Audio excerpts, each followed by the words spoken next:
Heart of Black Ice, Sister of Darkness, The Nicci Chronicles, Volume 4. By Terry Goodkind. Read by Deborah Desmond. Chapter 31. Yes, she would take the head of the Nurukai king. That would be her new trophy, her new quest, and Odessa considered it a worthy one. She felt alive again, with a purpose, a true Morazeth purpose. The sack with the wizard commander's head bumped against her hip as she sprinted along the river with Lila beside her. The severed head had fallen silent, and Odessa was glad not to listen to his taunts, not to look at his rotting face. Maybe the keeper had silenced him for good. What worried Odessa, though, was that Lila didn't seem to hear the wizard commander at all. When the young woman explained what happened to Ildikar, Odessa felt the solid ground of her life drop out beneath her. She had asked herself repeatedly whether killing Maxim was enough of a purpose, in and of itself. And now that he was dead, what did she have left, other than carrying the head back to Ildikar, a city that no longer existed? Even that had been taken from her. The emptiness was a void, filled only with Maxim's mocking laughter.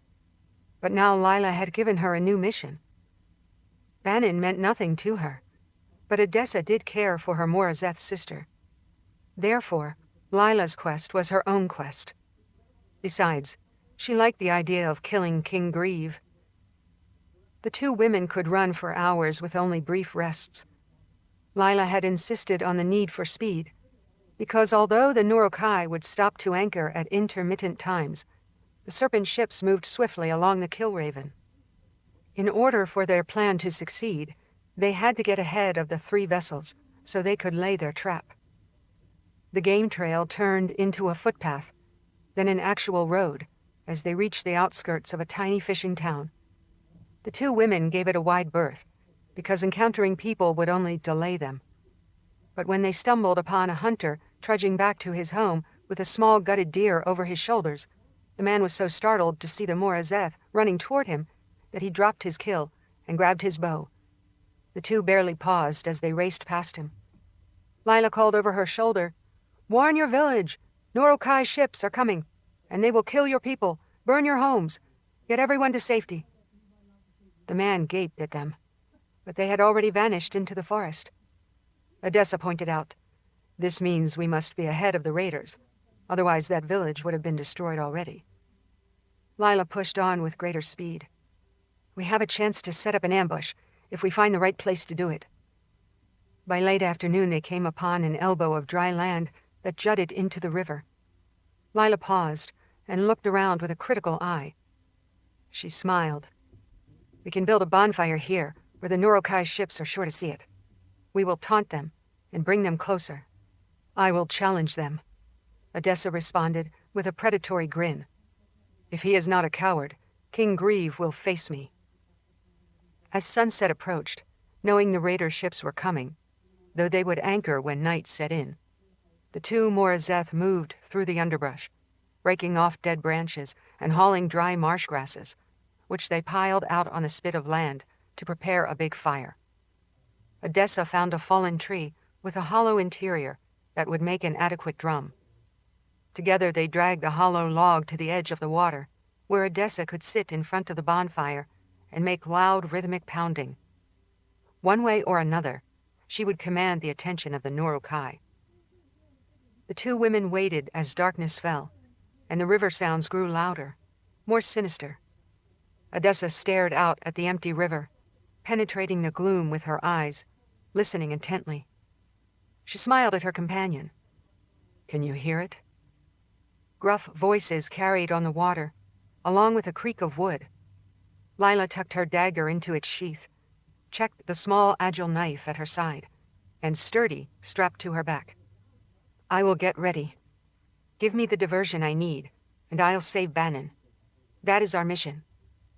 Odessa responded with a wolfish grin, then a glance at the sack. "We will keep their attention. Don't worry." Lila sprinted off along the riverbank to take her position in the bushes, while Odessa ignited the bonfire. The flames quickly caught the reeds and grasses, burning fast and hot. The signal blaze rose high, demanding the attention of the serpent ships. As she moved to the hollow log, a muffled voice came from the sack at her side. "The Keeper wants you. The Keeper will have all of us in our time. I wish he would take you now." "Poor Odessa," Maxim said in an oily, mocking voice. "Silence!" Odessa's shout echoed across the river, and she heard surprised responses from the Nurokai vessels. She sat cross-legged next to the hollow log and hammered on the trunk with a wooden branch, pounding out a loud drumbeat. When Maxim's head continued to mock her, she just beat the stick louder, drowning him out. When the fearsome serpent ships came closer, attracted by the blazing fire and the pounding beat, Odessa stood and went to the river's edge. Her silhouette would stand out clearly against the bright flames. From the ships, she heard taunting jeers, burly raiders pointing at her as if she were a fool. She shouted loudly enough to be heard over their catcalls. "I am a Morazeth from Ildikar, and I challenge King Grieve to a fight. I mean to kill someone tonight." Cloaked in the last light of dusk, the serpent ships approached closer in the main river channel. Raucous shouts came back over the water in response to her challenge. Odessa stood her ground, calling back to them. "Is Grieve a coward to face me himself? Very well. Let him send a lesser Nurokai or two, if you think that is what you need to fight a Morazeth." A smaller boat dropped into the water from the lead ship. Two barrel-chested Nurokai, their faces slashed into permanent hideous grimaces, rowed to where she waited on the spit of land by the bonfire. Each man carried ominous weapons, which Odessa ignored. She had her short sword, her dagger, and her agile knife, which was little more than a rune-marked handle that no Nurokai would recognize. She also carried the blood-stained sack with the head, refusing to relinquish her trophy. Maxim would come with her. She waded into the shallow river to meet the landing boat. Odessa glowered at the Nurokai greeting party, as if their presence were an insult. "A disappointingly small escort. The Nurokai don't fear me enough yet." The raiders growled, as if incapable of normal human speech. She climbed into the boat even before it came to shore, then sat imperiously at the bow while the Nurokai rowed toward the serpent ship. She turned her back to the men and cradled the stained sack on her lap. Nurokai crowded the rail on the upper deck, watching her with strange curiosity. From the waterline, Odessa scanned their faces, trying to determine which one was Grieve. She saw a scarred, white-skinned man poking his head up and down, scuttling sideways to get a better view. "My Grieve!" The albino cocked his head at the burly man beside him, who wore a thick chain around his waist and had bone spines implanted in his shoulders. "My Grieve! King Grieve! Make her grieve!" With the sack secured to her waist, Odessa left the landing boat and climbed a ladder up the side of the serpent ship's hull. She showed no fear as she stood among the raiders. "Death is in the air," Maxim whispered from the sack. "Someone will die. Who will you fight? Who will you kill? Or who will kill you? Best prepare yourself, Odessa. Be quiet." She climbed onto the deck and planted her feet firmly on the scrubbed wood. As the Nurokai crowded around her, she drew her sword, standing defiant. "Is King Grieve brave enough to face me? I want his blood." The raiders guffawed. Grieve stepped forward, a truly hideous man. "Why would I waste my time fighting you? If I need practice, the Nurokai are more worthy sparring partners." "You'll fight me because I want to kill you," Odessa said. The Nurokai laughed at her audacity, and even Grieve chuckled. "A woman doesn't always get what she wants. I have disappointed many who lusted after me." The scarred sailors snickered. Odessa stared at him without answering. Grieve looked at the blood-stained sack at her side. "What is that? A gift for me?" She set the sack on top of a barrel and pulled down the cloth to reveal the rotting head. The albino shaman capered in delight. The axe cleaves the wood. The sword cleaves the bone. Quiet, Chalk. As Grieve leaned closer, his scarred mouth drew down in a frown. Who is this? Why would I want such a gift? It is not a gift for you. This is Wizard Commander Maxim from Ildikar. I was ordered to take his head. She remained stony. Now that her hands were free, she touched her short sword. I intend to take your head as a second trophy. The Nurokai crowded closer, amused by the impending fight. As the darkness thickened, they brought lanterns to illuminate the open deck, clearing an area for combat. Grieve held his wicked war axe in his right hand. All right, let's play, he said. The two faced off. Chapter 32. Disheartened and angry after so many soldiers had died in the meadow of deadly flowers, General Utros's army marched into the mountains. As their provisional leader, First Commander Enoch rode his warhorse, donning a crimson cape to indicate his rank. His brass helmet gleamed in the sun, but his entire body felt like iron, heavy and harder than the stone he and all the soldiers had been for centuries. With the general himself on his way to Oregon, Enoch needed to lead more than 100,000 fighters, but he had never been an inspirational commander like Utros. So many soldiers had already died since awakening from the petrification spell, and they had all lost their families many centuries ago when they had left home for the last time under the banner of General Utros. Utros was the one who inspired that undying loyalty, and although Enoch tried to hold the army together, he could tell that cracks were showing in their ranks. A handful of stragglers from Ildikar had picked them off, one by one, and then hundreds more died in the field of poison flowers, a trap. That had been a great blow to their confidence in him. Enoch had not been at the forefront that day, but riding among the ranks to encourage the marching companies. His vanguard had been so easily provoked by a few gadflies, so heinously tricked. By the time Enoch had arrived to join the charge, the broad meadow was already strewn with writhing bodies. Now, riding endlessly through the mountains, Enoch squeezed his fists, feeling the stretch of his leather gauntlets. He wanted to bash each one of the rebels against a rock. Even 1,000 casualties had no significant effect on the gigantic force, but it was like a sword thrust through the heart of their morale. And he was in command. The soldiers were without supplies and starving, and they knew it. Though kept alive, thanks to the unsettling spell that altered their digestion and metabolism.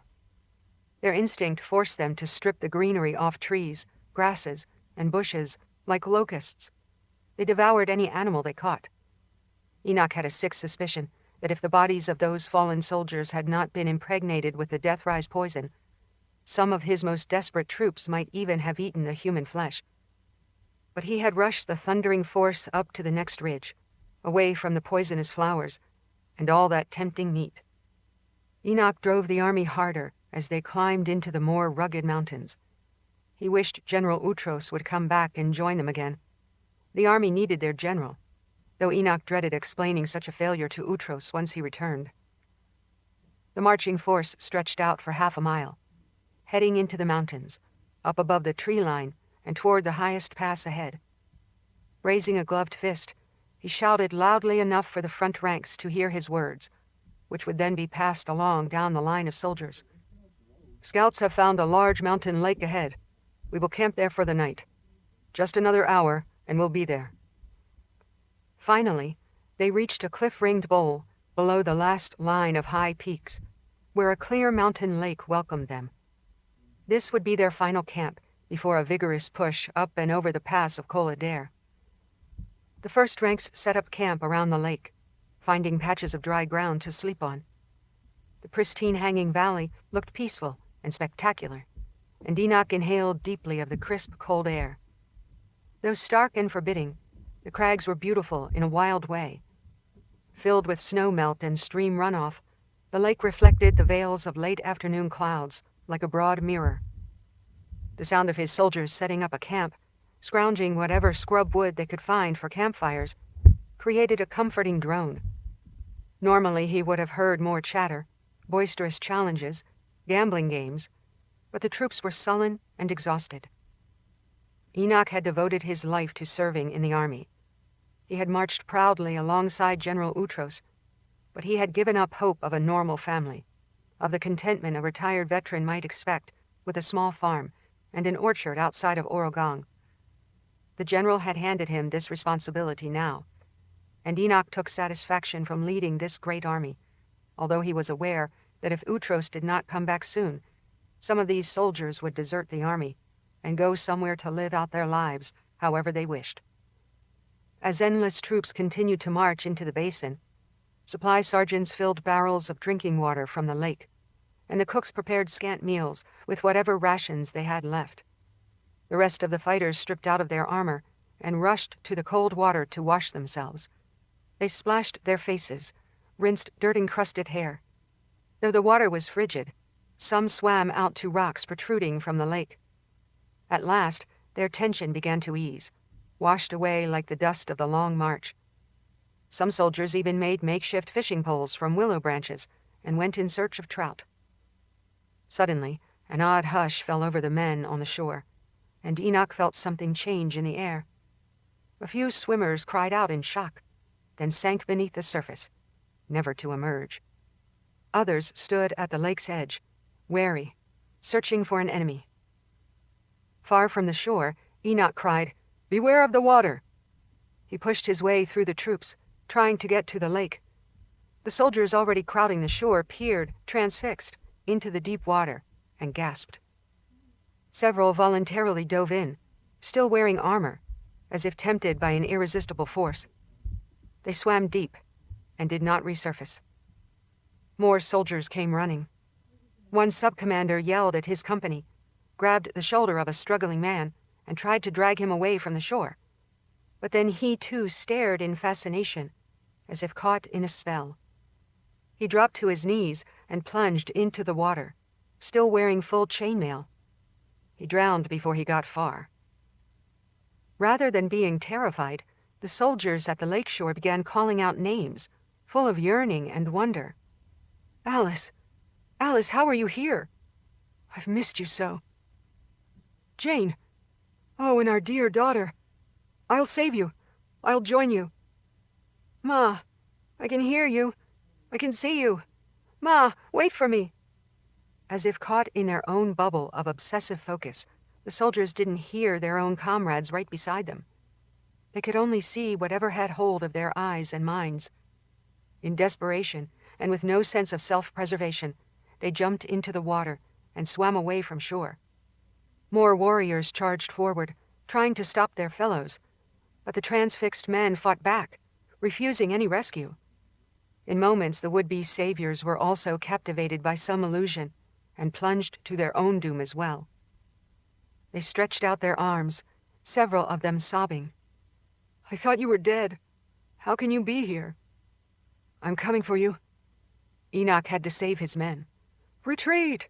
Stay away from the lake!" He stormed forward, knocking soldiers aside, shoving their shoulders, pushing them to the ground. "Are you fools? The water is dangerous. Get back!" He bowled men over and called for more troops to rescue their comrades, to drag them away from the shore no matter what it took. "Don't look in the water!" He kicked others, heaved them aside, forced his way to the edge. It was madness, complete madness. He could not see what was attacking his troops. When Enoch looked at the lake, even though it was churned by struggling bodies, he caught sight of a patch of smooth water, and just beneath the surface he saw submerged faces, heard voices that tugged at his heart. Gritting his teeth, he tried to force himself to turn away, but the woman's eyes caught him like a rabbit in a snare. He recognized her face, the familiar smile with its endearing chipped front tooth, her wavy brown hair, her arched eyebrows that had drawn him in when she first smiled at him, so long ago. "Camille?" he whispered, and suddenly he could hear none of the commotion around him. He was interested in nothing else. This was not possible. The very mention of her name strengthened the apparition. She reached up with delicate fingers, straining toward the surface of the water from below. "Enoch, my love, I've waited for you. Waited forever." He felt as if his entire body had turned to stone all over again. "Camille? Enoch, why didn't you join me? You left me behind. It was so long ago." She was the closest thing to love he had ever allowed himself. Camille was a barmaid in a tavern in Oregon, and he saw her every time he returned to the capital city. She always had a warm bed for him, but he refused to marry her, because he was a dedicated soldier. He knew he would be gone for months or years at a time, and would likely die on a distant battlefield. He was too fond of Camille to bind her like that. Still, she swore herself to him, said that she adored him. They had 2 young sons, boys that Enoch barely knew, Aaron and Alex. As soon as he thought of them, the boys appeared beside Camille, under the water. They had bright eyes, freckled faces, and curved noses, features that bore a hint of his own. "Father, come to us," the boys cried in unison. Enoch gasped. He couldn't stop himself from reaching forward. His heart ached. "Yes, I left you so many years ago. I didn't mean to." Although thousands of soldiers crowded in the basin around him, he heard nothing else, saw nothing but his loved ones shimmering beneath the mountain tarn. "Come to us," Camille pleaded. "The keeper wants you. You are long overdue." The grizzled face of his father appeared beside Enoch's beloved woman and their 2 sons. The old man had shown him much, taught him many hard lessons in life. His father had always retained a sense of humor, along with a sense of wisdom. Enoch's world spun, and the deep water seemed to call to him. The old man said, "You belong here, in the underworld, with us." Remembering his duty, Enoch dredged up a firm tone of command. He tried to keep his thoughts straight. "Who are you truly? My father and family are long dead." "Yes, we are, and so should you be," young Alex said in an eerily mature voice. "Come to us," Camille said again. "Now that you and all your soldiers awakened, the Keeper has tasted your souls. He knows what he has been missing," Enoch's father said. "He knows what has been stolen from him for all these years. You belong in the underworld, all of you, with us." Knowing his father's stern voice, Enoch flinched at the scolding. Aaron said, "You should have been here with us centuries ago. Now the Keeper wants you." All of them said in unison, "He wants you all." With a remarkable effort, Enoch broke his connection to them. He squeezed his eyes shut and shook his head. He forced himself to lurch away and stumble back onto the shore, where he collapsed. The clamor around him returned with a rush of uncontrolled sound. Staring up at the sky, he suddenly heard all the moans, the longing outcries from his soldiers. They were dying by the hundreds, sacrificing themselves to the lake, giving themselves to the Keeper. "No!" Enoch dragged himself to his feet. His army was perishing before his eyes, countless ranks rushing into the lake. This was far worse than the meadow of poisoned flowers. The rear divisions still arriving at the lake saw that something terrible was happening, but they didn't understand. Enoch pushed into the main encampment, bellowing commands in the voice that General Utros had taught him. "Do not listen! Do not look into the water! Stay back!" He knew the ranks at the shore were lost, so many bodies already bobbing face down in the water. He wept as he turned his back on the desperate pleas of his beloved family, but he refused to take the easy way out. He yelled at the nearest lieutenant, "Rescue the ones you can, but do not approach the water." The frightened soldiers passed his instructions along, spreading the warning like wildfire. Enoch grappled with his own men, pulling as many as he could away from the shore. Those who came too close looked in horror at the countless floating corpses, yet they did not comprehend the danger. Tears poured down Enoch's battle-scarred face as he forced his army to skirt the lake and head directly toward the mountain pass. "Abandon camp! Keep riding! We cannot stop here!" He mounted his horse, and led them away from the trap at a full gallop. Tens of thousands of soldiers followed him in confusion and terror, pushing into the cold mountains. Enoch felt his heart turn to stone again as he rode higher toward the pass, wondering whether his entire army was truly alive, or if all these soldiers had actually died long ago and just didn't realize it yet. Chapter 33. Weak from blood loss and utter exhaustion, Nicci fell into a sleep as deep as a coma. Mura remained in the cool bedchamber, protecting her sister Panther from danger. The big cat curled up beside her, and Nicci took comfort in the dense, soft fur, the powerful feline body.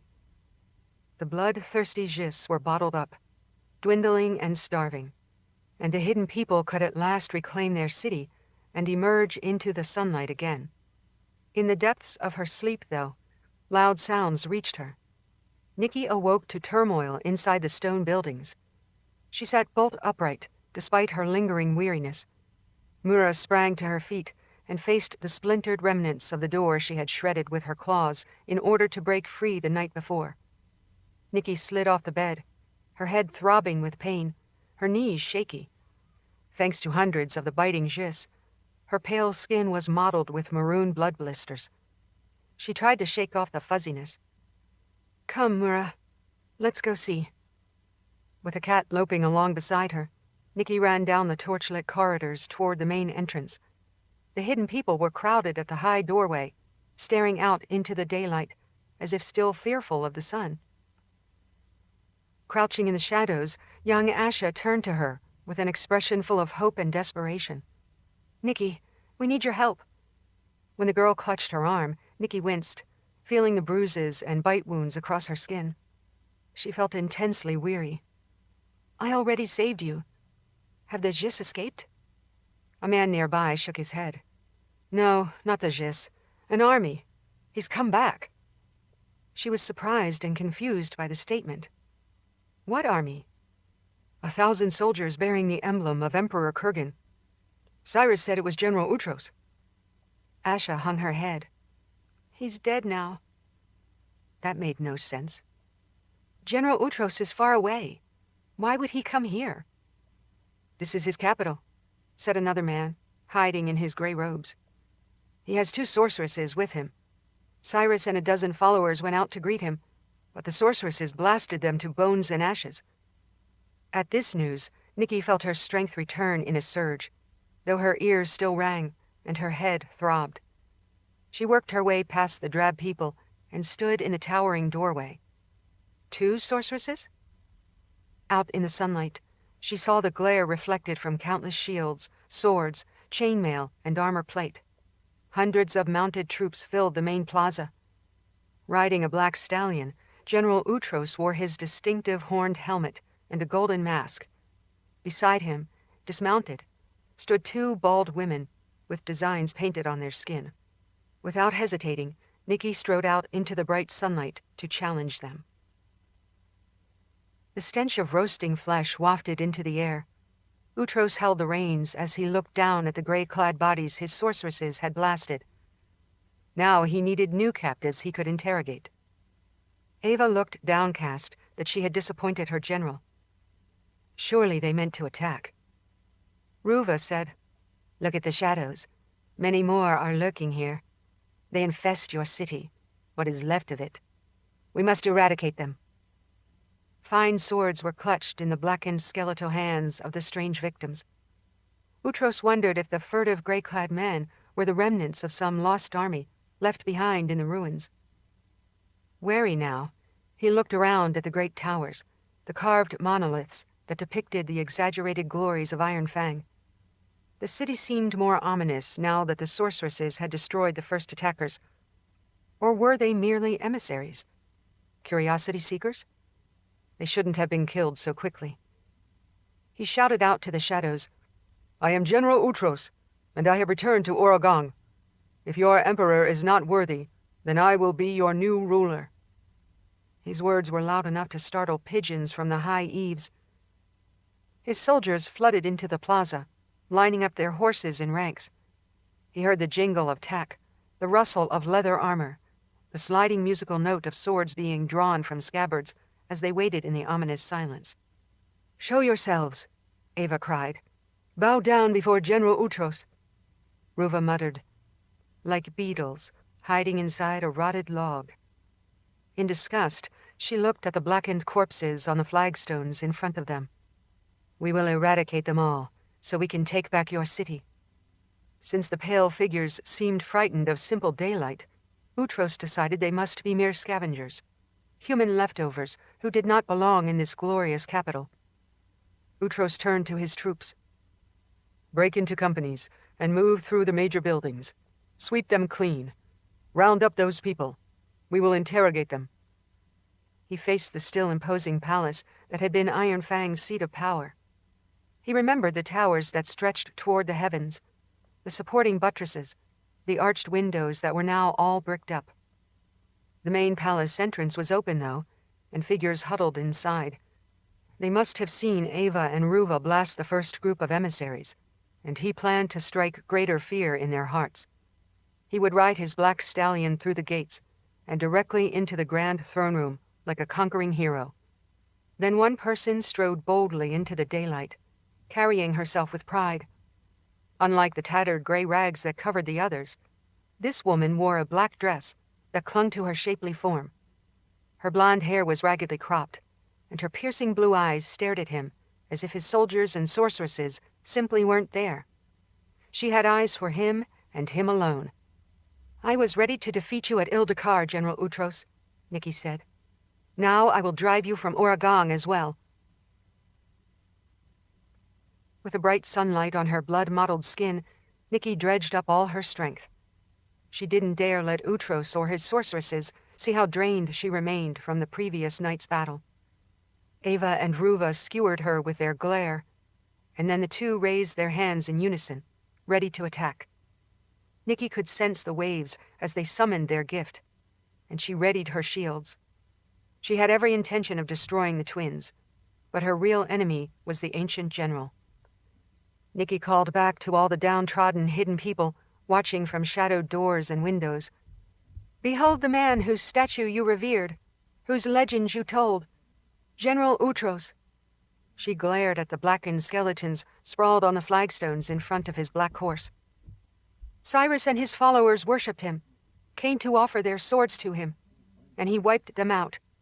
What will he do to the rest of you? General Utros is not your hero. He wants to subdue the old world for his own gain." "We thought you had vanished along with Ildakar," Utros growled at her. "Who are these people huddled in the shadows of Oregon? Why do they infest my capital city?" "They are the descendants of those who overthrew Emperor Kurgan and claimed the city as their own." Nicci took another step closer. "You are not welcome here." Ava and Ruva called on their gift, and an angry knot of clouds appeared over their heads. The wind whipped up, startling the horses of the ancient army. Nicci called up an invisible shield to deflect their initial forays, though it cost her an alarming effort. Showing no weakness, though, she didn't tear her gaze from Utros. "If the great commander needs lackeys for protection, then the legend of General Utros has dwindled indeed." The twins snarled, curling their fingers to build another attack. Utros halted them with a gesture. "I don't need them to protect me, but I can let Ava and Ruva play." He released them. On foot, the twin women glided toward Nicci, like reptiles on a hot rock. She met them with a smile that was sharper than any sword edge. "You tried to kill me and my friends, attacked me with my own hair." She touched her ragged blonde locks. "It's time I repaid you for that." With a thought and a push, she created Wizard's Fire, a shimmering and searing globe in her hand, which she hurled into the crowded soldiers in the plaza. The molten flash incinerated 5 of the warriors and threw the remaining ranks into disarray. Unexpectedly, the heavy doors of the stone building swung open behind her, and crowds of hidden people emerged, angry at what they had seen and inspired by Nicci's words. Shouting, they rushed out in a surprisingly coordinated assault, carrying weapons from the armory that Cyrus and his followers had maintained for centuries. The general's army swung their horses around in the plaza, and their once coordinated ranks faltered as they faced ghostly attackers who swarmed toward them from every building in surprising numbers. Utros lifted his gold-masked face and shouted orders. "Eradicate them! You outnumber the enemy 10-1. In a great clash across the plaza, the ancient soldiers fought the cloaked opponents, hacking them down. But more and more hidden people emerged from the buildings, the force growing every minute. Ava launched a wave of dazzling light at Nicci, whose shield deflected the blast. The effort made her stagger backward, though, and she shored up her defenses, trying to find more strength in her core as she pushed herself toward the twin sorceresses. Ruva made a whip-like gesture with her arm, and the black thunderhead overhead swirled into an ominous storm. Nicci retaliated with a curtain of air that slammed the woman into her sister. The general fought to keep his stallion under control as it reared. Facing the reckless charge of the hidden people, the ancient soldiers broke ranks and fought in individual battles. Many wheeled their mounts and used the sharp hooves to strike down their pale attackers, while others hacked down with their swords. The surging hidden people stabbed the war horses, chopped at the soldiers' legs, and pulled them from their saddles. The air rang with screams and the clang of weapons. Amid the clamor, Nicci heard a primal snarl, and Mura leaped into the fray. The big panther pounced on the ancient soldiers and tore out throats and ripped open chests. Pushing forward, Nicci swept her hands apart and sent waves of wind that buffeted the mounted soldiers as if they were game pieces on a hakur board. The hidden people darted into the disarray with their sharp blades, while Mura lunged in with fangs and claws. Utros kicked his horse into a gallop as he charged to the other side of the plaza. The twin sorceresses each sent searing lightning at Nicci, which she deflected. The ricocheting bolts shattered the flagstones. With her eyes on her real enemy, she focused on Utros. Carefully manipulating her gift, Nicci found the stone resonance in the granite monolith that loomed 30 feet high above the general. The segmented column shuddered and wobbled as she moved the foundation stones. When she weakened the underpinnings of the column's base, cracks raced up through the bottom block and crumbled it into powder. The great pillar began to topple toward Utros. He leaped off his horse and scrambled out of the way, while the terrified stallion galloped off. With a tremendous crash, the monolith smashed into dozens of fragments, spraying rock splinters in all directions. "You are mine, Utros," Nicci said, stalking after him. "Why bother to run?" The general turned his golden half-mask toward her and drew the long sword at his side. "Run? I will squash you." As she focused on him, Nicci was caught unawares from behind when Ava and Ruva threw a combined blow of magic. The fabric of her black dress smoldered and burned her skin, but she extinguished it with a thought. Even though her legs shook with the exertion, she pressed forward. The air burned in her throat and nostrils. As the increasing battle swirled across the central complex of Oregon, Nicci mentally sneered at the fallen statue of Emperor Kurgan. His arms and head broken off, the features scoured away by time.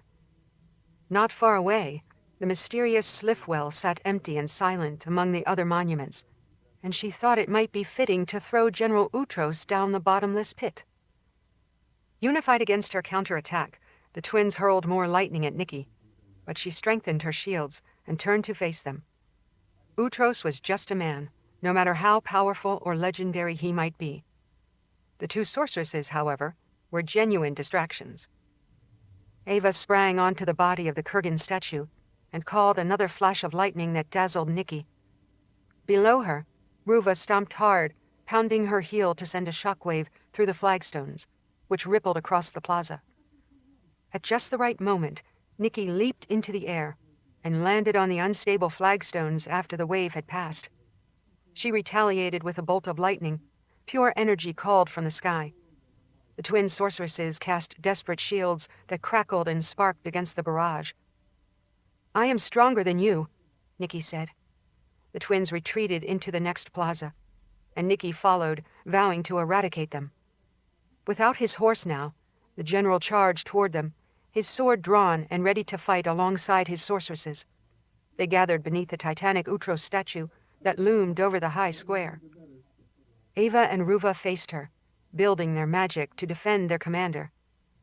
Nicci concentrated the air into a single force, forging an invisible knife, and slashed sideways with a razor of air. Ruva thrust up her shield and blocked the brunt of the attack, though Nicci's unseen blade sliced a long furrow down her right arm. Ruva cried out in pain, and her sister responded by hurling a shockwave woven with a wall of fire. Nicci dodged, and the magical hammer blows swept past her and smashed the base of the Utros statue, cracking its pillar legs. Ruva wailed to see fractures spread through the muscular stone legs. Both women screamed as the enormous statue toppled toward them. Utros and Ruva scrambled away from the impact area, but Ava darted in the other direction. She staggered 2 steps away as the stone figure thundered to the ground. Waves of dust and rock chips flew in all directions.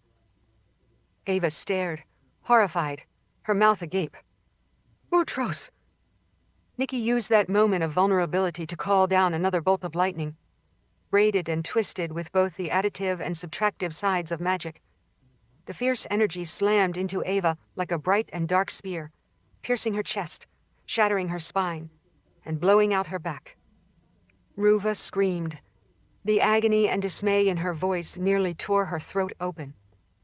Nicci could barely hold herself up after expending so much energy. Her knees buckled. Ruva bound over the broken statue and grabbed her fallen sister. Wailing, she dropped to her knees and clutched Ava's body, holding her sister against her chest. Next to the sorceresses, Utros raised his long sword, ready to kill Nicci. In her last moment of life, Ava clasped her sister weakly with one hand, but her chest was burned open, and she sagged into death. Nicci climbed back to her feet and summoned her gift again, creating a ball of wizard's fire in each hand, and prepared to throw the pair of boiling suns at Utros. Ruva was absolutely destroyed, emotionally wrecked. "No, you can't have him." Wrapping her arm around her dead sister, she grasped Utros and squeezed her eyes shut, invoking some spell that Nicci didn't recognize. With her last effort, Nicci hurled both spheres of wizard's fire, an insatiable blaze that could burn through any substance. Ruva and Utros didn't have a chance. But before the fires struck, Ruva and Ava and General Utros simply vanished, as if they had winked out of existence. The fireballs smashed into the broken plaza, but they burned only emptiness.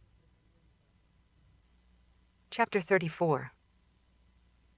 As the 3 serpent ships prepared to drop anchor for the night, Bannon continued scrubbing the boards with a stiff, bristled brush, though he had long since removed any visible remnants of catfish blood and slime. With his ankle shackled to a pin in the deck, he had been on his knees for hours, and his hands were raw and bleeding. Several other slaves, including morose Eric, were tied on deck nearby, forced to watch him. Bannon knew that if he could get free for only a moment, he would fling himself over the side of the ship. He could stroke across the river and hide in the thickets, if he made it to the bank. The Norokai were skilled with their bone-tipped spears, and one of the jagged weapons might skewer him before he made it halfway to the shore. Then he wouldn't be able to help Eric and the other captives either. He had to find a better way. In the thickening dusk, he saw a bright bonfire ahead. He heard a pounding drumbeat and loud voices as someone stood out on a spit of land, challenging the serpent ships. A lone woman stood silhouetted by the flames, lean and clad in black leather wraps. A Morazeth. At first he hoped, it was Lila, but he recognized the voice of Edessa, the cruel Morazeth leader from the combat pits of Ildakar. Edessa had taken his best friend Ian as her lover, and then killed him in front of Bannon. He would never forgive her for that. But here she was, calling out a challenge to King Grieve. He hated Edessa, but she was certainly no worse than the Norokai. Her challenge amused the scarred raiders, but Bannon knew they were fools to underestimate her. When the 2 raiders rowed a landing boat out to fetch her from the shore, others checked the bindings of the slaves on deck. Shipwright Gara grabbed Bannon by the hair and dragged him to the side rail, Enough scrubbing for now. You can spend tomorrow scouring the deck. Again. Gara lashed Bannon's wrists together and checked the chain around his ankle. But she kept looking toward the serpent ship's bow, where King Grieve waited for his Morazeth challenger to climb aboard. Chalk pranced back down the deck, squatting next to Bannon. She challenges King Grieve. She will grieve. He whispered close to Bannon's ear. Blood on the deck. Scrub, scrub. You'll see. Then he scuttled back to the bow, where Odessa faced the Norokai king. She revealed the rotting head and set the hideous trophy on a barrel. Although decay had distorted the features, Bannon recognized Wizard Commander Maxim. Sweet Sea Mother. Ugly raiders crowded at the rails to watch the duel, as Odessa and Grieve faced off in the flickering lamplight. The king let out an explosive laugh and lifted his heavy war axe, while Odessa drew her short sword. With their backs to him, the crowded raiders blocked Bannon's view, so he could see only glimpses of the combat. All the Norokai were focused on the unexpected amusement of the battle. Meanwhile, the slaves remained silent, huddled and trying to stay unnoticed at the stern. Against the jeering, laughter, and catcalls from the rowdy Norokai, Bannon heard a stirring from the river, a furtive splash along the hull. He heard the soft thump and realized that someone was climbing up onto the ship. He turned away to see a lithe figure clamber over the rail and quietly roll onto the deck. Another Morazeth, her skin covered with branded runes, her short brown hair plastered to her head. Lila. A surge of hope set his pulse racing. He nearly leaped to his feet, despite the chain, but her gaze swung over him like the lash of a whip. She held up a hand to silence him. At the front of the ship, the Norokai let out a loud cheer, and the clash of blades rang out. "What are you doing here?" Bannon whispered. Optimism flared inside him. "Don't be a fool, boy. I'm here to save you." Odessa confronted the Norokai king, who looked even uglier than many of the combat beasts she had fought in the Ildakar arena. Maybe Grieve thought his slashed cheeks and implanted bone spurs made him more fearsome. Odessa just found them all the more reason to kill him, which was what she had promised to do. It would give Lila a diversion to free the young swordsman, and Odessa enjoyed the task. Throwing herself upon the Norokai king, she swung her sword, letting out an explosive breath with the effort. King Grieve was an ox of a man, with a broad chest, swollen muscles, and a sharkskin vest. He had the strength to wield his heavy war axe as if it were no more than a dagger. Despite his size, he showed surprising agility as he arched himself backward to avoid the point of Odessa's sword. The Norokai spectators whooped at the near miss. Odessa put so much effort into her swing that she overbalanced herself when the weapon struck only air. As she caught her balance, the king smashed the side of her head with his iron-augmented fist. Her skull rang, but she managed to dance out of the way while he swung his axe at her. Judging by their howls and laughter, the Norokai were convinced she would lose. On top of the barrel, Maxim regarded her with jellied eyes. She could hear his malicious taunting in her mind, but the rotting head did not speak aloud so that others could hear. He was too devious for that. But she heard him laughing inside her head, louder than the rowdy Norokai. She shook her head fiercely, as if to drive away annoying gnats. She blocked Grieve's axe with her sword, and even though her blade was much smaller, the blow deflected the king's weapon. After his big axe swept past, Odessa lunged with her right foot and kicked him in the abdomen, hard enough to knock the wind out of him. Enraged, Grieve swung his axe like a bludgeon, without finesse, but with enough strength that she barely avoided it. Hooting and whistling, the Norokai taunted her by throwing slimy objects that splattered her skin. Fish guts. It was a common trick from desperate fighters in the combat arena, and she refused to let herself be distracted. She had faced altered bears, spiny wolves, and sand panthers without flinching, and Grieve was a monster, just like the others. She and the king smashed together again, attacking, neither managing to land a mortal wound. The albino shaman darted in among the spectators, then flitted out of view again. The simpering man made her skin crawl, but she concentrated on Grieve while keeping her peripheral vision alert for treachery. She did not trust the Norokai to fight by honorable rules. The king grunted again, straining with the weight of his heavy axe. His studded boot stepped on a pile of slippery fish guts, and he stumbled. The disorientation lasted no more than a heartbeat, but Odessa seized her chance. She raised the sword in her right hand, forcing him to defend himself, and with her left hand she snatched the small engraved wooden handle from her hip. The agile knife, the specific Morazeth weapon used to cause intense pain in their victims. Grieve regained his balance as she plunged in.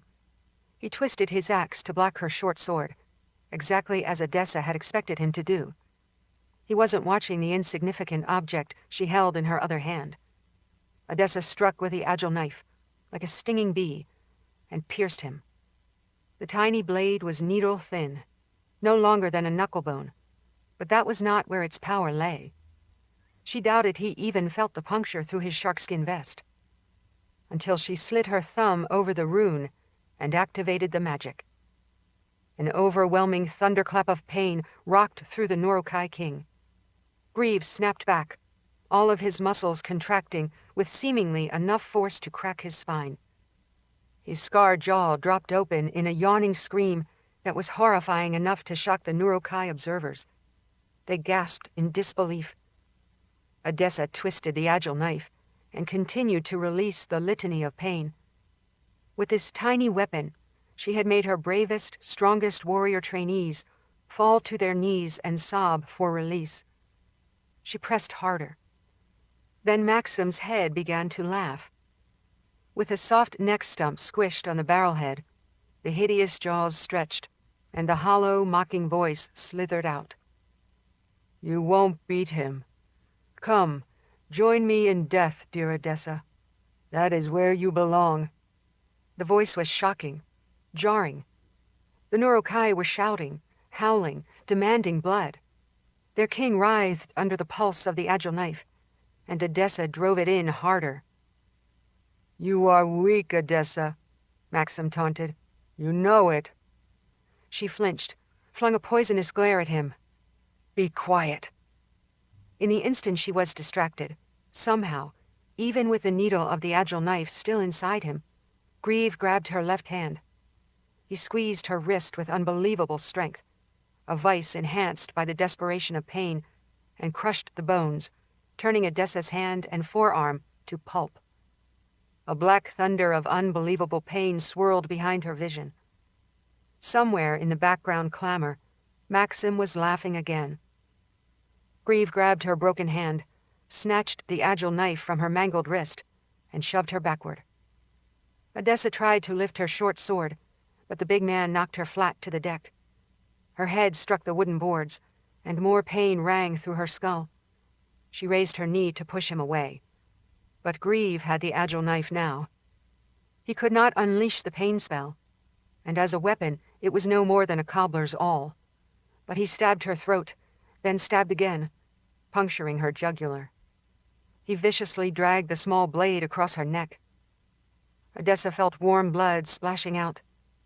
In a distant part of her mind, she realized that her struggles were growing weaker. He hammered the tiny blade down, pounding and pounding like a butcher tenderizing meat. With a constant wordless roar, Grieve stabbed her countless times in a fury. Hundreds of puncture wounds mangled her face, throat, and chest into a horror of ripped flesh. He kept stabbing long after she was dead. The Norokai howled with victory. As soon as Lila dropped onto the deck, Bannon realized that he had always expected her to come. Optimism hadn't failed him.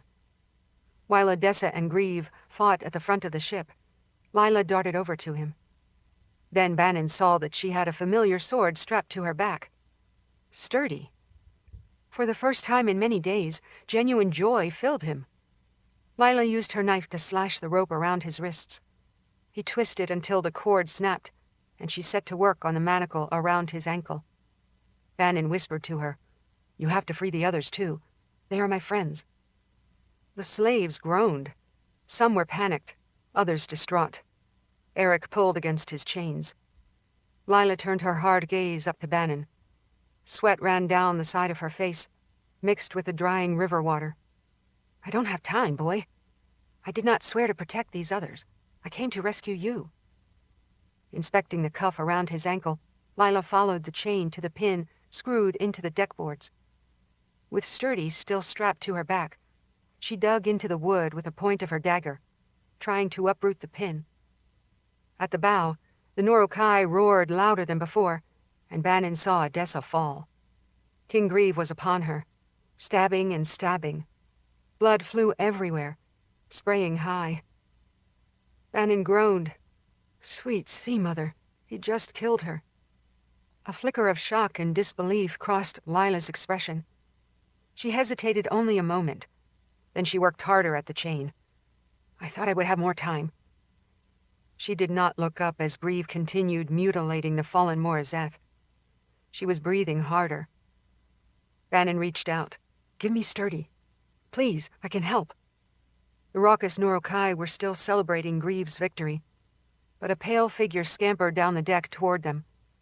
Bannon looked up as Chalk saw him, then spotted Lila as well. The shaman suddenly jumped up and waved his arms, shouting, "Another fish! We caught another fish!" Even with their shouts of victory, some of the Norokai heard Chalk's shrill outcry and turned to see what had excited him. Lila yanked at Bannon's chain, tugging as she tried to rip the anchor bolt loose. Giving up all attempt to remain quiet, she hacked at the deckboard. Trying to help, Bannon strained against the manacle, gritting his teeth. Chalk capered up to them, shouting for the Norokai to come. "Here! Here! Another fish! Come quick!" Lunging up, Lila punched the shaman hard in the face, doing anything to silence him. Her blow knocked him backward, as if he'd been thrown from a catapult. Chalk crashed to the deck, squealing in pain and disbelief, pressing a palm to his split lip. He curled up into a ball and wailed. Bannon felt an unexpected guilt at seeing the albino hurt, but he pushed it away. They had no time. At the front of the ship, under the lantern light, the rotting head of Wizard Commander Maxim began to shine with a sickly greenish glow. Its jaws moved, and the gelatinous eyes gleamed, as if rejoicing in the death of Odessa. The dead man let out a chilling, nauseating laugh, mocking them all and horrifying them. Even Bannon heard it, and the sound made his skin crawl. The Norokai backed away, breathless and uncertain. They stared at the head. When Maxim finished laughing, his remaining skin liquefied and slid down the skull, oozing into a puddle on the barrel head. Then even the bones crumbled into fragments. But while Chalk kept screaming, the Norokai ran down the deck, saw Lila, and roared in alarm. Many scarred raiders thundered toward them, their weapons raised. Lila drew Sturdy from its lashings on her back and held the blade in front of her. She crouched as if facing arena monsters, ready to defend him with her life. Bannon kept straining on the chain, planting his feet, but he couldn't rip the bolt free.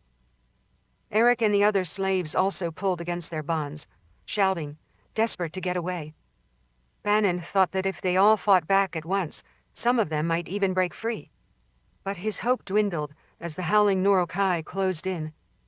King Grieve stormed forward, his boots crashing on the deck, his skin and sharkskin vest splashed with Odessa's blood. When he saw Chalk sprawled on the deck, nursing his bruised face and whimpering, he let out a roar of rage. For an instant, Lila was ready to face all the Norokai, refusing to admit failure. But Bannon groaned. "You'll die, Lila. You can't save me." He knew it was the right thing to do. Lila struggled with the impossibility, but when her expression changed, Bannon realized that she knew he was right. She growled, "Not this time." As the Norokai charged in to kill her, she vowed, "I will be back for you, boy." She flipped herself over the side of the ship, and Bannon heard the splash as she plunged into the river. Ignoring the bound slaves, the Norokai snatched up spears and raced to the rail, looking for the ripples as she swam away. Some hurled their weapons into the water as if Lila were a channel catfish. They missed. Seething, Bannon knew they wouldn't kill her. Lila would get away, and she would return for him. Miserable and shaken, King Grieve bent next to a whimpering chalk, rocking his gangly friend back and forth. The shaman poked at where blood dripped from his split lip and swollen cheek. Though covered with gore, the king tenderly touched the albino's smashed face. "So sorry, Chalk. I should have protected you. I should have known Odessa was part of a plan. They tried to trick us." Grieve rose ominously to his feet and glared at Bannon, whose hands were free, though the chain still pinned him to the deck. The king stalked forward. "That woman hurt my Chalk. Now I repay the favor." Grieve swung his iron-plated fist like a boulder into Bannon's face, nearly dislocating his jaw. Stars erupted through his mind as he crashed against the side of the ship and slumped to the deck, stunned. "You deserve to die," the king growled, "but I will give you pain instead." Chapter 35. The general's army clashed with the hidden people in the streets of Orogang. The regimental commanders rallied their troops to face the ragtag inhabitants, who put up a surprising resistance. But Utros's well-trained soldiers needed no further orders to slaughter the enemy. More and more pale, gray-clad fighters rushed out of the dark buildings. While the disciplined army used well-practiced battle maneuvers, the hidden people fought with a frenzy that disrupted the rigid plans. It was like two thunderheads collided with a sound of thunder. Nicci struggled to recover after Ruva and General Utros vanished, along with the body of the dead sorceress. The clamor was deafening, and she heaved hard breaths, looking at the shattered marble face of the toppled Utros statue.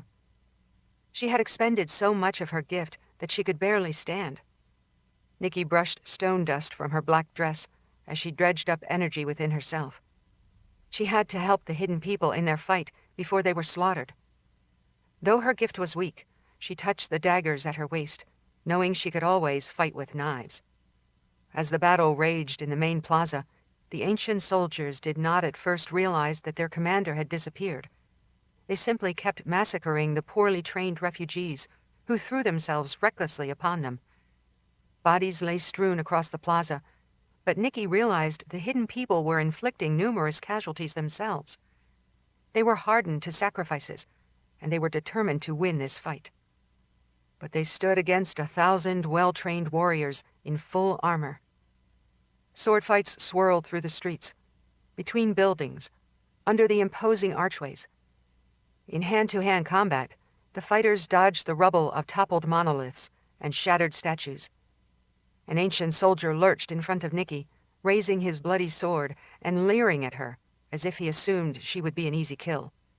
He slashed, intending to gut her, but she deftly avoided the strike, slipped in under his backstroke, and jammed one dagger between the man's legs. She drove upward into the soft but crippling target, and the soldier collapsed with a squeaking wail. She could have taken the time to kill him, but decided to let him lie there, screaming as she ran onward. She had to turn this battle and save the hidden people. Mura let out a roar that shattered even the din around them. Thanks to their spellbond, Nicci felt the big cat's joy, the hot iron taste of fresh blood in her mouth. The sand panther drove a soldier to the ground and tore open his leather armor. With blood dripping down her muzzle, Mura let out an even louder roar, a summoning. Sleek, powerful feline forms bounded in, more than a dozen sand panthers in a new bestial army that struck primal fear into the enemy. The ancient warriors screamed as the huge cats bore them to the ground and ripped them open. The panthers somehow knew to avoid the gray-cloaked hidden people and attacked only the soldiers of General Utros. Nicci strode in among the enemy, wielding a bloody dagger in each hand. Desperate men cried out for the general, and sub-commanders demanded orders, but their leader could not respond. The mood changed like a shifting storm wind as rumors started to spread that Utros had left them. The mounted army started to fight with an increased intensity that bordered on violent desperation. The poor hidden people had just been released from their heavy burden with the Jis, and now it looked as if they would all die before they could reap the benefits of their well-deserved freedom. Nicci felt a flare of anger and sadness as she fought her way back toward the towering palace. Somehow, she would rally the poor people and help them fight such an overwhelming enemy.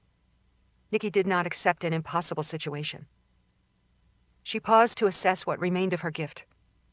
When she felt the magic resonating within her, she knew that even diminished, she was still a powerful sorceress. She could help the hidden people and save as many as possible. As she passed the empty Sliff well, Nicci called on a few threads of her gift and created a small sphere of wizard's fire in her palm. She paused there and faced the fighting, ready to make a difference, to help the hidden people win. Pulling on her magic, she tossed the ravenous fire. The looping, twisting flame flared, then swelled into a greater flash as the fireball engulfed 3 enemy soldiers before fading. She had hoped for more. She struggled to find enough of her gift to create more fire. From behind her, she heard an unexpected rushing sound of gurgling liquid that pushed upward. She whirled to face the low Sliff well in the plaza, where a roiling pool of quicksilver rose above the mouth, shaping itself into an icily beautiful human figure. Nicci was taken aback. Sliff! Looming above the well, oblivious to the clamor of battle, the silver woman glowered at Nicci. Why had the Sliff come now? I called you many times, Nicci said. I heard, but I am not required to heed you. The Sliff's face pinched into an angry expression. I accept your terms. I will know about my Emperor Sulachan. Tell me everything. Not now, Sliff. I will summon you later. Now, the Sliff said. I will take you back to Saramundi, as you demand, and you must tell me about Sulachan. That is the bargain. Nicci raised a shield, trying to repel the Sliff, but it wasn't enough. No, Sliff! Not now! Breathe! The quicksilver wave plunged down to engulf Nicci and dragged her down into the well. Chapter 36. Once the group descended out of the rugged mountains beyond Col Adair, Nathan felt heartened. General Zimmer led the horses at a faster pace across the now fertile valley. On this terrain we can get even farther ahead of the enemy army. Nathan rocked in his saddle as the horse moved alongside the prelate. The sooner we get to Cliffwall, the more defenses we will be able to create. Verna mused.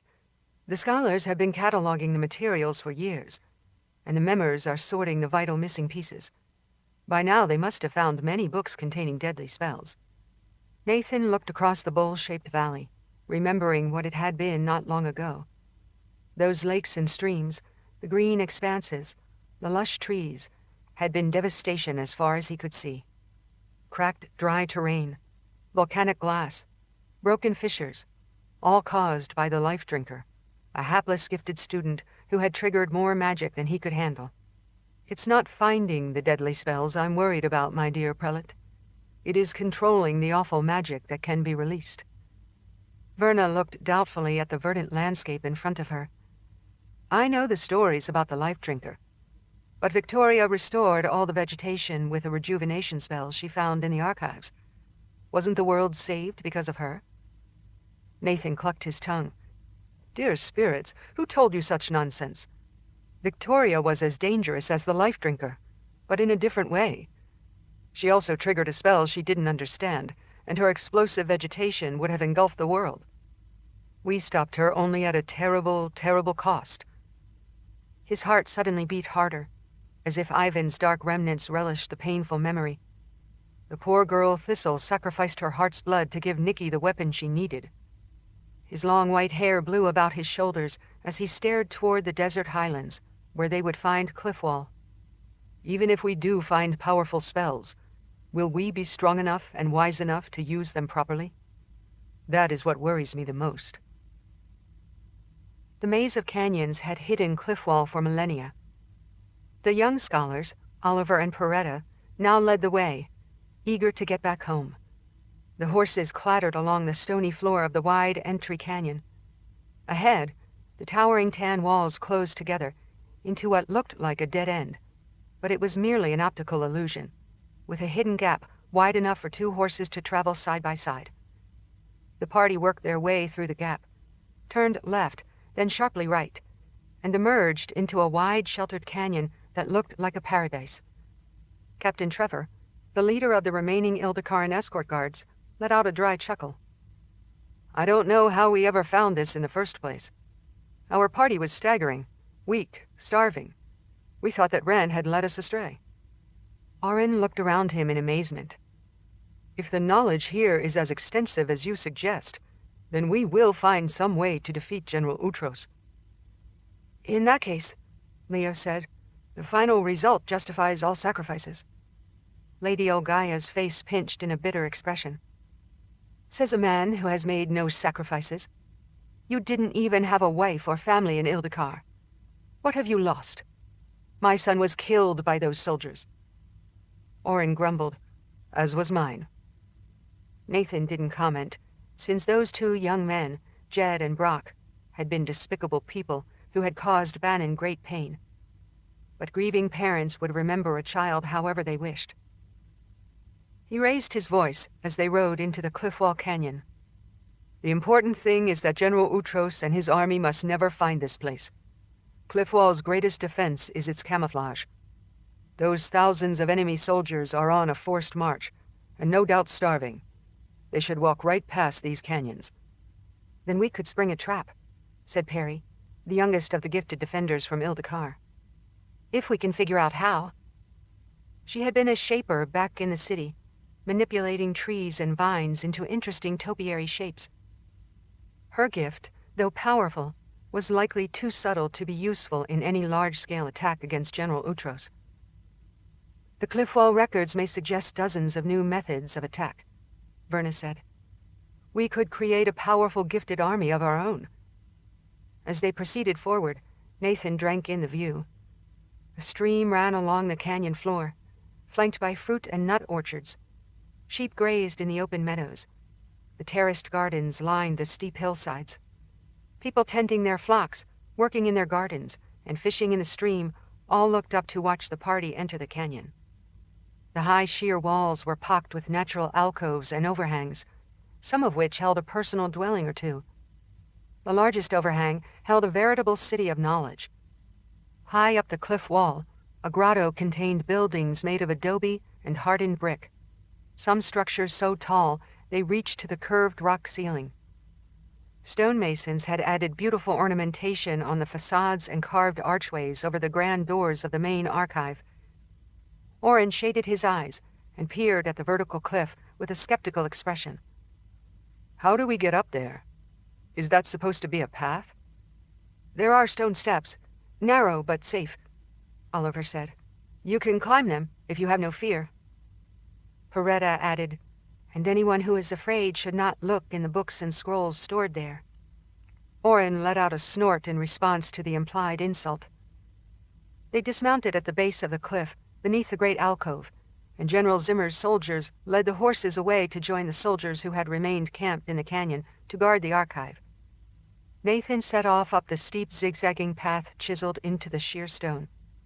He adjusted his sword so that it hung on the opposite hip as he climbed the precarious trail. Not only did he look forward to studying the ancient documents, but he also wanted to patch and clean his clothes, repair a crack in his boots, and replace his frayed laces with new ones. Verna toiled up the path behind him. When they finally reached the alcove high above the canyon floor, Nathan paused to rest, breathing hard. Several cliff-wall scholars came running out to greet the returning party. "Nathan, and Prelate Verna." He recognized Gloria, the matronly leader of the Memers, who had committed every word of countless written volumes to memory. She was a round-faced woman with short dark hair in an unattractive cut. Beside her walked scholar archivist Franklin, a studious, serious man in charge of all the students inside Cliffwall. The Sisters of the Light who had stayed behind also emerged from the main building. "You've returned," said Mab, one of the sisters. You've been to Ildikar, and now you're back. Tell us what you saw." Another sister, Arabella, asked, "Was Ildikar as grand as Ren claimed? Where is he? Did he stay behind?" Nathan drew a deep breath. "We have a tale to tell indeed, but I'm afraid it is not good news. Once more we must search the knowledge in Cliffwall in order to defend the whole world." Chapter 37. Light sizzled around General Utros, a crackling web that swallowed him and tore him away from Orogang, the fighting soldiers, the wailing Ruva, and her dead sister. His body went numb, completely blinded. Buffeted, weightless, tumbling in a void, he screamed, his skull twisted like the lid of a jar, and his thoughts howled, detached. His bones elongated, tangled, flailed like limp ribbons. The air, the world, existence itself, folded around him, then refolded, and he could hear a scream outside him and within, wrapping around his thoughts. Ruva had caused this. He knew it. The sorceress had released some extreme form of magic to save them, but it had plunged them here. The light around Utros flared brighter until it became a wall of molten pain that hung and then shattered. The world unfolded again, and he spilled out. Reality crystallized in front of him, a landscape of mountains and sky. He staggered forward 2 steps. Then his legs simply could not support him anymore. Utros crumpled to his knees, sprawled forward, and caught himself with splayed hands. He couldn't breathe. His chest had been squeezed as if under an impossible weight of rocks. Nearby, Ruva appeared in a slash of lightning-intense glare. She clung to the corpse of her twin sister. Smoke and stench of burned flesh wafted up from the blackened crater in the middle of Ava's chest. Disoriented, Utros looked up. His gold half-mask had slid down his face to cover one of his eyes, and he adjusted it so he could see. The horned helmet tumbled onto the ground beside him, clattering among the stones and patchy alpine tundra. In front of him, he saw countless armored figures, an encamped army. Having seen the flash of light from Ruva's spell, they turned to him and suddenly recognized their commander. "General!" one man cried. "General Utros has returned." He sucked in a deep breath of biting air. He glanced around, noted the mountain peaks, and realized that his huge army had already crossed the highest mountains and was marching down the western side of the range. This didn't make sense. "But we were in Orogang. How did we get here?" He turned to the grieving sorceress, whose arms were still wrapped around the limp body of her twin. "What did you do?" Ruva made inhuman sounds of sorrow. Her sister's pale arms dangled, her fingers curled in death. Ruva rocked her back and forth, rubbed the markings of soot and dried blood into a muddy smear of sadness. Utros shook her shoulders with both compassion and command. "Ruva, tell me what happened. How did we get here?" They had to be many hundreds of miles from Orogang. The sorceress let Ava's corpse drape across her lap. The dead woman's eyes were merely blackened sockets. Nicci's surge of combined additive and subtractive lightning had raged through Ava's heart and blasted out of her eyes. The nearby soldiers rushed closer. As word was passed, lieutenants came running, and he recognized First Commander Enoch. Utros had only a few moments to get answers from the sorceress. Utros shook her again.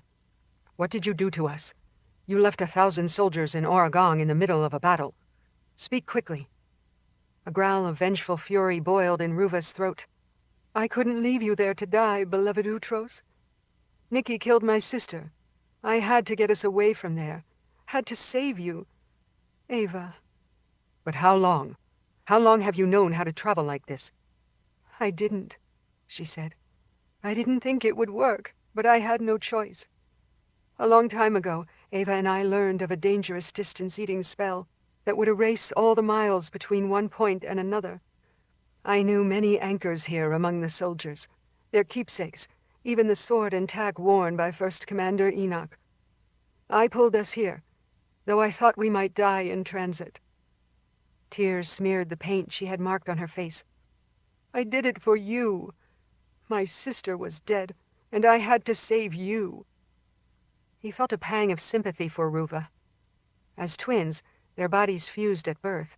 The two had shared an immeasurably intimate connection, their gift entangled, their thoughts practically identical. Even though they had been cut apart, Ava and Ruva were inextricable. And now one of them was dead. I am sorry for you. He knew the horrible pain of losing his beloved Majel, but this must be far worse.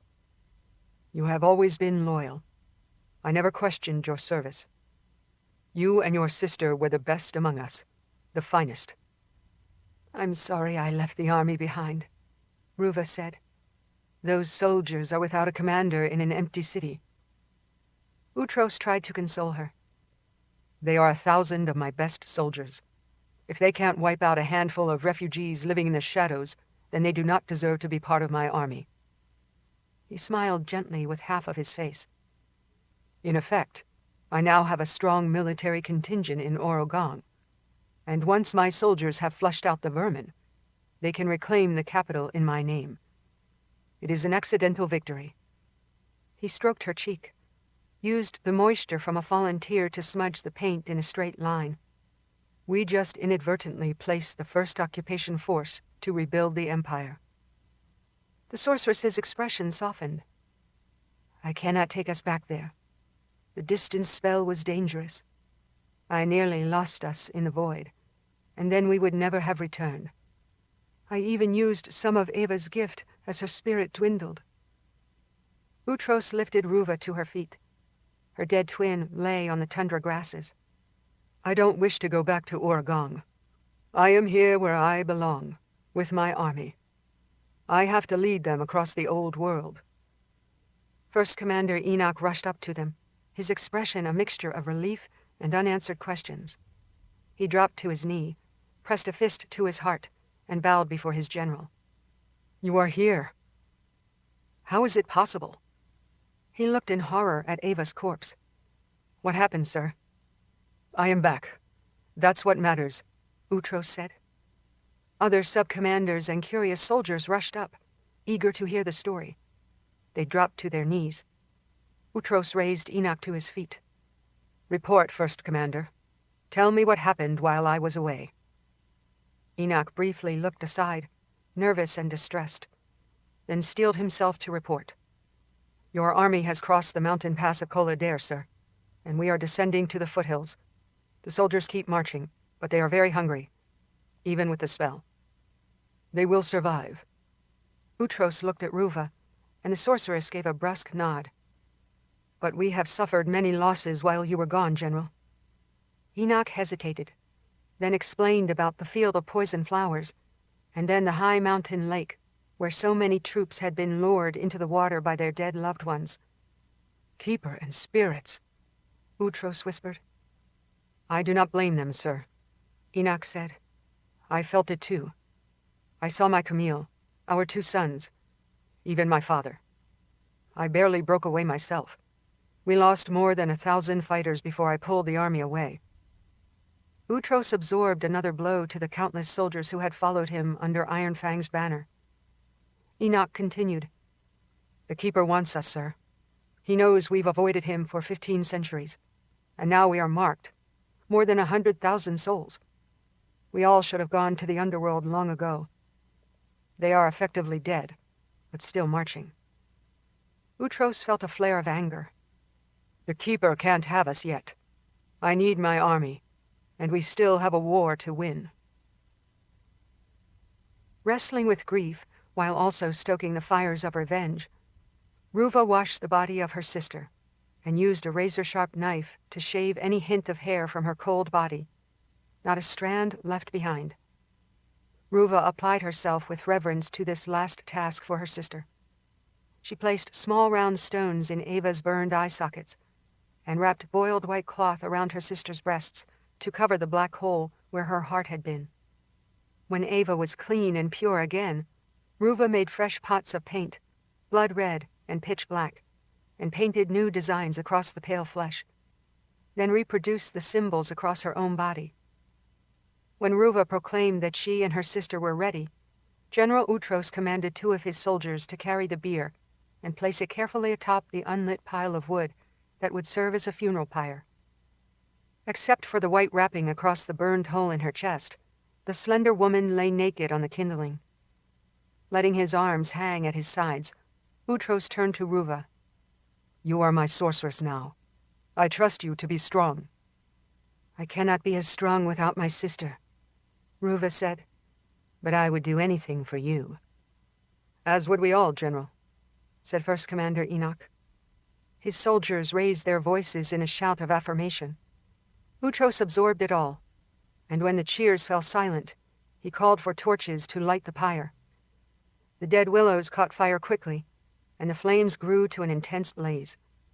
"The Keeper will have to be satisfied with Ava for now," Utros shouted to his army. "For the rest of you are needed here." The pyre roared so bright and hot that Utros had to step back. Transfixed, Ruva stayed close to the blaze as the fires blackened her twin's flesh and destroyed the painted markings. Ava's skin cracked as the fire consumed her. Her face fell away, leaving only a skull with 2 pebbles inside the eye sockets. Though the intense heat reddened Ruva's own skin, she refused to retreat. Utros grasped her arm and pulled her away, pressing the slender woman's shoulders against his chest armor. As the orange fire devoured the remnants of Ava's body, the pyre shifted, and the flames swirled as if a whirlwind had caught the embers in a circle. The color changed from a bright yellow to a sickly green, as Ava's bones fell apart into the core of the fire. A translucent green image rose from the flames, insubstantial and shimmering. The soldiers gasped in superstitious terror. Ruva let out a low moan that sounded like surprise, not fear. The apparition sharpened, became more intense, and Utros recognized the dead sorceress. "Ava, you aren't in the underworld," Ruva cried. "I cannot go." Ava's spectral form brightened to stand out against the bonfire, where her blackened bones crumbled into the embers. Utros held on to Ruva with his powerful arms, although she struggled to break free and throw herself into the flames. He needed to know Ava's purpose. "Has your spirit decided to remain with us? Did the Keeper allow it?" "My sister and I are twins," said Ava's shimmering form. "We are bound together, heart and mind and soul. We share the same Han. The Keeper marked both of us. As infants, after our bodies were cut apart, we too died briefly and traveled through the veil. But a healer brought us back to life and snatched our souls from the underworld. The Keeper knows us. He is waiting for us, but needs both of us." The shimmering spirit hovered before Ruva. "My sister must pass through the veil with me. I cannot go alone." Ruva looked longingly at her twin, but pressed her shoulders back hard against the general's chest. "No, I must remain here. You know it." Ava laughed. "And therefore I must remain. You are an anchor that keeps my spirit here in this world. I am trapped between life and death."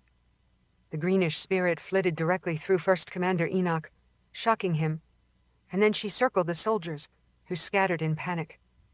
She wafted back through the fire, entirely unharmed. "I am a spirit unfettered by physical form. I can go wherever I wish, see whatever I like." She swooped closer to Utros. He was not afraid, but intrigued. Her spectral face was very close to his, as she hovered before him. "And then I can report back here." She smiled. "Beloved Utros, I will be your perfect spy." Chapter 38.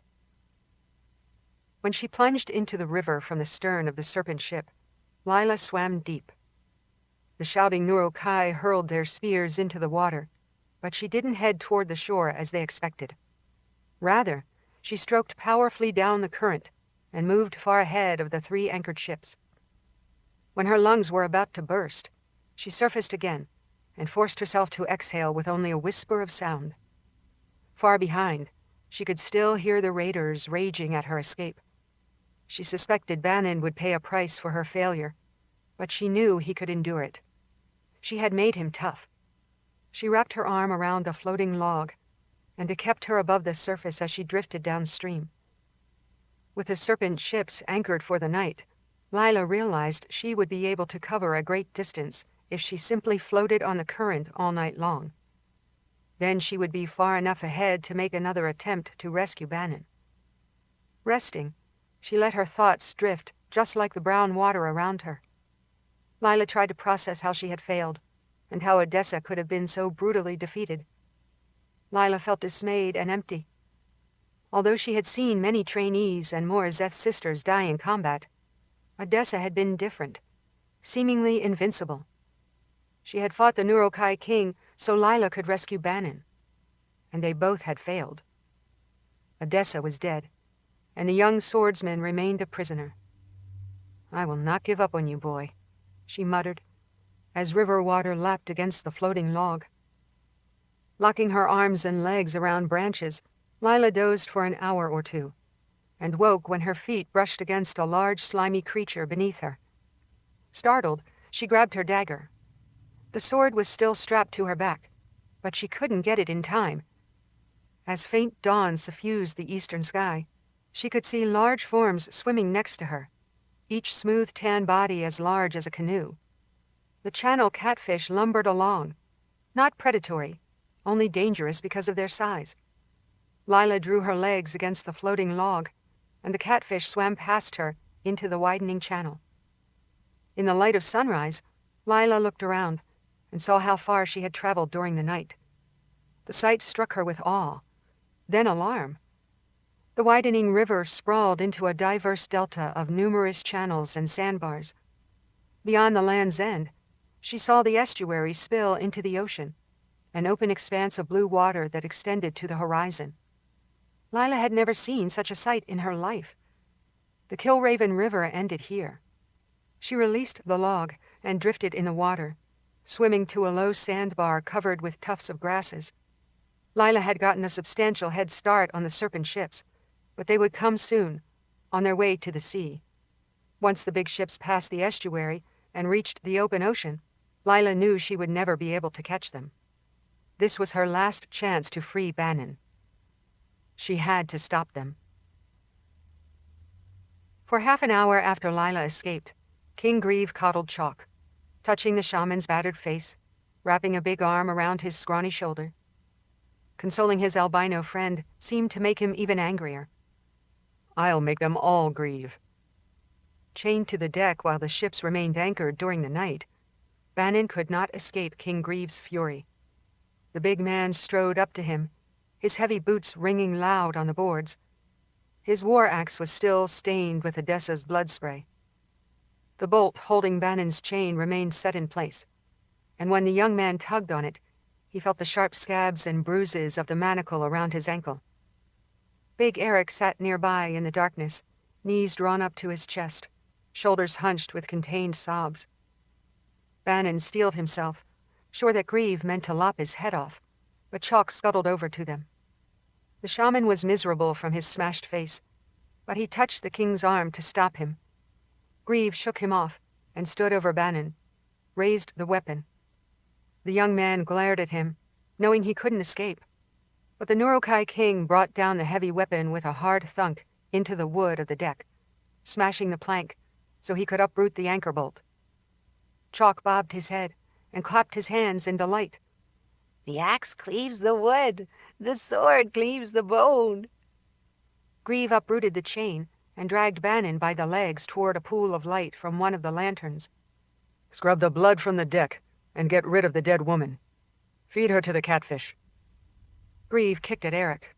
"You, help him." The big man shuddered and moaned, paralyzed. "I'll do it myself," Bannon said, climbing to his feet and grabbing the brush. "Leave my friend alone." He realized it was the wrong thing to say as soon as the words passed his lips.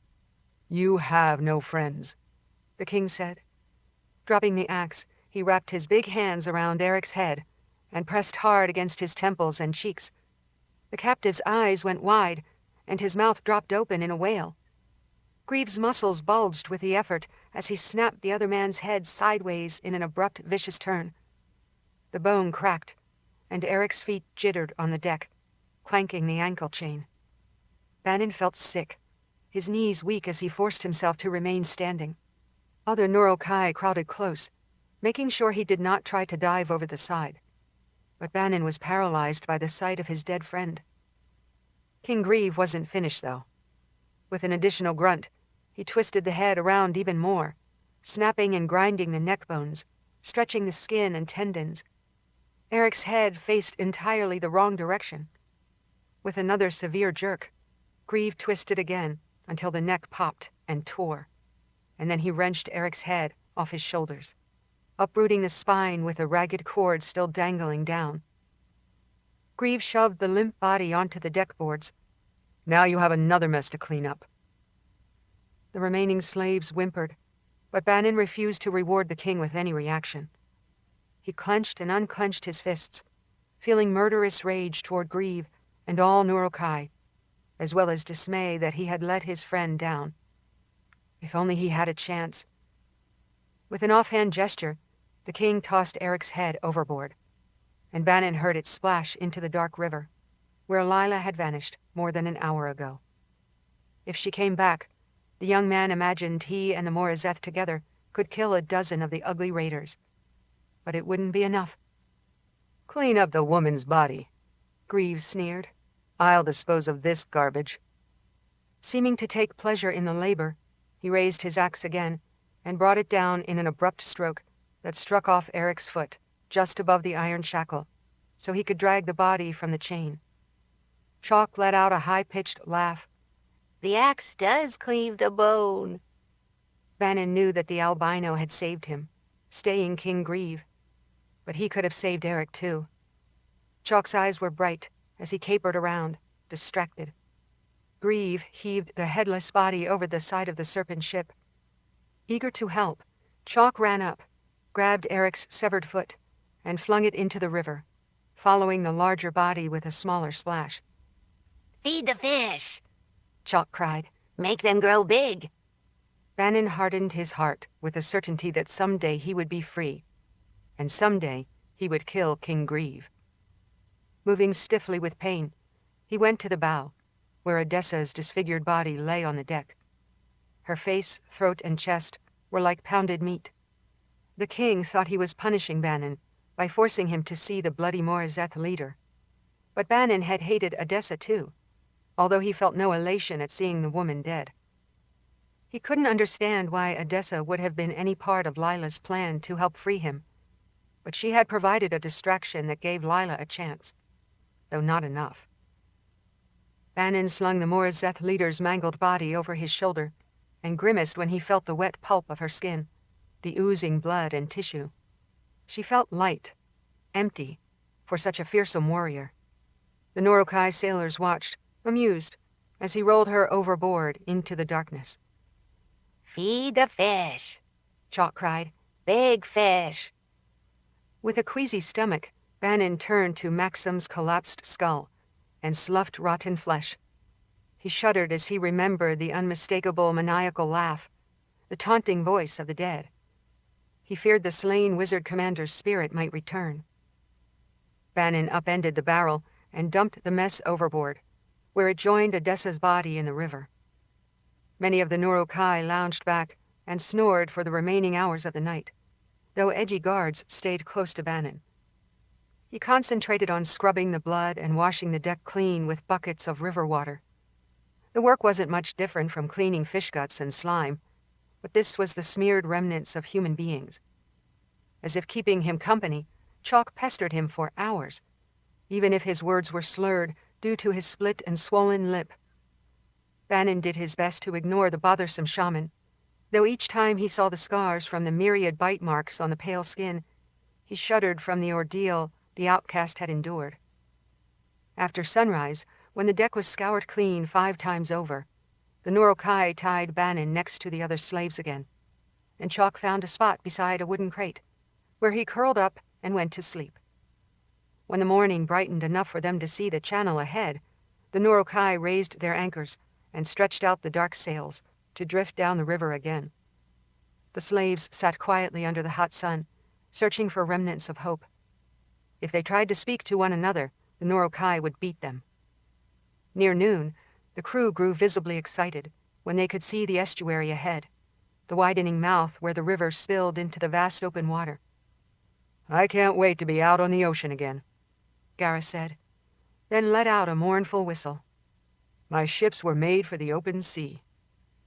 With longing in his heart, Bannon remembered spending time on sailing ships, even the doomed Wave Walker. As a boy in Shariah Island, he had watched the graceful vessels sail off to places he could only dream of. He had always wanted to sail the seas, and now he was a captive of the hideous raiders. He had no hope of escape, unless Chalk could help him. As the raider vessels cruised into the delta, shouts of surprise came from the bow. Norokai hurried to the front of the ship. Some of the raiders guffawed and joked, pointing over the side. Bannon strained against his bindings to see what had drawn their attention, but too many burly bodies blocked his view. King Grieve stood by the carved serpent figurehead, and he let out an angry snort. "I can kill her just as easily as I killed the last one. Go get her." Out in the widening estuary, where sandbars and hummocks confused the direct route to the ocean, a woman stood alone on a sandbar in the middle of the river, waiting for the serpent ships to arrive. Lila. When Bannon watched the Norokai bring the new prisoner on board, she was trussed like an animal killed in a hunt. Her wrists and ankles were bound, as if the raiders feared her, and with good reason. They dropped Lila heavily onto the deck, and she smothered her grunt as her head struck the wood. She glared at them in defiance. When she saw Bannon, her stony expression softened, and her eyes lit up. Chalk cringed and scuttled away from the woman who had struck him. Grieve bent down to relieve Lila of her dagger. Then, gingerly, her agile knife. "You won't be using these again." He threw both weapons over the side. Next he pulled the sword that was bound to her back, holding up sturdy. Bannon's heart surged at seeing his trusty weapon. He had bought the discolored blade from a swordsmith in Tanimura.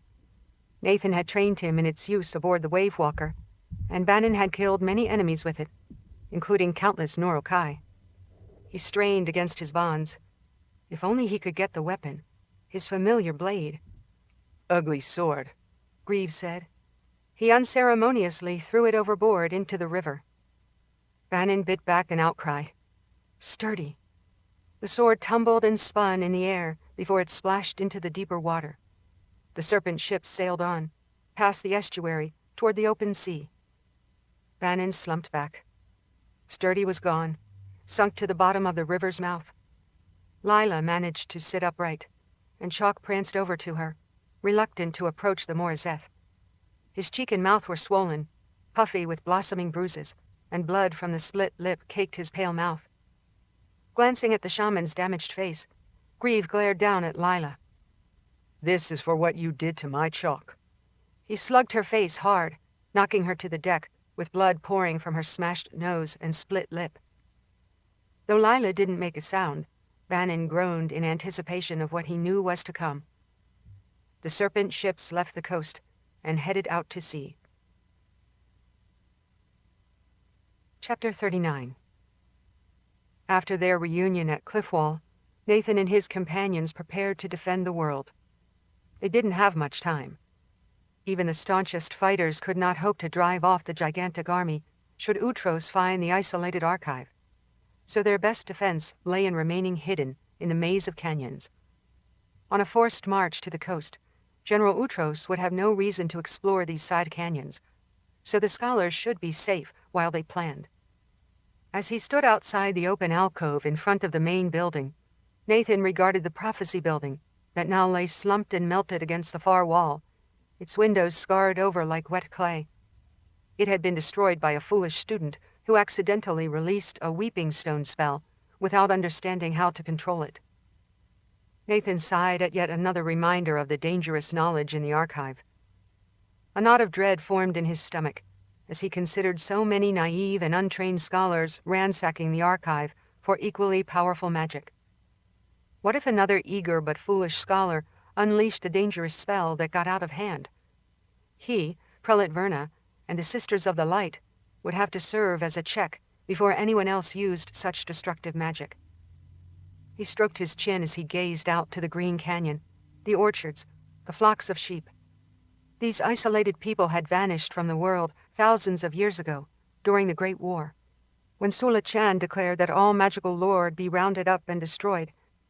Many valiant wizards had secretly stockpiled old books and scrolls, preserving the information here in the wilderness. Now, perhaps that knowledge could be used to defend against General Utros. Nathan sighed. Every time one terrible enemy was vanquished, another appeared. A discouraging thought. But maybe he should look at it the other way around. For every enemy that threatened the world, there would always be defenders like himself, Nicci, Richard, and Kalan, to stand against tyranny, proving to be stronger than evil, again and again. This time would be no different.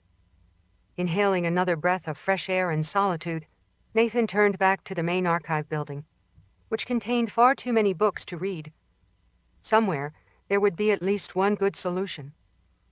Inside the vaulted library chamber, glowing lights hovered above study tables, illuminated by simple spells that the young novices used for practice. Scholars sat at individual desks, or at long tables piled with books. They all searched for new ideas, some unorthodox spell that could help stop the ancient army. Gloria distributed volumes for her avid members to peruse.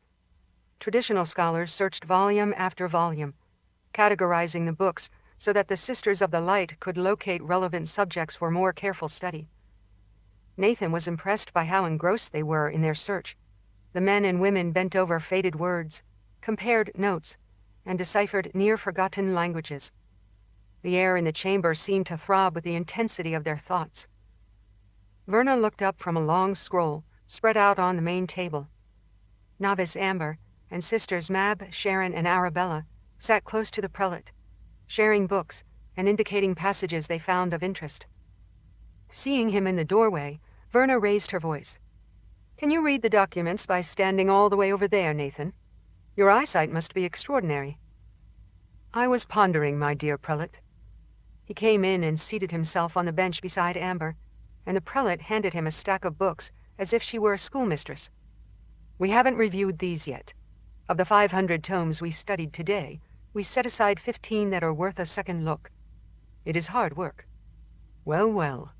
15 are better than none." He opened the cover of the first book, which was filled with nautical charts. He wondered how such a book had ever found its way so far inland, but he doubted it would contain anything they could use against the marching army. He set the tome aside. For the next several hours, Nathan fell into a routine, studying spines and titles, occasionally recognizing an author. Some books were written in the alphabet of Ilbekar, which he had learned from Elsa during their stay in the city. Some languages were incomprehensible to him, so he returned those books to the stack, in hopes that someone else might recognize the writing. Several books were written in High Daharan, and one volume sent a tingle through his skin. He leaned closer. "This is the language of creation." "That bodes well. It must be extraordinarily powerful," Verna said. "If you can read it?" Nathan took that as a challenge. "I am somewhat versed in the language of creation, but it requires a great deal of interpretation." He spent an hour on the book alone, while the scholars and the sisters catalogued, studied, and discarded dozens of volumes. Finally, he admitted defeat. "Too much of a challenge, even for me." He clucked his tongue against his teeth. "I was adept at constructed spells, but these words have an unknown foundation. If only Richard were here. That boy was quite skilled in working constructed spells, far beyond my talents." "Yes, Richard was the very best student ever. The only war wizard born in thousands of years." Verna closed a green leather-bound book, which sported a prominent dried bloodstain. "But we don't have him now. We have only ourselves, and we have all this." She gestured to the crowded shelves that lined the walls of the library, as well as the countless tunnels and archive vaults, the satellite buildings, even the innumerable sealed chests preserved by spells long ago. That should be enough. We just need to find out how, my dear, he said. Alone in the small, austere chamber they had assigned him, Nathan fell into a deep sleep, still exhausted from the long and arduous trek. His mind and heart felt bruised from the loss of dear Elsa. Ildikar was gone, and he didn't know whether Bannon and Nicci were alive or dead. He tossed and turned on his narrow pallet. In his dreams, he went back to Ildikar, but he felt a darkness around his memories. His heart pounded like a drum inside his chest, and he sank deeper into the dream.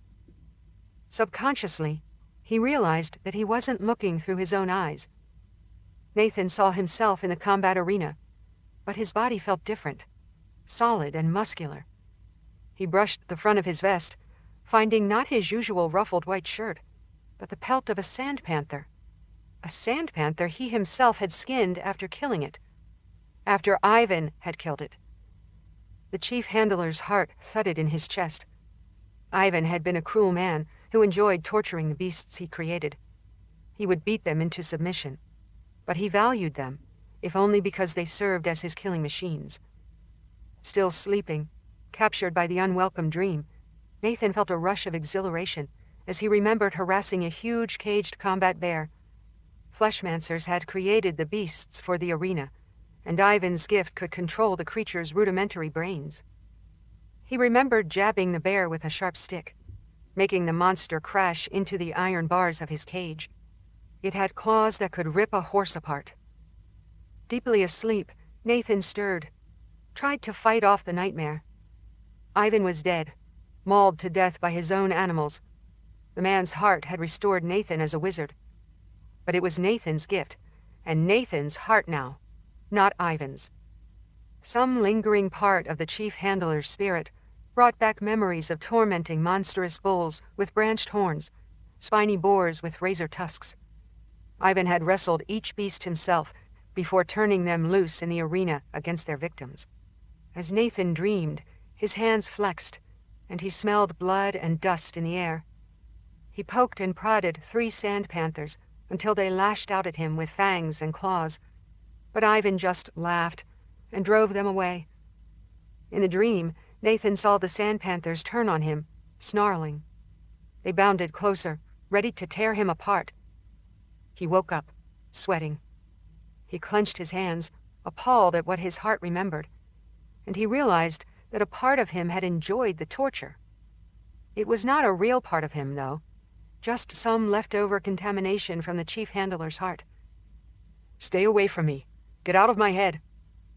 With an effort, he drove Ivan's presence away, and the dead man faded to whispers in his mind and in his heart. Shaking, knowing he would never go back to sleep, Nathan went to the small desk and took out his life book. He opened it to the last few blank pages, where he would write down his real thoughts, his real adventures. That was what he wanted to remember. Chapter 40. The silver whirlwind of the Sliff swept Nicci away from Orogang. She had been so desperate to leave, had tried repeatedly to summon the Sliff, but to no avail. But now she couldn't leave the city, not in the middle of the battle. If Nicci wasn't there to help the outnumbered hidden people, Utros's army would conquer the ancient capital. All of the people would be slaughtered. Yet the Sliff had her, filled her, carried her along. Nicci struggled to stay where she was, but she couldn't break free. The molten silver rushed into her mouth and nostrils, plunging into her lungs, abducted her. She didn't want to go. She felt as ineffective as a small child battering an adult in frustration. Nicci lost track of time and distance. She was helpless, and not in gentle hands. This rebellious Sliff was malicious. In transit, Nicci experienced the primal fear of suffocating, drowning. She tumbled along, disembodied. Finally, after an infinite yet unknown amount of time, she hurtled back to the real world, and there was nothing calm about their arrival. The Sliff burst out of her well at the temple in Saramundi, and the metal froth boiled up over the lip, dumping Nicci into the ground. She sprawled onto the flagstones, retching to purge the substance from her lungs, mouth, and nose. She scrambled to her knees, glaring back at the well, and shouted, "Why did you take me? I did not wish to travel now." Orogang was on the other side of the land. Even without General Utros to lead them, those 1,000 regimented soldiers would make short work of the gray-clad refugees. She thought of Mura and her sand panthers against the ancient warriors, and all those poorly trained hidden people who fought for their lives, defending the ruins of the city that had been their home. Nicci glared up at the shifting metallic sliff that loomed up from the well. "I called you repeatedly, but you were silent. Why now? Why did you take me when I was needed in Orogang?" The creature's expression was like a thunderstorm as it grimaced in anger, and her hair flowed and squirmed like silver lava. With high cheekbones and thin lips, she had been a beauty in life, but now she looked blank and inhuman. "Because I wished to." The sliff sounded petulant. "I never wanted to taste you again, nor serve you. You are a traitor. You tricked me." Nicci rose to her feet and faced the sliff without fear. "I served my own cause, and your cause was long gone, a failure from thousands of years ago. So long as I exist, the cause is not dead." The sliff's sculpted metal garment flickered and shifted. The molded silver of her cheeks hardened, and her mouth twisted in a sneer. "Now you will tell me what I need to know. I fulfilled your demand. I brought you to Saramundi. Tell me about Sula Chen." The sliff grew more powerful, more terrifying, as she drew silvery material from the depths of the well to swell her form. Her metallic locks of hair thrashed like twisted whips. Seeing her, Nicci remembered the huge carving at the entrance to Saramundi Harbor, the Sea Mother, protector of the old world, a hard yet benevolent goddess that many people along the coast revered. The Sea Mother looked exactly like the sliff. No doubt in some forgotten past, a superstitious city dweller had seen the sliff, imagined some kind of deity, and created a whole religion around that misconception. But Nicci knew the sliff was just a being that had been altered by ancient wizards, not a goddess. Nicci kept her gaze locked on the gleaming woman. "I will tell you about Sula Chen. I fought him myself, and I helped bring about his downfall. But it was Lord Richard Rall who finally destroyed him."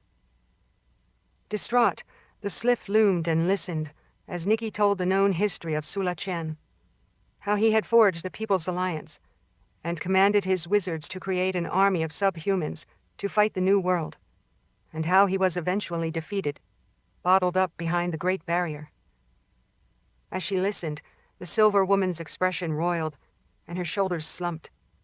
But then she straightened with a bitter anger. If Sula Chen was dead 3,000 years ago, then how did he return? Why was he not victorious? He was resurrected with some of Richard Rall's blood, thanks to a traitor named Hannes Ark. Sula Chen returned with an army of soulless half-people, but they were all wiped out, defeated completely. Obligated to fulfill her promise, Nicci described the last war in the Dark Lands, how the armies of Dahara had fought against the undead hordes, and how Richard Rall had finally destroyed Sula Chen beneath the Garden of Life in the People's Palace. Her voice had an edge of hard satisfaction as she wrapped up the tale. Sula Chen was vanquished, hurled back into the underworld. Lord Rall was a war wizard. He changed the underpinnings of the world using the language of creation, and Sula Chen was too weak to beat him. He failed completely. Her voice rose as she found more energy, more anger and satisfaction. Nicci crossed her arms over her chest. "Sula Chen is dead, never to return. Your cause, the People's Alliance, is no more." The devastating news was the only weapon Nicci could use to punish the sliff for what she had done. "Your cause is not only ended, but it is useless. It was always useless. Sula Chan's plan was doomed to fail from the beginning. You are the only thing that remains of it." The sliff cringed at the information, as if the words whipped her with barbed lashes. The quicksilver face stretched, melted, twisted, and then her mouth widened in a distorted and horrific snarl. "You are lying." Nicci stood before the well, adamant. You know I'm not. You hear the truth in my words. You gave up your life for nothing all those years ago." The metallic fluid brightened as if it had become white-hot, and the amorphous molten shape changed as the beautiful woman transformed into a ferocious demon. Her body enlarged and her 2 arms elongated, stretching into tentacles that struck down with hooked claws. Nicci dove to the flagstones and rolled, dodging the blow, but the sliff shifted her entire form, forsaking her human figure. 4 more quicksilver tentacles boiled out of her torso. "Yes, come travel with me and never return." The hooked tentacles lashed at Nicci. "I will drag you down and keep you within me forever. I'll drown you and crush your lungs, so that you will be as dead as my master Sula Chan." A silvery arm wrapped around Nicci like a twisted iron bar, but she summoned her gift to flood the silver form with heat until it ran like hot liquid. She broke free of the appendage and ducked under it, pulling herself away. Her black dress was smoking, and the skin on her arms reddened with burns. Nicci backed away, giving herself just enough time to create wizard's fire.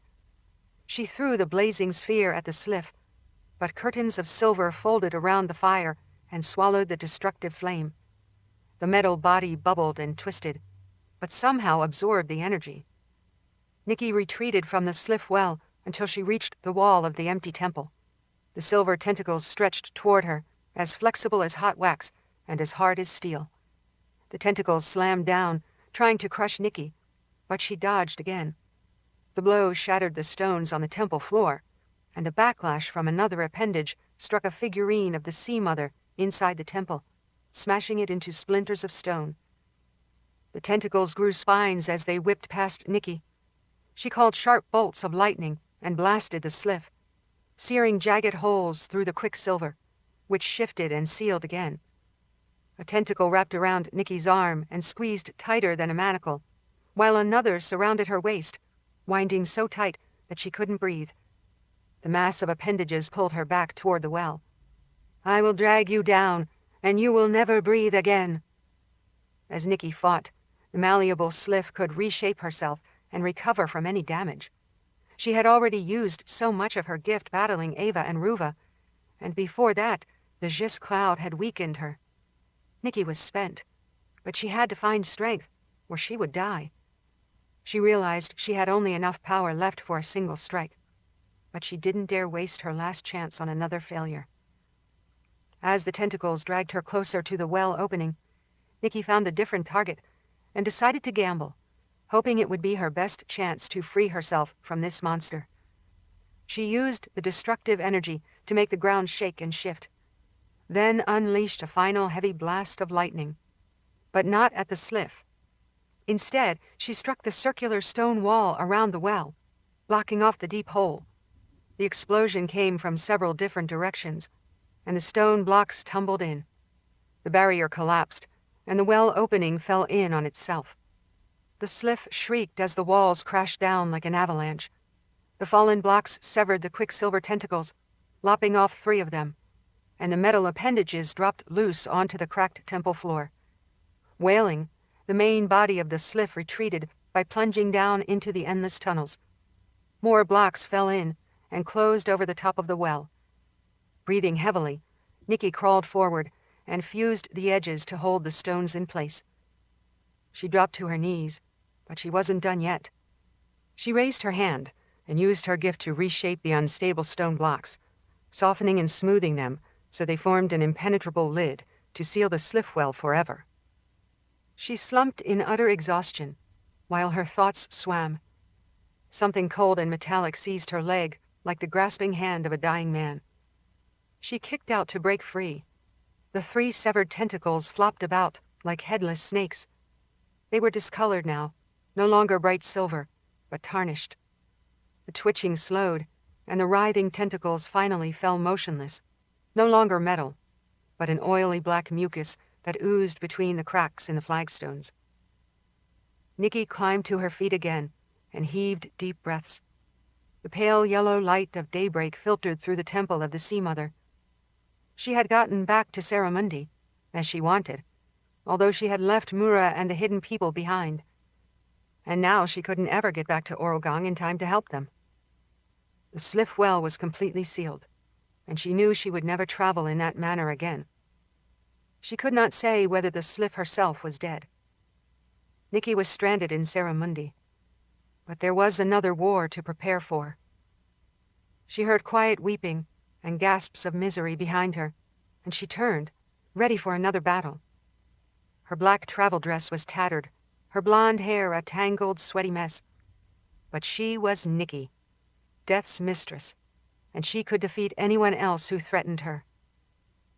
5 terrified supplicants stood just outside the temple. They had come at dawn, carrying baskets of fruit and fish as offerings, which they had dropped as they watched Nicci battle the frightening silver apparition. Now the supplicants stared at the shattered statue, the collapsed well. "The Sea Mother," one of them sobbed. "You killed the Sea Mother." "Your Sea Mother was not what you believed her to be." Nicci hardened her voice and strode to the entryway. "Now take me to the Harbor Lord." Chapter 41. The Cliff Wall scholars worked all day, every day, poring over the wealth of documents. The kitchen served the scholars their meals at the library tables so as not to interrupt their frantic searches. With the army of General Utros marching relentlessly over the mountains, they had little time. Cliffwall banked everything on the hope that the archive would remain hidden, since no one in the ancient military force knew it was there. But with a threat to the entire old world, Nathan didn't just want to hide. Somewhere in this vast treasure trove of magical lore, they would find something to stop General Utros from conquering the cities and lands of the old world. Nathan and Verna moved through the corridors that honeycombed the mesa to a cavernous document storeroom. The rock-walled chamber had high shelves filled with books, some piled haphazardly, others neatly arranged. He smelled the dust, the paper, the leather. Inside the chamber, he could hear workers sorting, shelving, discussing what they found. Stepping inside the door, he ran his fingers along the spines on the first shelf. His nails made a clicking sound from cover to cover to cover. "The sheer number of volumes is exhilarating, my dear prelate." He gave her a wry smile. "Perhaps if I were imprisoned here for 1,000 years, I might be able to grasp it all." "1 man for 1,000 years, Verna said. "Or thousands of scholars working together. We can put in the same number of hours in far less time. But if each person's knowledge is separate and incomplete, how will we know which pieces to put together?" He stroked his chin. "Dear spirits, so much to organize. We know how powerful the right spell could be, and how dangerous. We don't have the luxury of being cautious," Verna said. "If we find something that might work, we have to hope we can control it. I'm confident in my abilities, and you never had any doubts either." She looked intently at Nathan. "In fact, the Sisters of the Light were terrified of you." "Terrified?"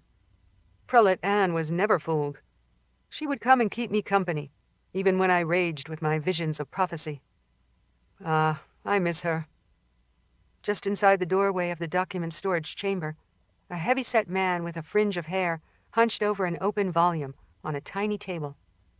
As the scholars came to him with books, he transcribed the titles in his ledger. His quill swirled like a bumblebee as he scribbled the letters, dipping like a stinger into the inkpot, and writing another line, without ever mistakenly letting a drip of black fall onto the page. Young men and women scurried from shelf to shelf, arms laden with volumes, moving with a hush that seemed natural inside such a sacred library. The room was lit only by an illumination spell, since candles or torches might ignite all the paper tomes and scrolls. One spindly man carried a load of books stacked up to his nose, while his fellow scholars removed volumes from his pile and arranged them on shelves. A flustered mousy woman pushed a cart past them with volumes that belonged in a different storeroom. Scholar Archivist Franklin guided a team of novices along with Sister Rhoda and Arabella. Franklin's robes were rumpled, and his eyes were bloodshot and shadowed. When he saw Nathan and Verna, he flashed a relieved smile. "I'm glad to report significant progress." We have brought the books containing powerful spells here to this chamber." He sighed and gestured to the creaking shelves. "This is where you start. Your best bet. Once you've finished reading all of these, we will bring more." "We will get right to it," Nathan said. "I hear you've already found the Weeping Stone spell that melted the prophecy archives," Verna said. "The one your student couldn't control." "Albert was a fool to attempt it," Franklin said. "Not power-mad or ambitious, but untrained, and not inclined to consider consequences." "Too foolish even to know how great a fool he was," Nathan said, clucking his tongue. "That is the most dangerous kind." The prelate was more intrigued than frightened. "We should make note of such a powerful spell. It must be based on braided magic, tied to the fundamental structure of stone. It could allow us to melt a mountainside." "Melt a mountainside? Against General Utros?" Nathan felt uneasy. "And what if you can't stop the spell once it gets started?" Verna pulled a faded gray book off a shelf and looked at it, but she was distracted. "It is still worth considering, if we should need it." Franklin showed them an ornate urn of glazed blue porcelain, sitting on a shelf. "We found this in Albert's quarters, after he accidentally melted the prophecy archive. I decided to keep it next to the documentation of the Weeping Stone spell." He removed the lid of the urn, and Nathan and Verna peered closer. This was a necessary component of the spell form. Nathan saw fine grains at the bottom of the urn, white sand, with an unusual prismatic shimmer. "Dear spirits, that's sorcery sand." Verna nodded. "I can see why that would be a key to triggering a great spell." She looked worriedly at Nathan. If Albert used half an urn of sand without knowing what he was doing, no wonder the walls collapsed. So much power. We're lucky he didn't destroy the whole archive. "So this isn't just plain sand?" the scholar archivist asked. "We were going to dump it out as we cleaned up the clutter." Nathan gasped. "Oh no, don't do that."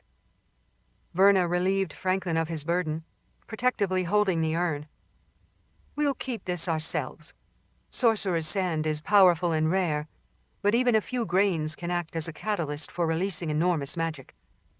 She secured the porcelain lid in place. "This is very important." Two scholars shelving books on the far side of the chamber cried out in surprise. Nathan heard the muffled clatter of volumes tumbling to the floor in an avalanche. A young man bolted around the end of the shelves. A spirit in the archives!" Hearing more shouts, Nathan and Verna ran toward the last row of stacks, where another cascade of disturbed books thumped to the floor, pages strewn everywhere. The wooden shelves rattled. A second scholar tripped on the hem of her robe and sprawled, knocking an armful of scrolls onto the floor. A shapely but insubstantial female figure flitted toward them in a shimmer of green glow. She was hairless and painted with symbols, but she seemed only partially there, a whisper of a human being. Nathan's boots slid on the smooth stone floor as he skittered to a stop. "You're one of the General's sorceresses." Her image wavered, and her face shifted from beauty to hardened vengeance. Her flickering form became razor-sharp. "Such a lovely archive. Such interesting information." "Begone from this place," Verna shouted, calling power into her voice. The other Sisters of the Light joined her, staring at the image. The spectral image just laughed. "I found you. Now I know where you hide." Her voice had the hollow coldness of a winter wind. "Which one are you?" Nathan demanded, stepping forward to face the green-tinged spirit. "Which sorceress, Ava or Ruva?" "I am the dead one. I am Ava." She flitted to the ceiling before she swooped down, unbound by gravity or any physical form. "Nicci killed me, but I am still here. I will help destroy you all." As the glowing figure lunged toward them, Nathan lashed out with his gift to defend them, though part of his mind rejoiced in the knowledge that Nicci was still alive and had fought the sorceress. As the spirit came closer, he called a wind that blasted directly through the insubstantial form and succeeded only in rustling the piled books on the shelves behind her. "I am here, but not here."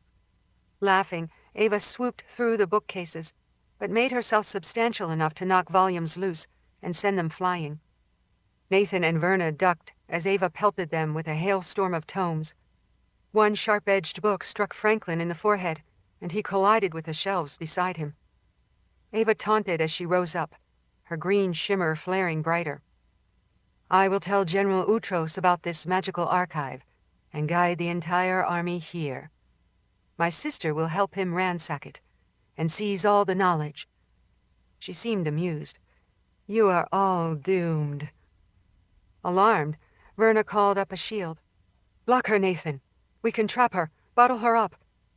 Sisters Rhoda and Arabella also called on their gift and joined the effort. "We don't dare let her escape now that she knows where Cliffwall is." Nathan helped weave an invisible wall of magic, but Ava's spirit was too swift and insubstantial. She slipped through them, darting along the line of shelves as more young scholars scattered in panic. Sitting at his little table, the portly recorder lurched out of his unsteady seat as the spirit blasted past. His inkpot spilled all over his ledger, and a fountain of black liquid sprayed in the air as Ava swooped by. She careened through the archive shelves like a phantasmal battering ram, knocking the books into disarray. The wooden shelves creaked and bent, on the verge of collapse. Ava's spirit reached the stone wall and vanished directly through the rock, leaving only the chaos of settling papers and slumping books in her wake. Franklin groaned in dismay as he looked at the storm of disrupted volumes. Books lay scattered with broken spines. Many pages had torn, the covers sheared off. Nathan looked at Verna in deep concern. "We can't remain hidden anymore. General Utros knows where we are." In camp after another day of marching through the foothills, the general stared at his campfire, trying to read messages in the flames. He felt the sadness of all he had lost, the loyalty to his emperor, the illicit love of an empress, and the fresh grief of Ava's death. Utros shouldered the responsibility for those many thousands of loyal soldiers who had died in his service. Was conquering even a continent enough? Ruva squatted by the fire, hardened and disturbed by the loss of her twin. When Ava's spirit manifested itself, Ruva's broken heart had twisted with an even more intense determination, and now the painted sorceress stared into the flames at the general's side, both lost in their own thoughts. The flames flared, and Ava's insubstantial figure rose from the fire, perfectly formed as in life, identical to her sister, except for the mirror image scars on her outer legs. Ruva gasped and opened her arms in an embrace. Ava drifted close and matched Ruva's position, overlapping as if the two of them were fusing their auras into one united being. General Utros faced the oddly doubled figure, awaiting the report of his spectral spy. Seeing the incorporeal image, First Commander Enoch also hurried over from his nearby tent. When Ava spoke, Ruva's mouth moved in tandem. Their words overlapped with an eerie resonance. "Beloved Utros, I have vital information.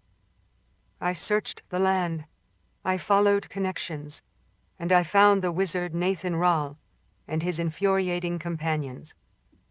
Her expression brightened with hungry anticipation. "They have a hidden archive of powerful lore within a few days' march. The countless books are filled with incredible magic, devastating spells that Ruva could use to help you subdue the land. If you conquer Cliffwall, General, we could take all that information for ourselves." Her shimmering face smiled. "It would guarantee your victory over the land." This was something Utros had never considered. An arsenal of forgotten magical lore? "Can you tell us where to find this archive?" "Yes, beloved Utros," the two women said in harmony. "It is hidden in a side canyon, and they have almost no defenses. They rely on camouflage to protect themselves. We would easily take the archive." Utros smiled. Even here at night, he kept the gold mask in place as part of who he was.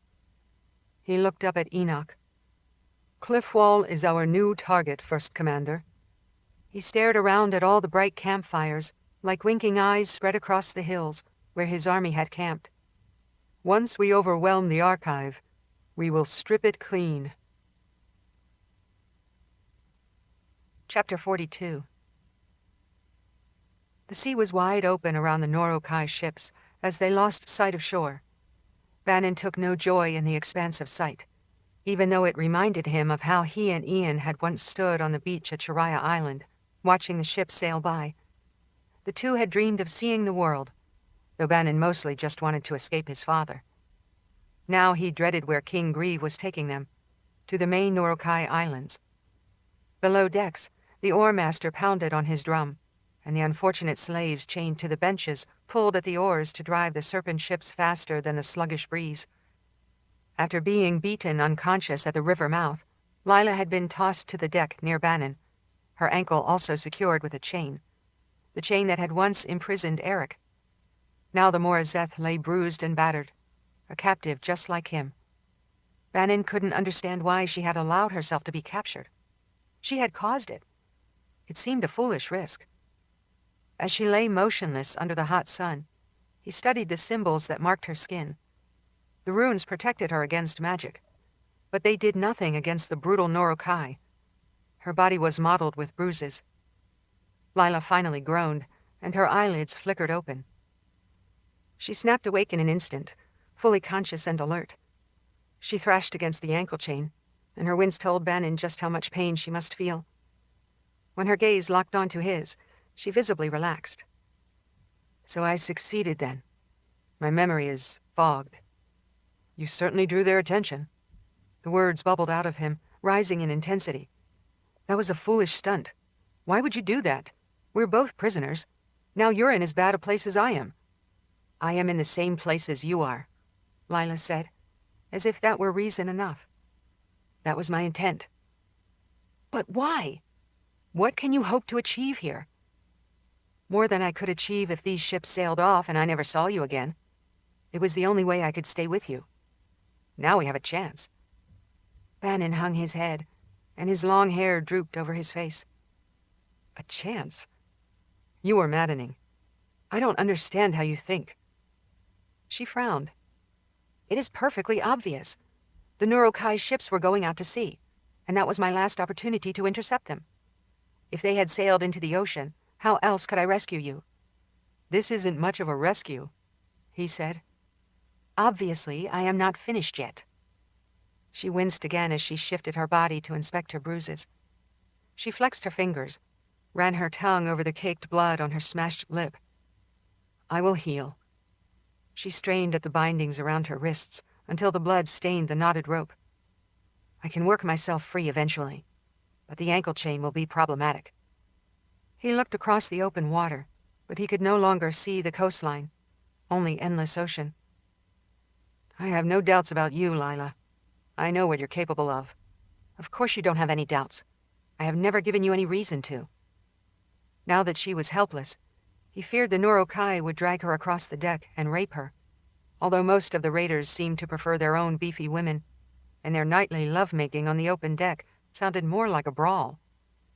Still, he had seen Norokai men ravish 3 of the female Ildakaran captives, treating them so brutally that 2 were mad, and 1 was dead and tossed overboard. They thought of their slaves as nothing more than walking meat. Lila was a beautiful woman, with a lean and shapely body. He dreaded what would happen to her, but he also felt a sick inevitability. The first night at sea, a sneering young Norokai with fresh red scars on his face grabbed Lila's leg chain, unfastened it, and dragged her away. She didn't scream. Instead, she coiled, made herself ready. Bannon threw himself to the end of his own chain. Leave her alone. The Norokai laughed, but Bannon was more stung when Lila turned and snapped at him. Be quiet, boy. You only make it worse. I can handle this. She tugged on her own chain, pulling back against the raider, but the Norokai yanked the metal links, nearly dislocating her shoulder. After the Norokai man dragged her into the shadows beside stacked crates of stolen supplies, Bannon strained to hear her voice, sure that Lila would challenge her attacker. but she spoke no words. He heard a scuffle, a grunt, then a scream, but it was not Lila's scream. The Nurokai man reeled back out of the gloom, drunk with agony, as he staggered across the deck.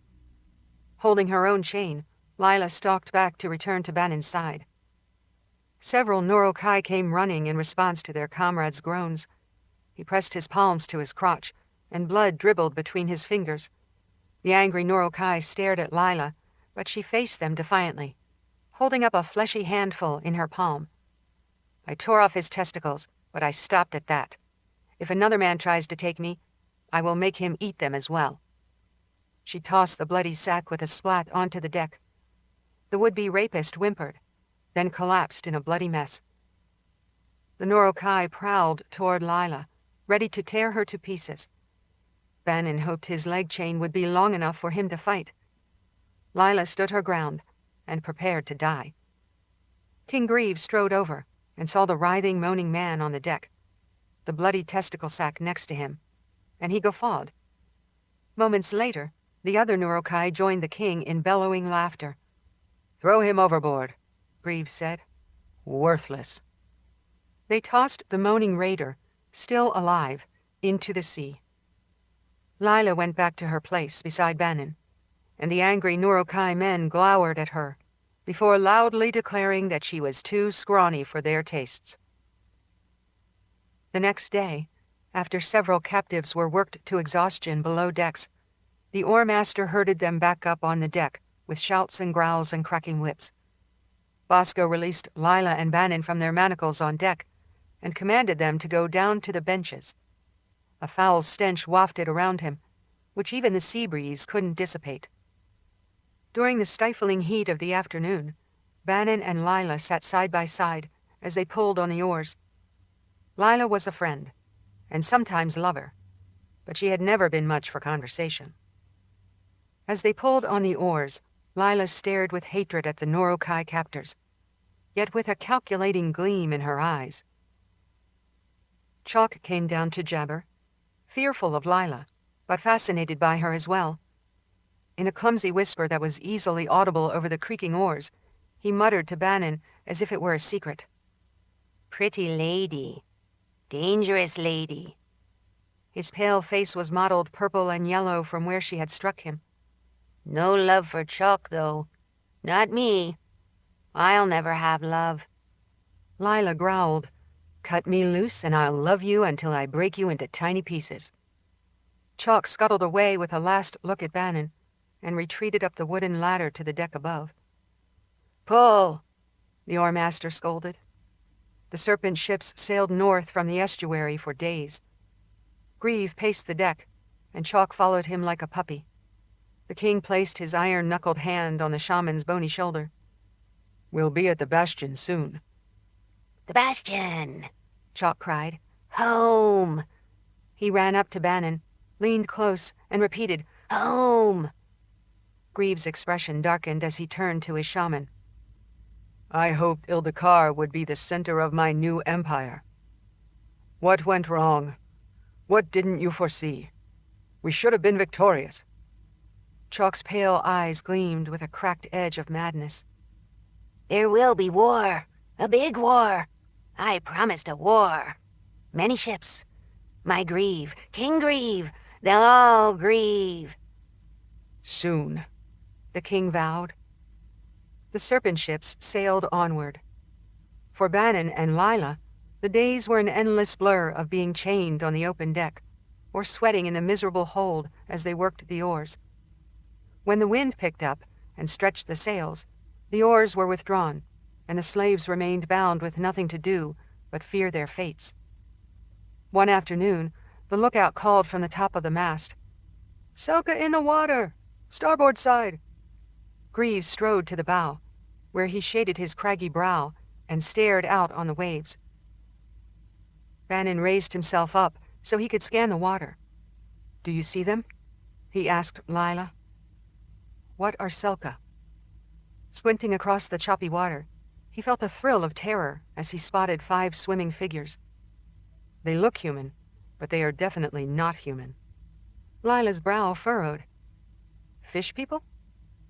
That's as good a description as any. A race of humans long ago altered to live under the water. They can rip sharks apart with their claws.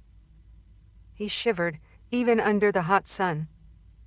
Nathan told me that during the Great War thousands of years ago, powerful wizards manipulated captives, gave them gills and changed their skin, in order to form an undersea army.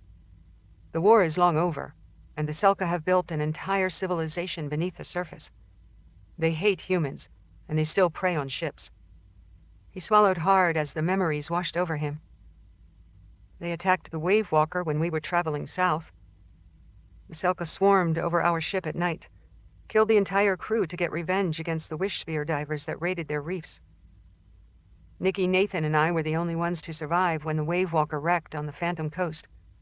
The Selka Queen had some connection to me, didn't want to kill me, for whatever that was worth. But they were unstoppable. The odds are better now. This time you have me to fight beside you, Lila said, and I am a Morazeth. With her hands bound and her ankles shackled, Bannon doubted even Lila could do much against a Selka attack. At the railings, the Norokai held their bone-tipped spears, ready to hurl them at the swimming figures, but the Selka kept their distance. Grieve bellowed a challenge out on the water. "Come close enough for us to kill you." The Selka remained tauntingly out of reach. Chalk groaned with fascination. Selka fish. Fish people. He nervously ran his palms over the puckered, scarred skin of his stomach. I don't want to be gutted, King Grieve. My Grieve. The king glowered down at him. "I won't let them gut you, Chalk." The shaman chanted in a sing-song voice. "Wrong, wrong, wrong." As if bored, the Selka swam away, while the Norokai doubled their lookouts to keep watch on the water. Lost in his memories, Bannon mused quietly to Lila. I don't know why the Selka Queen spared me the first time. When he was much younger, he had stolen a small fishing boat and sailed away from Chiraya Island without charts or knowledge. He drifted for days until he ran out of water and food, sunburned, in despair. He'd been sure he would die at sea. I knew stories of the Selka, he told Lila, but I'd never seen one. I thought they were just fishermen's tales. But that night when a sea fog closed in, I huddled in my boat and fell asleep. In the darkness, something pulled my boat, brought me back to the island. When I woke, I was home, and the boat was dragged up on the rocky shore.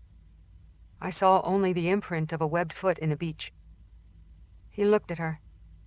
When they attacked the Wave Walker, the Selka Queen seemed to recognize me. Lila gave him a skeptical look. I believe you overestimate your charm and attractiveness, boy. Her voice was flat, but he thought she was teasing him. But if the Queen wishes to be your lover, I will fight her. He shuddered at the thought.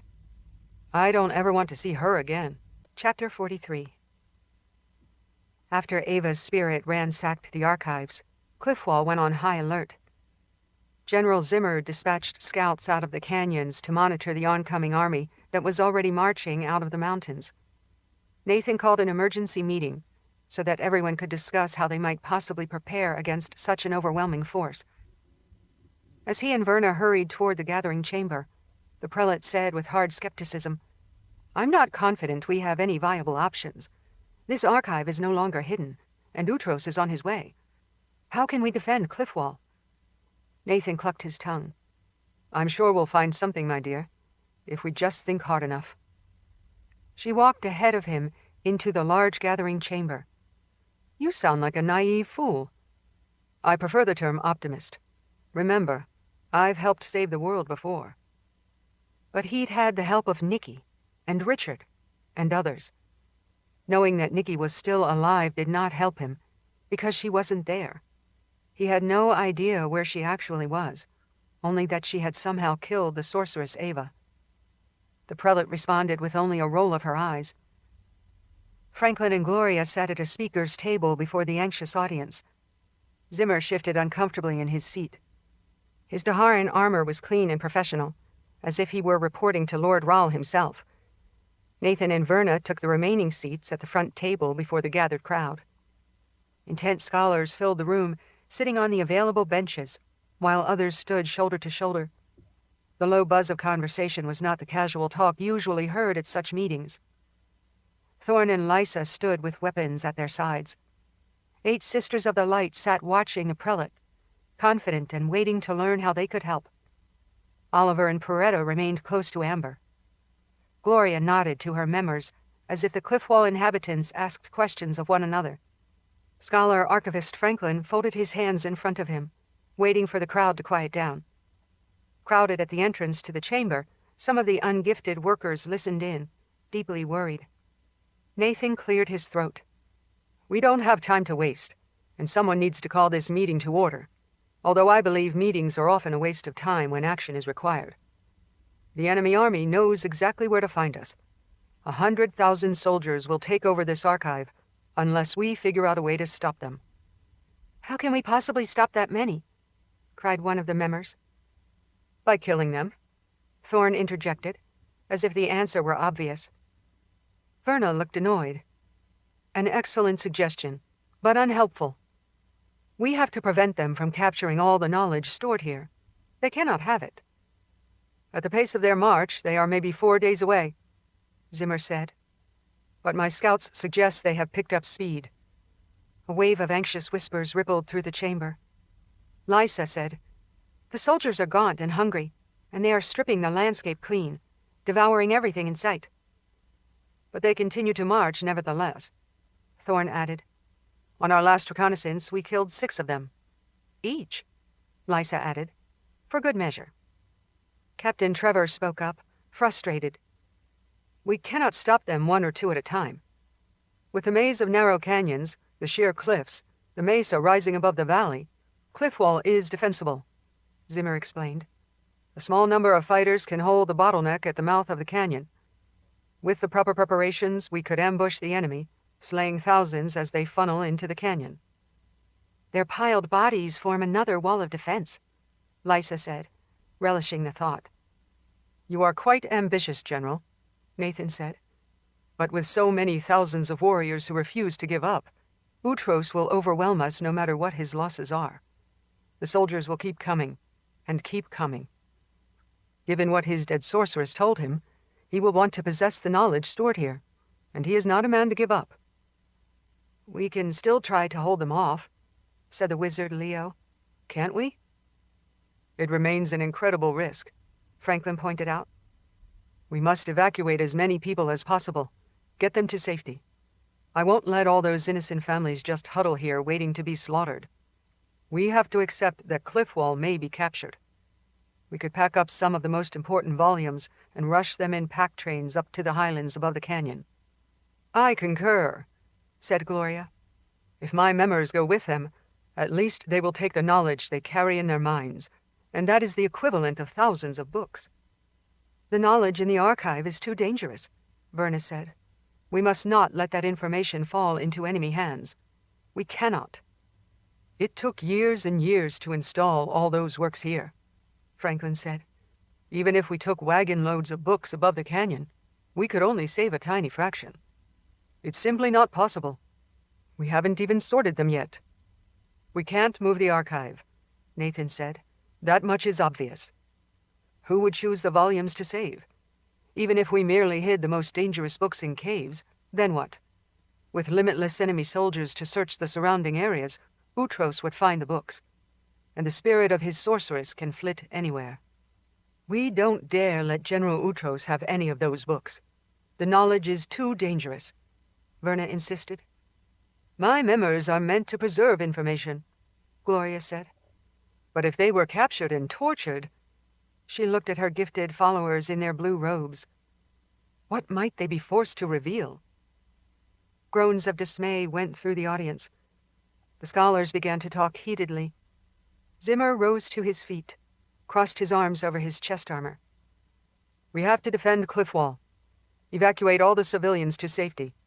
But my defenders must stop the army from breaking through into the canyon. We will stay here and use every possible defense to block the invasion." "Ava knows exactly what the archive contains," Nathan said. "Her sister Ruva is likely still alive, too, unless Nicci killed her as well." He stroked his chin. "She is just one sorceress," Oren said. And 100,000 soldiers, Leo pointed out. All the wizards of Ildikar could barely scratch that giant army, Olgaia said. We have far fewer defenses here. Zimmer placed his fists on the table in front of him. Let us be realistic. Black stubble shadowed his cheeks, and his forehead glistened with perspiration.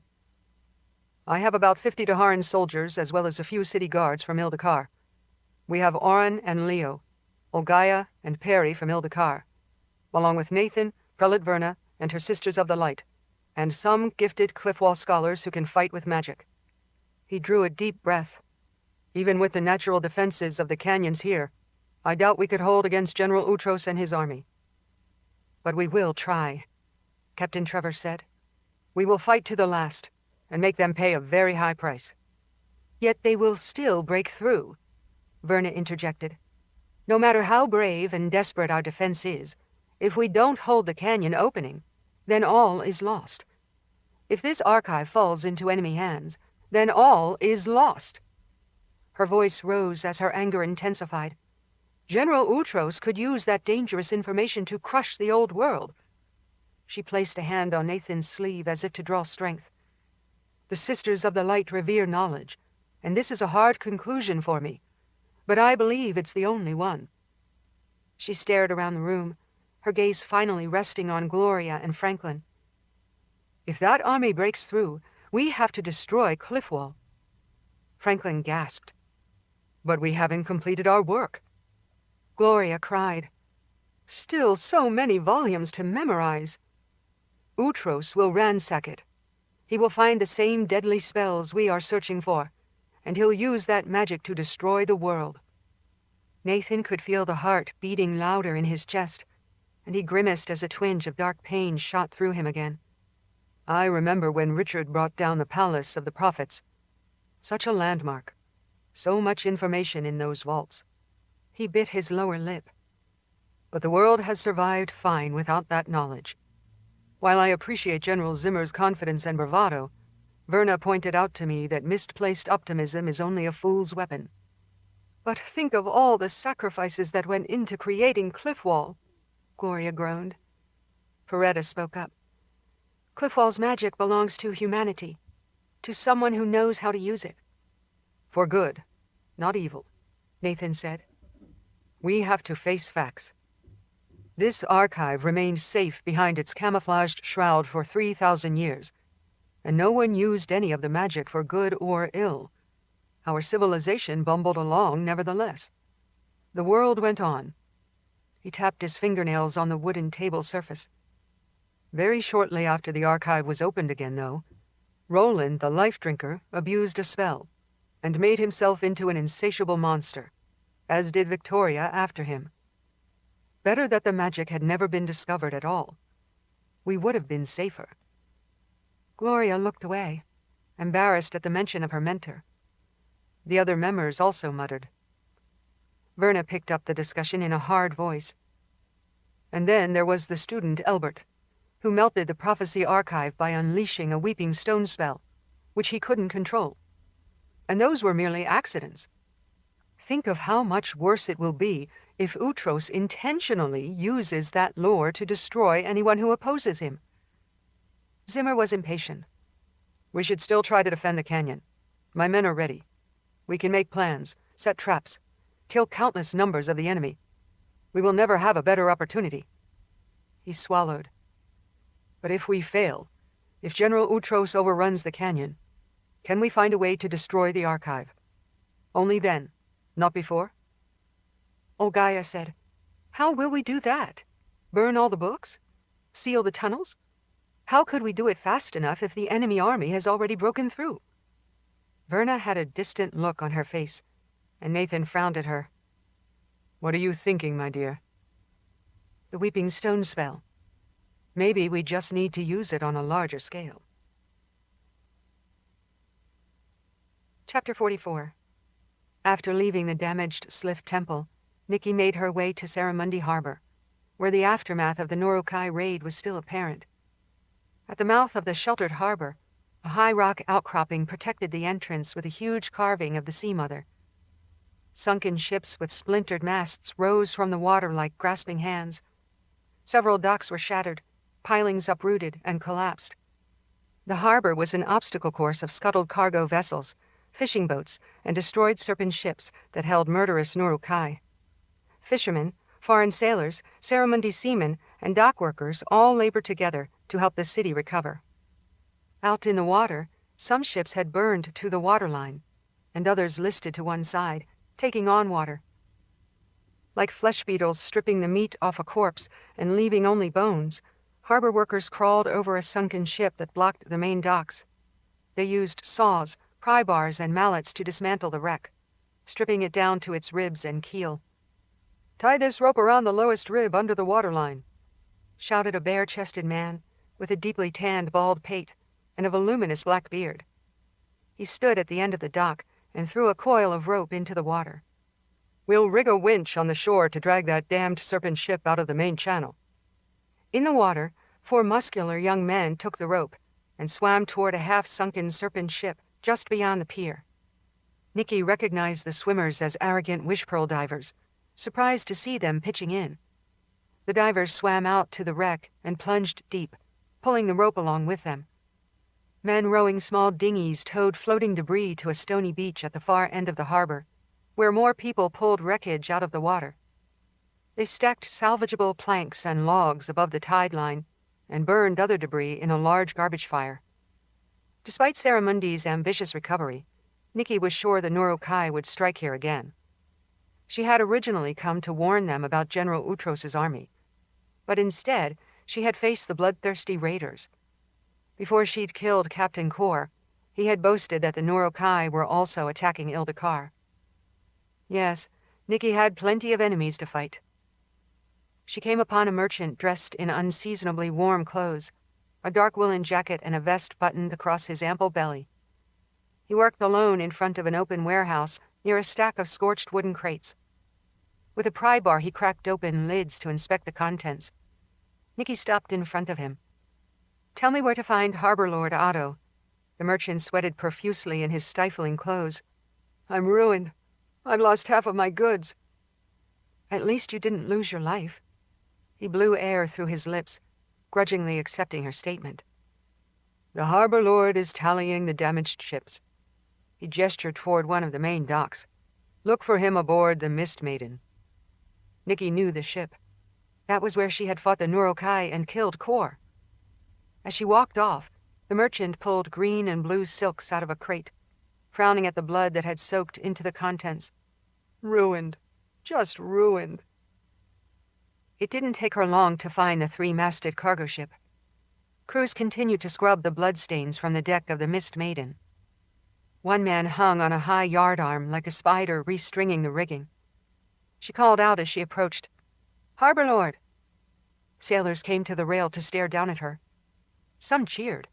"It's Nicci! It's Nicci! We're safe again!" "You're not safe until you learn how to fight for yourselves," she replied. Without being invited, she walked up the gangplank to the deck, where Harbor Lord Otto sat on a barrel next to the Mist Maiden's Captain Ganley, who was betrothed to Otto's daughter. The Harbor Lord looked at Nicci from beneath a floppy hat. His caramel-colored eyes were heavy with the signs of too much death and blood. "Nicci, I thought you went back to Ildikar." "I tried to. How long have I been gone?" Otto scratched his beard, considering. "The Nurukai attacked 10 days ago." He let out a long sigh.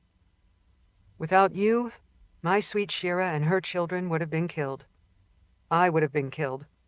But you made us stand strong. Saramundi will never forget that."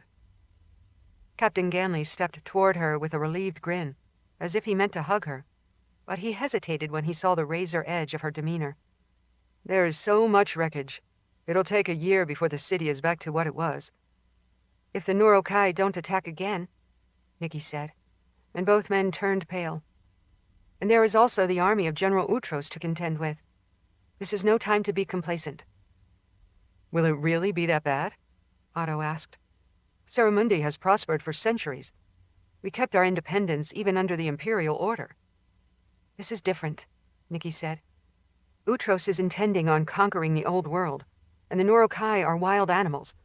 They want to raid and pillage, not engage in peaceful trade. At the harbor mouth, a lookout on the high promontory of rock banged on a brass gong, and a signal fire took hold, sending pale smoke curling into the air. Otto shaded his eyes. There's a ship coming in. Tension thickened like a thunderstorm in the air. People gathered along the docks, looking to the mouth of the harbor and the giant sea mother, afraid it might be more Norokai serpent ships. Ganley swallowed hard. We are not ready to fight again so soon. When the lookout banged twice more on the gong, Otto visibly relaxed. Nicci waited for a report. What does it mean? We know it's not a warship, Otto said. That wasn't a call to arms. A low vessel with patchy gray sails slipped past the giant cliff carving. The hull was dark and dirty, but it seemed to be a swift ship, judging from how easily it sailed into the harbor. A Kraken hunter, Ganley said with distaste. Not just any Krokener, Otto said. That is the Chaser, my brother Jared's ship. As the dingy ship nimbly dodged the sunken wrecks and protruding masts in the harbor, Nicci admired the captain's skill. Captain Jared seemed to know every sail, every rigging rope, every vagary of the winds and currents. He steered and dodged with little room to spare.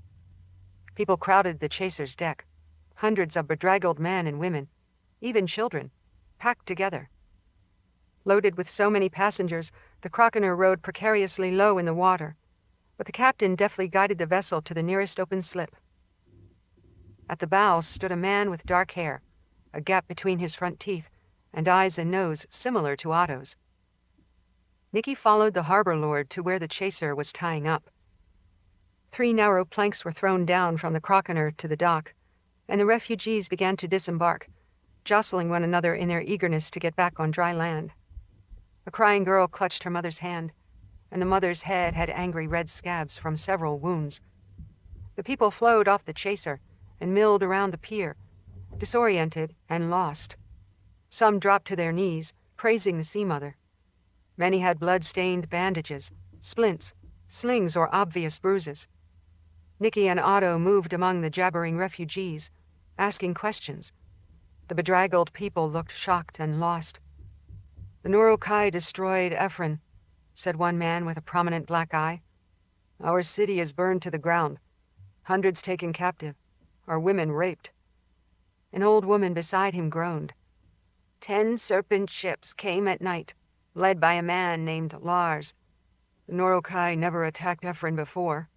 They don't come this far north, the man said. Some of us hid in our root cellars. Others ran into the hills. Those who stayed to fight. He swallowed hard and couldn't find the words. The old woman finished for him. Those who fought back were all slain. Nicci felt a flash of anger. I killed Captain Kor, but I remember Lars, too. They came to Ildikar with a load of slaves. The refugees seemed in a hurry, though they had no place to go. Nicci and the harbor lord wove their way through the milling crowd to reach the Krokener. Nicci caught a foul whiff as soon as she approached. The Chaser's hull and deck were impregnated with oil and long-hardened slime. She remembered Kraken hunters from her time in Tanimura with the sisters, where the ships would come in with loads of smelly Kraken meat. After all the refugees had disembarked, Captain Jared hopped down from the raised bow and came toward them. Brother, it looks like Saramundi has had some excitement since I've been away. The Norokai attacked, Otto said. We defeated them, but not without suffering great damage. You are better off than Ephron, I guarantee you that, Jared said, and his expression darkened. The Norokai left nothing but wreckage and bodies. When the Chaser arrived, I loaded as many survivors as I could, and brought them here to Sanctuary in Saramundi, though some of them stayed behind to pick through the rubble. Otto looked at all the people streaming aimlessly down the docks, with no place to go. These refugees can earn their food and keep by helping us rebuild. But with the harbor damaged and the traders skittish, we won't have many supplies coming in to feed the extra mouths. Nevertheless, you will make do, Nicci said, allowing no argument. Those people are all potential fighters who could fend off another Norokai attack, or stand against the army of General Utros. You need them." Jared flashed her a bright smile, revealing the gap in his front teeth. "And who is this?" Even after the harshness he'd experienced and all the miserable refugees that had crowded aboard his ship, the captain seemed to have inordinate good cheer. "I am the one who warned Saramundi to build up their defenses, although a little too late." She kept her voice neutral, taking no satisfaction in being proved right. She was curious to hear accurate and recent information. If Captain Lars attacked Ephron, that means more than one Nurukai raiding party is attacking the coast. More ships may well strike Saramundi and other cities. Jared gave a grim nod. "The Ephron survivors say there's been no word from Larakan shores for several days, and that's farther south. I expect we'll find that city in ruins as well." Nicci already knew that General Utros's great army was on the move, and now the Nurukai threat had grown more severe. She turned to the harbor lord. "I need to go north to Tanimura and the Daharan garrison there. The old world must unite against this common threat." When Otto looked at her blankly, not reacting as quickly as she wished, she snapped, "I need a fast horse so I can ride up the coastal road to Tanimura. I want to depart within the hour." Jared scoffed. "Why would you want to ride a smelly horse? You'll be saddle-sore and covered with dust before you get there many days from now." He gestured toward the gray, patched sails of the chaser and spoke with a heartfelt pride, as if he were praising a beautiful woman.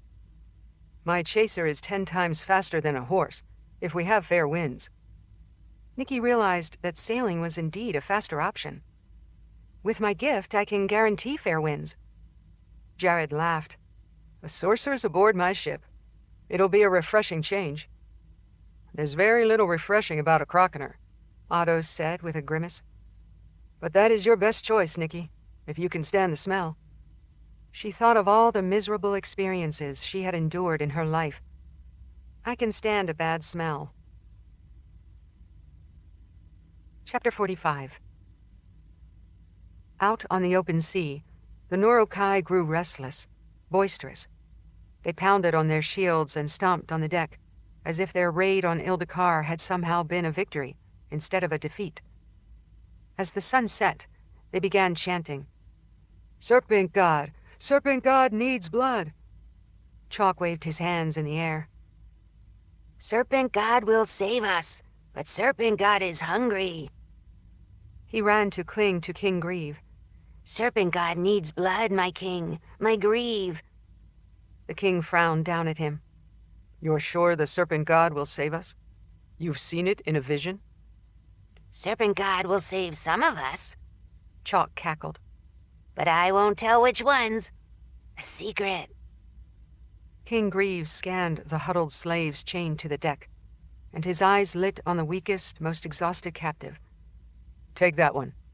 We'll whet the Serpent God's appetite."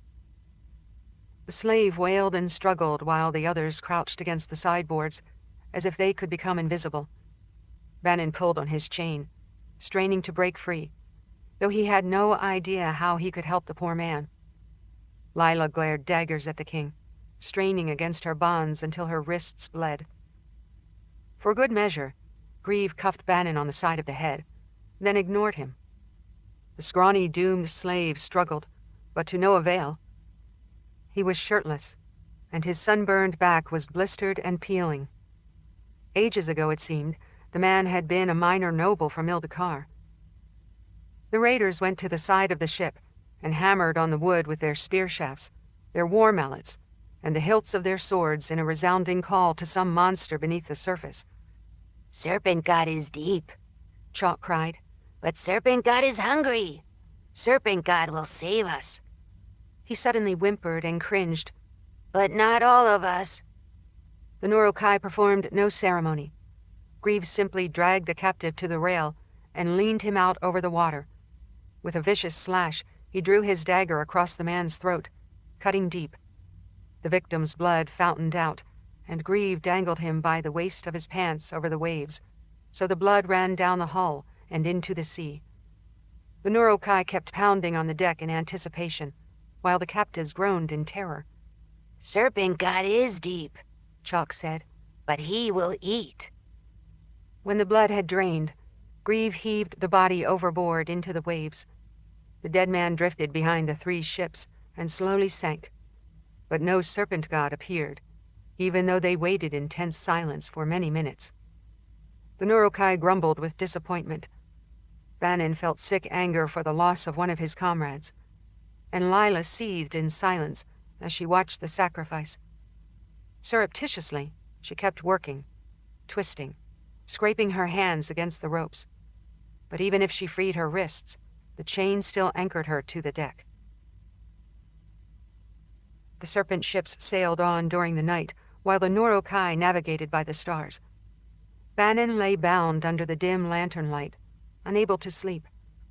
Lila lay like a coiled spring, ready to be released, and her mere presence offered him some comfort. The dark sails were invisible against the night sky, except for where they blocked out the stars. He listened to the stirring waves that caressed the hull. Chalk curled up on the deck and slept, then woke up and scuttled to a new resting place, where he slept again. He seemed nervous. Bannon knew that even if he and Lila managed to break free, they had nowhere to go. They were in the middle of the ocean, and would never survive long enough to reach land. He lay on deck, grinding his teeth. Lila was so silent he couldn't tell whether she was asleep or awake. His pulse ticked off the seconds of his captivity, appreciating every moment he remained alive. Once the serpent ships reached the Nurokai Islands, though, the situation would be even worse. As he listened to the breeze, the creaking canvas and wood, the whisper of waves and the snores of the Nurokai, he heard a different sound, a wet scuffling, as of something slithering up the hull. Next to him, Lila became instantly alert. She twisted herself upright and strained against the ropes around her wrists. Bannon felt an icy trickle of terror when he saw a shadow appear at the rail, slip over, and drop to the deck. Another silhouette followed a moment later. Sudden shouts of alarm erupted from the 2 nearby ships. From their decks he heard the ring of steel and hard blows, and the clamor of fighting. Bannon lurched to his feet and tugged on his chain. Lila stood close to him, like a cornered guard dog. The Nurokai roused themselves and grabbed their weapons, ready for battle. Bannon saw a 3rd scaly figure climb over the side and land on the deck, moving as swiftly as a flash of minnows darting away in a stream. 5 other creatures appeared, their bodies glistening with water and slime. They had large eyes and wide mouths, full of needle-sharp teeth, and gill slits like wet wounds along their necks. Their webbed hands were tipped with powerful claws. Selka. Bannon's stomach twisted, and then he yelled at the top of his lungs, "The Selka!" The chain burned his ankle, and he wrestled with the ropes on his wrists. He snapped at the scrambling Nurokai. "Free us! I don't want to die here like a gutted fish. Let me at least fight them." He knew what the Selka would do. Lila grimaced as she twisted her wrists, and more blood flowed down her forearms. "I won't let them kill you, boy. At least not without a fight." Roused, the raiders grabbed battle axes, warhammers, and curved swords as the Selka swarmed the ship. The sea people were greenish-gray, but their fins had splashes of color, some with jagged stripes, others with a tinge of blue. They flung themselves in among the Nurokai, slashing with claws, ripping open broad chests. One Selka grasped a Nurokai woman's forearm and bit down viciously. The fangs crunched through the skin and bone, severing the hand, so that the woman's sword clattered to the deck. As if she didn't even feel the pain, the Nurokai swung back her arm and punched the bloody stump into the Selka's face, gouging out its slitted eye with a jagged end of bone. 3 at a time, the Selka fell upon individual raiders and ripped them to pieces, slashing out throats, yanking off scarred jaws, cracking open chests to feed on red quivering hearts. But the Nurokai killed many Selka as well. King Grieve swung his war axe, decapitating 2 creatures in a single stroke. The wide mouths gaped on the rolling heads like fish drying under the sun. Chalk darted about the deck, a pale scarecrow in the starlight. He flailed his hands. "Fish people! Fish people! I don't want to be eaten by fish!" With a sweep of his massive arm, Grieve pushed the shaman back toward the water barrels near the bow. "Protect yourself, Chalk. Stay behind me." The slaves ducked into shelter wherever they could find it, rattling their chains, desperate to get free. Bannon yanked his leg, and the anchor bolt wobbled in the wood, but he couldn't pull the leg iron loose. One female Selka looked more majestic than the others, with a spatter of leopard spots on her golden-green scales. She flashed her bright gaze across the Nurokai as if a banquet had just been served. Bannon recognized the Selka queen. A Nurokai warrior ran toward her, swinging a spiked mace, but the queen hooked a sharp claw under his chin like a fisherman snagging a carp. She lifted him bodily off the deck and flung him overboard as if she were discarding garbage. Closer to Bannon and Lila, one brawny male Selka stalked up to the captives, extending claws in his webbed hands.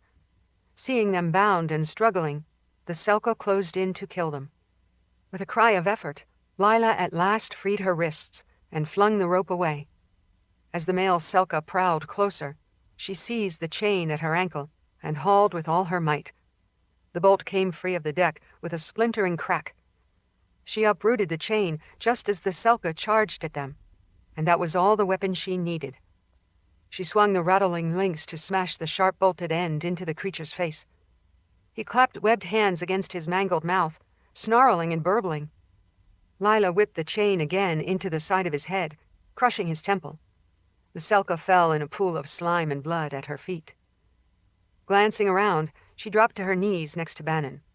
Lila worked at the bindings at his wrists, clawing the thick knot until her fingernails were bloody, and finally the rope came free. He flexed his arms, ready to use his fists if nothing else, but the anchor bolt still held his chain to the deck. 3 more Selka approached, snarling and ready to kill Lila to avenge the Selka she had just slain. Bannon jerked against the bolt, ignoring the rush of pain that raced through his ankle and up his leg. The heavy pin began to wobble loose. With the Selka closing in on her, Lila spun, holding her own chain to defend Bannon. He tugged at the loose links, rocking the bolt, feeling the wood splinter. Almost.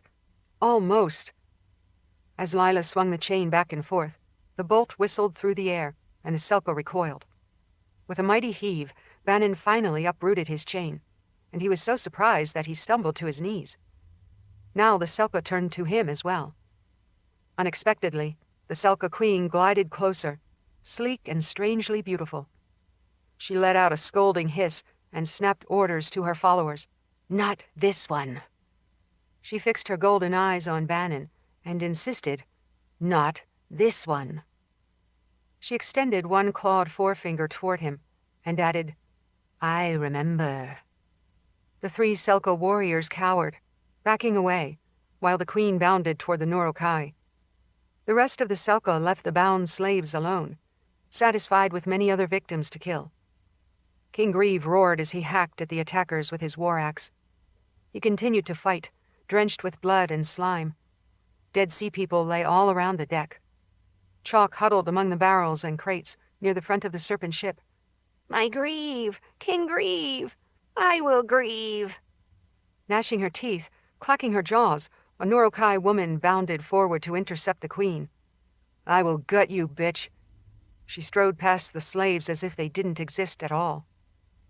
Bannon lashed out with his uprooted chain, caught the Nurokai woman around her thick leg, and drove her to the deck. She writhed in astonishment and lunged for Bannon, but he swung the chain and caught her on the side of the head, caving in her skull. She grunted, then wilted to the deck as blood leaked from her ears and mouth. The Selka queen saw what he had done and let out a hiss that might have been appreciation. Lila also noticed. Don't flirt with her, boy. The Selka queen chose the brawny Nurokai king as her next target. She prowled forward with feral beauty, as graceful as death. When Grieve saw her, he also recognized his main opponent. With a heavy swing, he buried his axe in the chest of a nearby Selka. The curved blade dug deep, cracked bone, and Grieve pressed his boot on the creature's chest to rip his weapon free. He faced the queen. 4 Selka warriors flanked her, pressing closer, and Grieve made his stand near the confined wedge of the bow. The serpent god figurehead stared out into the darkness. All along the deck, Selka and Nurokai fought and killed and died, turning the scrubbed boards into a bloody quagmire. Greaves snapped his scarred jaws and glared at the Selka queen. She, in turn, splayed a webbed handful of claws and crouched, unafraid of his great axe. All of the Selka prepared to spring at the same time, and they would tear the king apart. Grieve cocked back his massive arm to fight to the death. Suddenly, a pale figure streaked between them. Chalk yelled, waving his hands. Tears streaked his white face. No, no, you can't have my Grieve, my king. He threw himself in front of the Selka queen, unarmed, defenseless. With a quick slash, she hooked her claws into Chalk's abdomen below the navel, then in a flash tugged brutally upward, laying him open from his groin to his breastbone, like a gutted fish. Chalk's entrails and organs slithered out of the wide wound, and he dropped to his knobby knees, gurgling, "My Grieve." The Neurokai king's scarred mouth dropped open in utter disbelief. "Chalk!" Bannon felt sickened and horrified. He loathed the scarred albino, but even so. With a second gesture, the Selka queen ripped out Chalk's throat, and she hurled him to the deck like a bloody white rag. "No!" The word was ripped from Grieve's throat and heart, as if his entire universe had just ended. "No!" In a mindless blood rage, he lunged forward, and the surviving Neurokai joined him, redoubling their efforts to fight. Chapter 46. "There is no more time," Zimmer announced, and everyone in Cliffwall knew he was right. More Daharan scouts had returned with the expected news that the marching army was already crossing the fertile valley and leaving devastation in their wake. "No doubt about it, sir," said the dust-covered young man who ran up to issue his report. "General Utros is heading straight for these canyons." He wiped sweat from his forehead. "They intend to take Cliffwall." "Ava told them exactly where to find us," Verna said, her nostrils flaring. Nathan had gone without sleep since the first emergency meeting, and he suspected it would be a long time before he got a good night's rest again. He turned to Verna. "It's time to evacuate the families and scholars to safety, while some of us remain to make a last stand. With our layers of new defenses, maybe we can save Cliffwall." Throughout the sheltered canyon, the ungifted workers had packed whatever possessions they could carry. Many complained of having to abandon everything they had worked so hard to create. "We can't just leave it all behind," said one shepherd, trying to chase his flock to the end of the box canyon, where steep paths wound upward to the high plateau. Nathan shook his head. "Save your family. You will have to rebuild, but you can't rebuild if you're not alive." The shepherd stubbornly kept chasing his sheep. Nathan walked along, touching the ornate sword at his hip. From the Cliffwall stores, he had found new garments, acquiring a deep blue vest that matched the azure of his eyes. He even found a fine traveling cape that he thought matched his demeanor as an adventurer. Men and women climbed down the stone steps or wooden ladders from the cliff alcoves, moving with a sense of urgency and sadness. Parents led their children up the canyon to the winding paths by which they could reach the highlands. Thorn and Lysa accompanied them as watchful guardians. The Daharan soldiers drilled constantly and developed pragmatic ways to hold the bottleneck opening to the canyon. General Zimmer and the wizards were still confident they could stop the enemy. Trenchers dug pits, erected spiked barricades, and laid down numerous hidden traps. Soldiers scaled the cliffs and set up caches of stones that they could hurl down on the ancient army from above. Ava's spirit was seen flitting into the canyon, spying on them. But old Gaia had worked with countless gifted apprentices, teaching them distortion spells, masking spells, even raising fog banks to confuse the surveillance of the evil spirit. Perry, the gifted shaper, followed some of the agile soldiers up the cliff above the bottleneck opening, and she manipulated the stone to form perfect handholds and footholds. 10 Daharan soldiers stationed themselves in hiding places for an ambush from high above, each man carrying a bow and a basket of arrows. They would rain down deadly projectiles as soon as the invaders approached the sheer cliffs that blocked the entrance. Orin, Olgaia, and Leo discussed ways in which they could use their magic to fight back. As she and Nathan watched the preparations, The prelate drew her mouth into a tight frown. "If your handful of defenders can keep the canyon safe, then I will be relieved," she sighed, "and completely surprised. If you should fail, Nathan, I am fully prepared to bring down the cliffs and obliterate this dangerous library. I have studied how to use the Weeping Stone spell.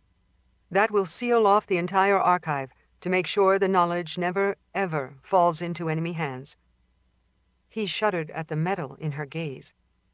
"Be very careful, my dear prelate. We've seen how powerful magic can burn like a wildfire out of control." She gave him a skeptical frown. "You mean Elbert and the ruined prophecy building? We saw what happened when an untrained novice got out of his depth. I have a bit more experience than that." Verna softened her expression, reached out to touch Nathan's shoulder. "But yes, I will be careful."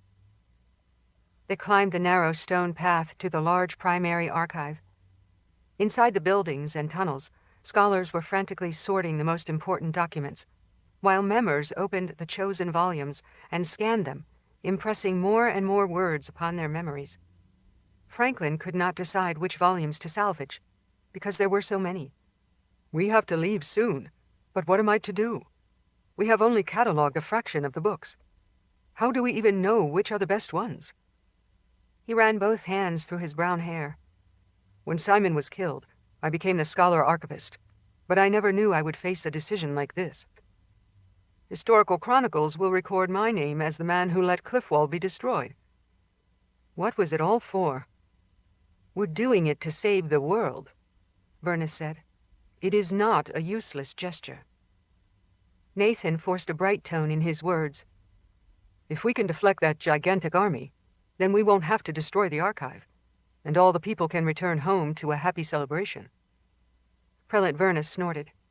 She joined the 8 Sisters of the Light, who pored over the segregated books of dangerous magic, hoping to learn new spells they could use to attack General Utros.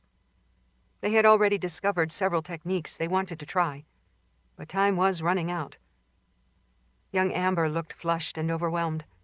She stared at several books spread out in front of her, but couldn't decide which one to read first. "Now I know what my brother felt when his commander left him behind to defend Renda Bay. He only had 50 soldiers too." "He had more than that, my dear," Nathan said, trying to calm her. "He had ingenuity, and the people of Renda Bay were motivated to fight back against the Norokai. We are also fighting back." He wrapped his new cape around his shoulders, feeling the fine fabric. "Admittedly, Utros's army is a lot larger than any raid the Norokai ever sent against Renda Bay." Amber nodded. "If Norcross could do it, then so can I. I miss my brother. Do you think we'll ever see him again?" Nathan gave her a reassuring smile. "Of course we will. Provided we survive the next 2 days," Verna corrected. "Always the pessimist," Nathan sniffed. She was not amused. "As I've said many times before, I am a realist. For today, our main effort is to ensure that all of those people get to safety. Only the fighters, the soldiers and the gifted, shall remain behind. We will make our best defense," Nathan said. "Do you need to study your Weeping Stone spell? Or are you confident you have every aspect memorized?" "I am confident, and I have the Sorcerer's Sand," Verna said. "If your defenses do fail, then, and only then, I will use the spell to bring down the cliffside." She gave him a hard smile. "I promise I will wait until the last moment. But if I do need to trigger the spell, I'll also be sure to wipe out as many of those soldiers as I can." Chapter 47. The Selka Queen tore Chalk apart and discarded his body in a puddle of his internal organs. King Grieve went berserk. He became a glassy-eyed, rage-filled monster. He roared without words, a primal sound that would have made wolves shudder.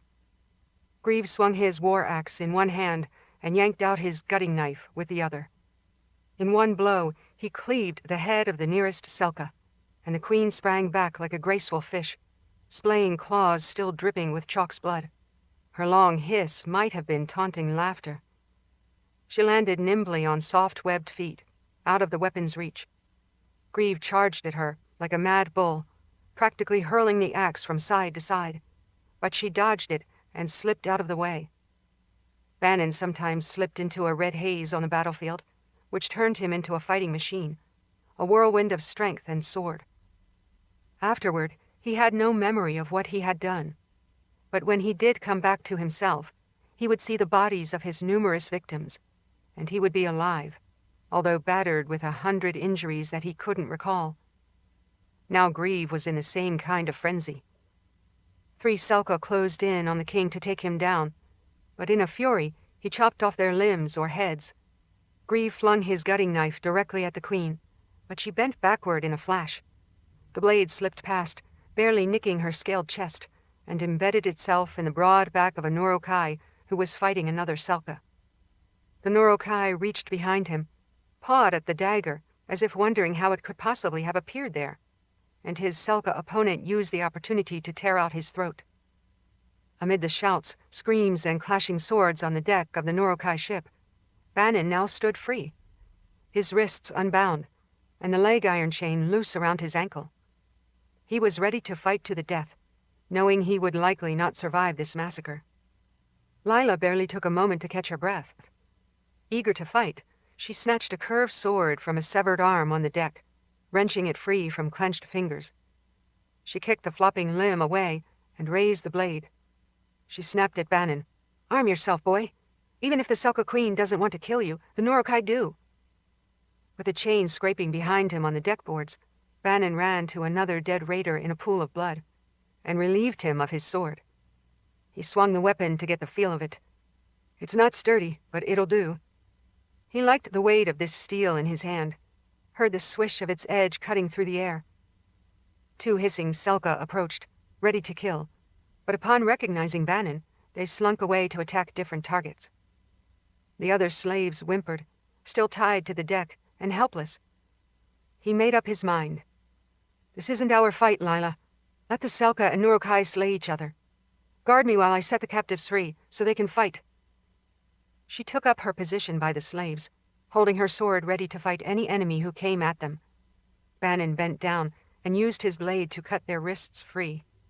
Lila handed the slaves stout knives she had retrieved from the dead Nurokai on the deck. "Use these to dig out the bolts. Chop at the wood if you need to." King Grieve's jaw dropped open with a roar, and his tongue flapped about like a flag of meat. "Chalk! Chalk was my protector!" Even though the Selka Queen dodged among the other fighters, Grieve closed in on her and raised his axe to hack down.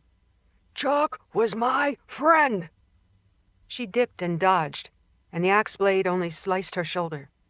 The spotted frill on her head and back flared up like a saw blade, and blood oozed across her scaled skin.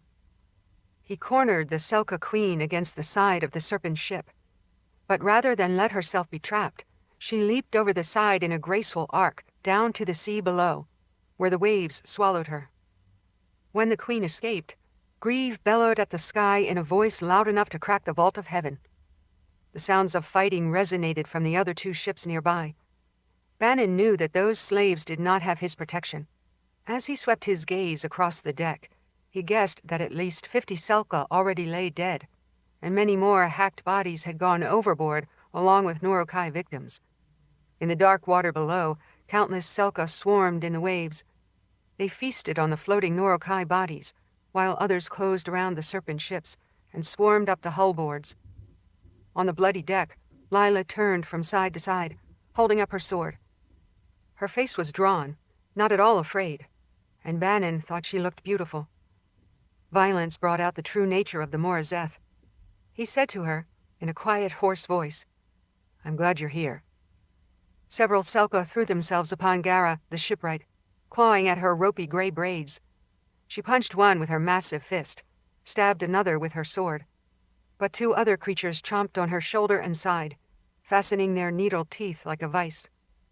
Gara kept fighting as they tore hunks of flesh from her body. She staggered backward over the rail, and all 3 fell into the water below, where more Selka closed around them and stripped Gara to the bones. The bloody water looked like dark wine in the night. Unexpectedly, the sea people began to thrash in terror. Their loud hissing became a frantic splashing. From the waves, the Selka queen let out a grating cry of challenge. Something huge moved beneath the surface, a shadow in the dark water. It curved from below, and a long jagged fin broke the surface between two lagging serpent ships. It glided like a serrated blade through the swarming Selka. Some darted away, and flashes of scaled bodies disappeared below. "Sweet sea mother," Bannon said. A huge frilled serpent head rose up, snapping its jaws, blasting out water and steam. The sea serpent towered as high as the masts of the Norokai ships. Its gills flared, its spiny fins flashed. It let out a thunderous bellow, darted down like reptilian lightning, and snatched up 4 of the Selka in the water. "Serpent God!" the Norokai began to cheer. "Serpent God!" On deck, the raiders redoubled their fighting with a sudden surge of enthusiasm, and the Selka retreated in primal terror as the monster loomed above them. Bannon thought that all the spilled blood and froth in the water must have drawn the underwater predator. Or was the blood sacrifice of the slave at sunset responsible? The serpent god thrashed after its prey like a fox in the henhouse, boiling through the Selka. On deck, the raiders drove back the remaining sea people, hacking them to pieces with wild abandon. The Selka could not escape by diving overboard, where the serpent god would devour them. The desperate creatures killed a few more Norokai before the last of them lay slain on the deck. In the sea, the other Selka had scattered and streaked away in all directions, fleeing the outraged serpent god. Still filled with their battle frenzy, the Norokai heaved Selka bodies overboard, and the sea serpent feasted. The Norokai believed that their people were also part of the serpent god, and they shared their blood with the serpent's blood. Without ceremony, they picked up their own dead and cast them into the waves to be devoured as well. At the bow of the ship, near the carved figurehead, King Grieve ignored the victory. He dropped to his knees and picked up the gutted body of Chalk, holding the albino man against him as he sobbed, rocking back and forth. The blood smeared his muscular chest. "My Chalk, my friend." Whispering, the Norokai backed away in awe as the huge sea serpent rose above the bow, its giant head dripping water and blood. Its huge eyes fixed down on King Grieve, and the monster dropped open its jaws to show sword-like fangs interspersed with scraps of flesh from the bodies it had just eaten. Recognizing the king's despair, it made a clear offer. Grieve clutched the dead shaman to his chest, torn with indecision. He looked up and met the eyes of the serpent god, then slowly nodded. "He is yours. Chalk is part of you. Chalk is part of us." He gently laid the dead albino on the deck and stepped away.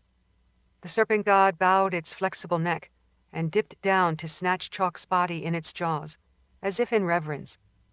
With a graceful motion, the serpent tossed the broken body in the air, caught it in a yawning mouth, and swallowed the albino whole. After a long moment, during which the serpent lorded over the 3 Norokai ships, the huge monster dropped beneath the waves and glided away, deep under the surface. The night held a collective sigh of relief as the Norokai counted their dead and tended their wounds.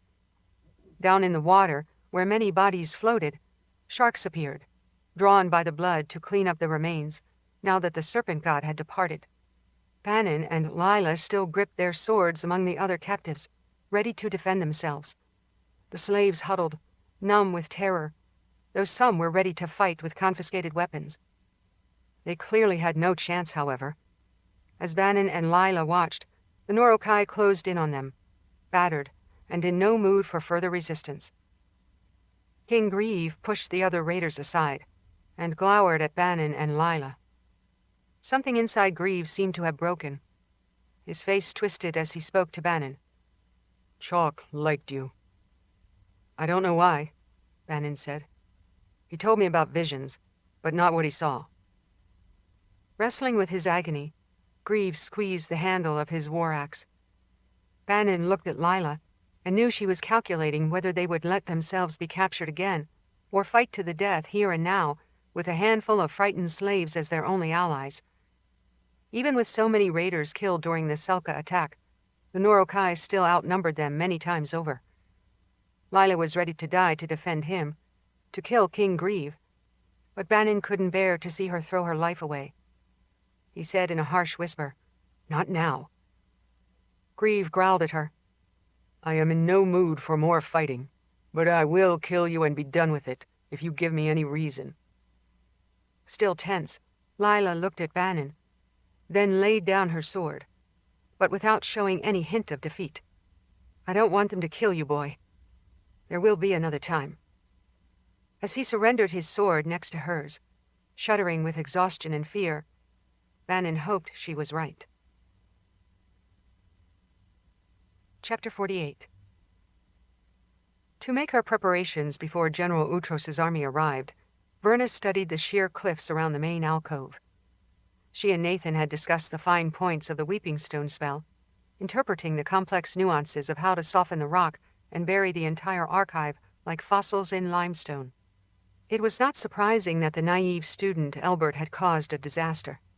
Such magic was like a viper that could strike if not held properly. "The knowledge here could change the world in countless ways." Nathan sounded forlorn. "The wizards in ancient times knew so much more than we do, and they had such great powers. In the right hands, the lore in Cliffwall could make so many lives better, heal terrible diseases, prevent disasters, bring food to starving villages. If only the right person used it for benevolent reasons." He stroked his chin. "That is always the catch, isn't it? If General Utros and his sorceresses use the archive to dominate the world, the amount of suffering they would cause is inconceivable." Verna shared his deep concern. "I will use the spell only as a last resort, if all our other defenses collapse. But I am glad we have this option. Either way, General Utros will never possess this archive." Nathan awkwardly placed a paternal arm around her shoulder. "I couldn't agree more, my dear, but I am worried about you." She responded with a defiant smile. "I am no bumbling novice, Nathan. I can cast a protective web, and we will verify that all spell forms are properly connected within the walls and tunnels. There is enough sorcerer's sand for us to lay down the boundaries and through lines I will need." She let out a quiet sigh and let him keep his hand on her shoulder. "You and I have often been at odds, but trust me in this. I know you and the other gifted defenders will do your best to block that army, and I would never underestimate your abilities. But if you and the Daharan soldiers have to retreat, I need to be here to trigger the spell, just in case." Inside the great overhang, she and Nathan gazed out at the canyon below, which was now nearly empty except for Zimmer and his soldiers preparing their last stand. All the traps had been laid, the spells from the archive put in place. All the defenders had taken their positions. Verna said, "I think I have the easy part." Dangling by ropes, agile acolytes added a few grains of the prismatic sand at appropriate places around the high sheltered archive. They found niches in the cliff, or chipped out special gouges that would hold the grains in the right place to anchor the complex lines of magic. Verna had specified the correct placement deep within the tunnels as well. They had envisioned the three-dimensional complicated connections of the spell form that wove through the entire library complex. The teams used every last grain of sand that remained in the porcelain urn. And now Verna was ready. Astride his black stallion, General Utros stared ahead at the maze of high canyon walls that closed in around him and his army. The late morning sun shone down through a dusky sky, driving the shadows against the cliffs. Next to him, Ruva smiled. Her body was covered with bright paint, black, crimson, white, all the significant markings she needed. Following guidance from Ava's spirit to find Cliffwall, the army moved through the labyrinth.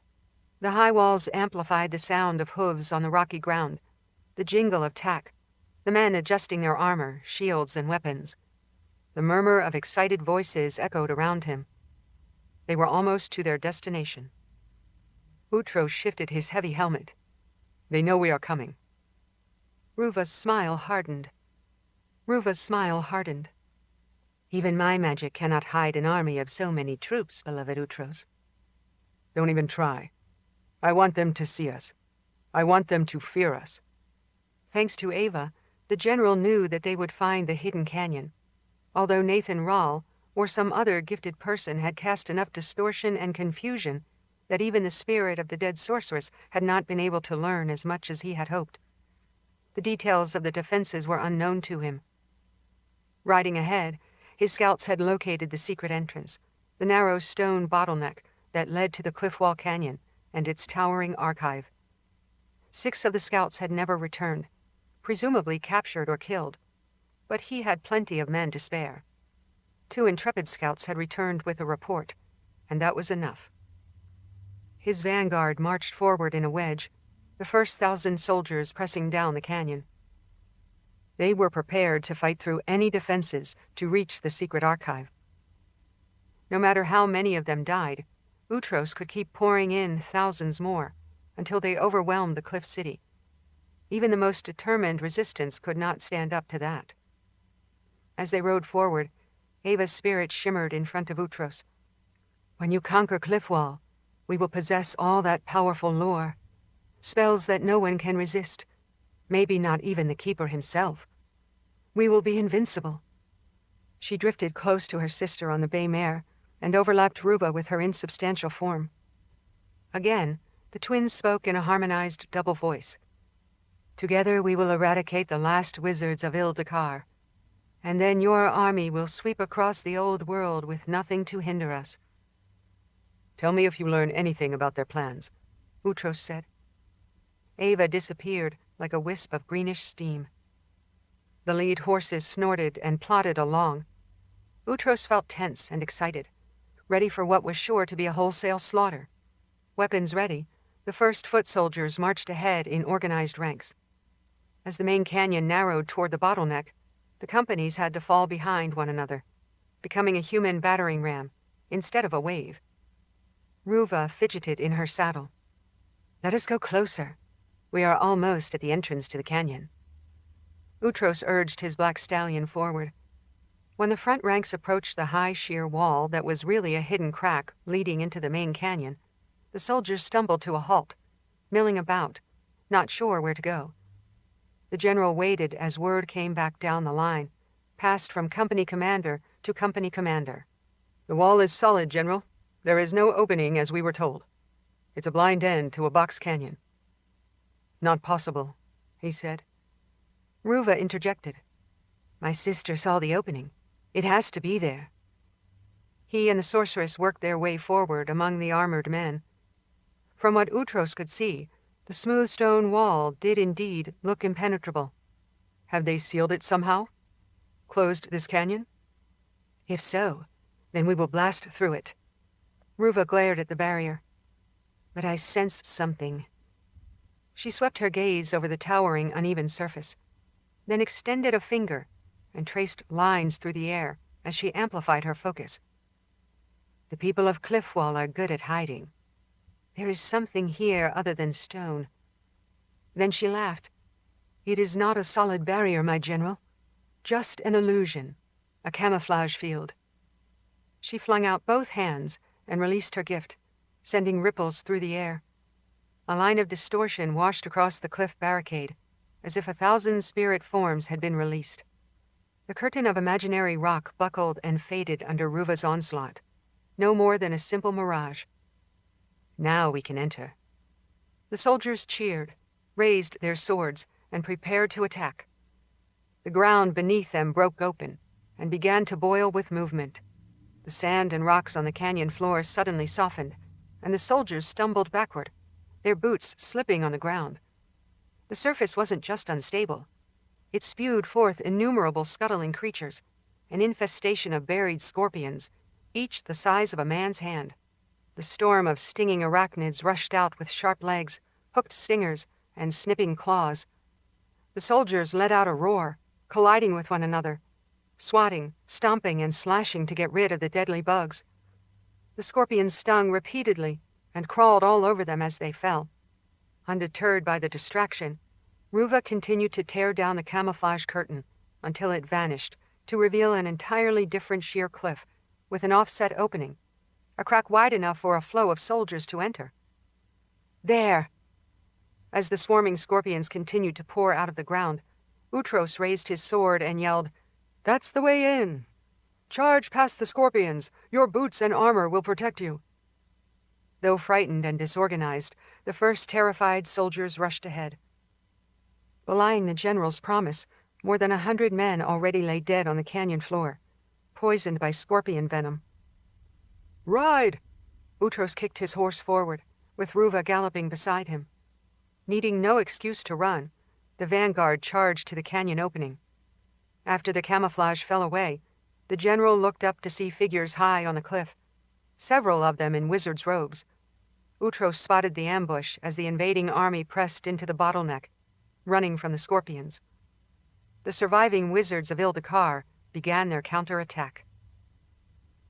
Just inside the canyon, the Daharan soldiers stood ready to make their last stand. Only 100 against 100,000. The odds were breathtaking and impossible. Nathan stood beside General Zimmer, Olgaia, Perry, and 5 Sisters of the Light.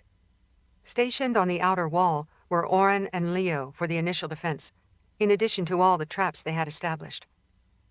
Using her expertise, Olgaia had woven her camouflage spell, an impenetrable illusion that caused confusion and delay. But Nathan had never expected the disguise to fool an enemy army for long. Nevertheless, that challenge distracted the vanguard enough for the scorpion trap to be effective. Their plan would depend on numerous smaller victories instead of a single decisive blow, and the defenders had countless small and innovative attacks. General Utros could not possibly stop them all. Still, a handful of defenders against such an overwhelming horde. Inside the main canyon from behind the towering walls, they heard the initial attack begin, as Leo and Oren summoned their scorpions. Nathan turned to Zimmer, as if they were having a dinner conversation. "I can't say how many times I've gone to battle against impossible odds, sure that I was going to die." He gave a rueful smile. "Yet here I am, still alive, and still fighting. One of these days, wizard, your fears are sure to come true," Zimmer said. "I might be 1,000 years old, but I still have a few things to do in my life." Nathan adjusted his blue cape, resplendent in his ruffled shirt and new vest. He also wore the ornate sword, just in case more traditional fighting might be required. Oliver and Peretta fell back into the canyon, dodging the sharp spikes that had been placed as a primitive but effective line of defense against charging soldiers. "Here they come!" Nathan smiled at the clever maliciousness. He had no doubt that the sorceress Ruva could strip away Olgaia's camouflage curtain. In fact, they counted on it, because once the illusion faded, the army would plunge headlong, harried by all the scorpions, and they wouldn't expect a second camouflage field that hid the spiked spears. The first enemy soldiers began to pour through the bottleneck into the cliff wall canyon. But before they got far, the men stumbled into deep hidden trenches. A thin layer of sand suspended by a levitation field covered the pits, looking like solid ground, but as soon as the soldiers stepped on the illusion, the sand and rocks collapsed. They fell screaming, impaled on buried spikes. The first 100 died without knowing what was happening, and such a nasty surprise demoralized the next ranks fleeing from the poisonous arachnids. They couldn't retreat or go forward. But behind them, the invaders kept pushing ahead, running from scorpions, piling on by the thousands. Even when the soldiers saw the exposed trenches and spikes, they couldn't get out of the way, and more were forced forward and impaled. Sheer numbers did what caution could not. Body after body fell upon the spikes, skewered on top of the hundreds of soldiers who had died before them. Within minutes, the trenches were filled to the brim with victims, many still squirming and groaning. The next ranks of soldiers trampled them, packing down the countless bodies, to push into the canyon. Outside the bottleneck, from the cliffs above, Daharan ambushers hurled rocks down upon the soldiers below, or fired a stream of arrows. It was a bloodbath. Leo, Oren, and 2 Sisters of the Light used their gift to call forth lightning and wind that slashed at the invaders. Though he was the former owner of yaks and slaughterhouses, Leo was skilled in winter weather magic. From his perch high up on the cliffs, he created sheets of sleet and ice, slapping down the ranks that had survived the scorpions and the spikes. In a frenzy, after she had dissolved the camouflage field, Ruva lashed out at the wizards above, retaliating with everything she had. Leo balanced on a high outcropping near the top of the wall, and the sorceress blasted the rock beneath his feet. The outcropping crumbled. Gaping in astonishment, Leo tumbled down with a cascade of rock to the base of the canyon. Even as he plummeted, his wizard's robes flapping around him, Leo released wild bursts of magic. He smashed the opposite cliff and brought rocks down on the gathering soldiers before he himself was buried in the avalanche. The raging winter winds and snow faded away. Olgaia summoned wisps of fog that built into a snarl of misty curtains that muffled visibility. The soldiers stumbled, running into one another, and the smokescreen tangled about, blinding many. Shapes appeared in the fog, ominous silhouettes, and the invaders attacked, striking down imaginary enemies, killing many of their own. The fog was only a distraction, though, and the army moved forward, blindly attacking. Lord Orin and the sisters continued their ambush from the outside of the bottleneck, but there was no stopping General Utros. The invaders marched over the corpses of thousands from the front lines. Wearing his horned helmet and his gold mask, the general looked like a demon as he urged them on. Inside the canyon, on the other side of the headwall, Zimmer rallied the line of defenders. "Prepare yourselves. We have to hold this opening." Nathan summoned his gift to fight against the oncoming stampede of swords and men. Outside the bottleneck, Ruva called up more magic and hurled explosive force that made the rock shudder. Twisted lightning cracked fissures in the cliff, flaking boulders away. With a resounding blow, the sorceress shattered the headwall and brought down a curtain of rock. When the roar quieted and the dust settled, she had tripled the size of the opening. Ignoring the enormous number of casualties, thousands of howling soldiers surged into the hidden canyon, with only Nathan and a handful of defenders poised to stand against them. Chapter 49. Alone inside the evacuated main alcove, Prelate Verna watched the battle at the bottleneck mouth of the canyon, where Nathan, General Zimmer, and their determined force stood ready to hold off the invading army. Verna admired their confidence, and Nathan often proved stronger than she ever imagined. He had escaped from the palace of the prophets after 1,000 years, and he had removed his own iron collar, the Ra Dahan, which should never have been possible. Since that time, he had done great works, achieved amazing success. As she mused about her days long ago at the palace, Verna also thought of Warren, the studious and warm-hearted scholar who had captured her heart. She had loved him so much. She tried not to think of how he'd been killed fighting the armies of the Imperial Order. That loss had nearly destroyed her. Once she and Warren had finally found each other, Verna wanted a lifetime with him, but their time as real lovers was tragically cut short. It was so unfair. She chose to savor the precious memories of what they had actually had, rather than grieve for the time they didn't. Even though years had passed, she still missed him. How different her life would have been, if only.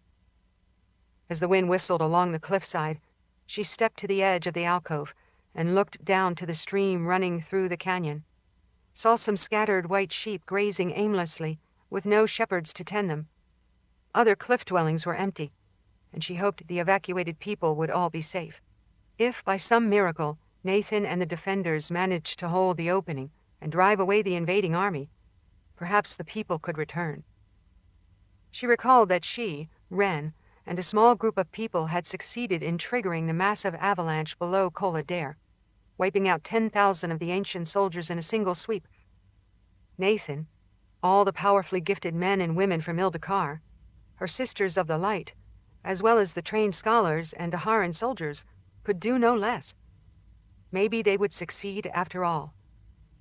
But Verna was too pragmatic to believe that despite Nathan's confidence, they could hold the wall permanently against the army's assault. She knew what had to happen, and she was ready. The deserted canyon was so empty and silent that Verna felt herself lulled into a brief moment of security. Swallows flitted about, tending their mud nests in small pockets in the rock, chirping and singing.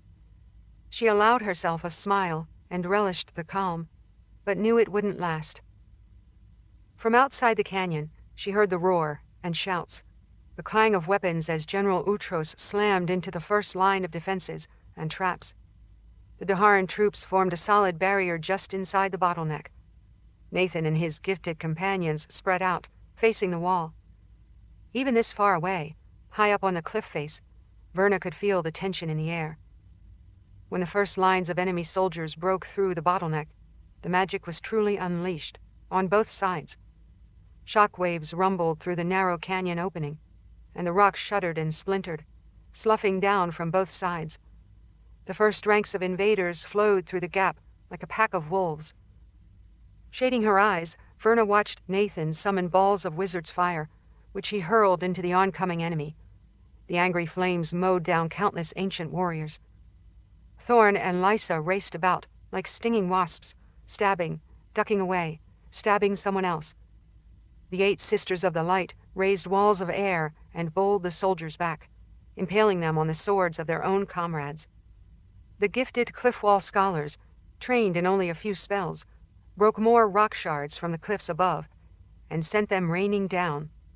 Olgaia summoned thick tendrils of mist, a shapeless mass of fog that blinded the soldiers as they charged forward, and she followed through with targeted lightning, wiping out dozens of the enemy. Perry transformed patches of the ground into quicksand, miring the first line of invaders. But for every 10 they killed, 100 more broke through. The invaders were like an ocean wave that battered against the shore. The Daharan soldiers met them with furious resistance. Zimmer bellowed commands and dove into the fray, not afraid to risk himself. Isolated in the alcove high above, with all the silent archive buildings behind her, Verna clenched her fist and despaired at what she saw. The forces of General Utros kept coming, an endless stream through the blasted bottleneck, hundreds at a time. Even if most of the first wave died, they would eventually flood the canyon and overwhelm all resistance through sheer force of numbers. She had known this would happen. She had warned Nathan, yet they still insisted on this last stand. It was good not to give up hope, but it was also good not to be foolish. She knew it would be her turn soon. She listened to the echoing sounds of battle down below, the shouts of command, screams of pain, explosions and rockfall, the clash of blades. With a pang, she wished Warren could be here to help her. The 2 of them could have made a grand accounting of themselves. Verna had memorized the Weeping Stone spell. Standing in front of the imposing structures crowded in the alcove, she looked at the ruin of the melted prophecy building. Now she meant to do the same to the entire cliffside, and engulf the enemy army with a tidal wave of stone. But Nathan and the surviving defenders had to retreat to safety in time, as did she. She got ready to do what needed to be done. With her gift, she could trace the pattern of the spell form laid down across the cliffside, and in the tunnels, an intricate cat's cradle of connected webs, fields built upon collapsing fields, all waiting for her to tug on the first line of magic that would unravel the whole thing, and set in motion a chain reaction to destroy the dangerous knowledge stored in the archive. You will never have this place, Utros, Verna vowed to herself. Once she triggered the spell, she would climb to safety at the top of the mesa above, using ladders and footholds installed for that purpose, and from there she would make her way to the rendezvous point. The others would also fall back to the highlands, where they would regroup. Greasy black smoke mixed with a camouflage fog, rising from below after Nathan immolated more attackers with another round of wizard's fire. Ranks of the ancient army still hammered through the blasted bottleneck. Verna spotted the distinctive horned helmet of General Utros and the pale sorceress riding beside him as they emerged through the thick tendrils of mist. They let thousands of shock troops surge ahead of them, and the renewed surge broke the defensive lines, pushed the gifted fighters and the Daharan troops back. "It is time for you to go, Nathan," Verna whispered, as if she could communicate with him by mere thought. "Go. Now." Reaching the same conclusion, Zimmer raised his sword and called the retreat. Fortunately, he was a wise tactical commander and had planned for the inevitable. She heard his shout ring out as clearly as a sword strike. "Fall back to the far end of the canyon!" The Daharan soldiers fought for a few more moments, wanting to kill a last enemy warrior or two. The two Morazeth each tried to increase their score of victims. But a dozen of the cliff wall defenders had already fallen, and they couldn't afford more losses. Giving them a chance to fall back, Nathan spread out a raging wall of wizard's fire, smearing his spell into an incandescent swath that incinerated the advancing enemy line. But as soon as the magical flames dissipated, the next wave rushed in, trampling the bodies of their fallen comrades.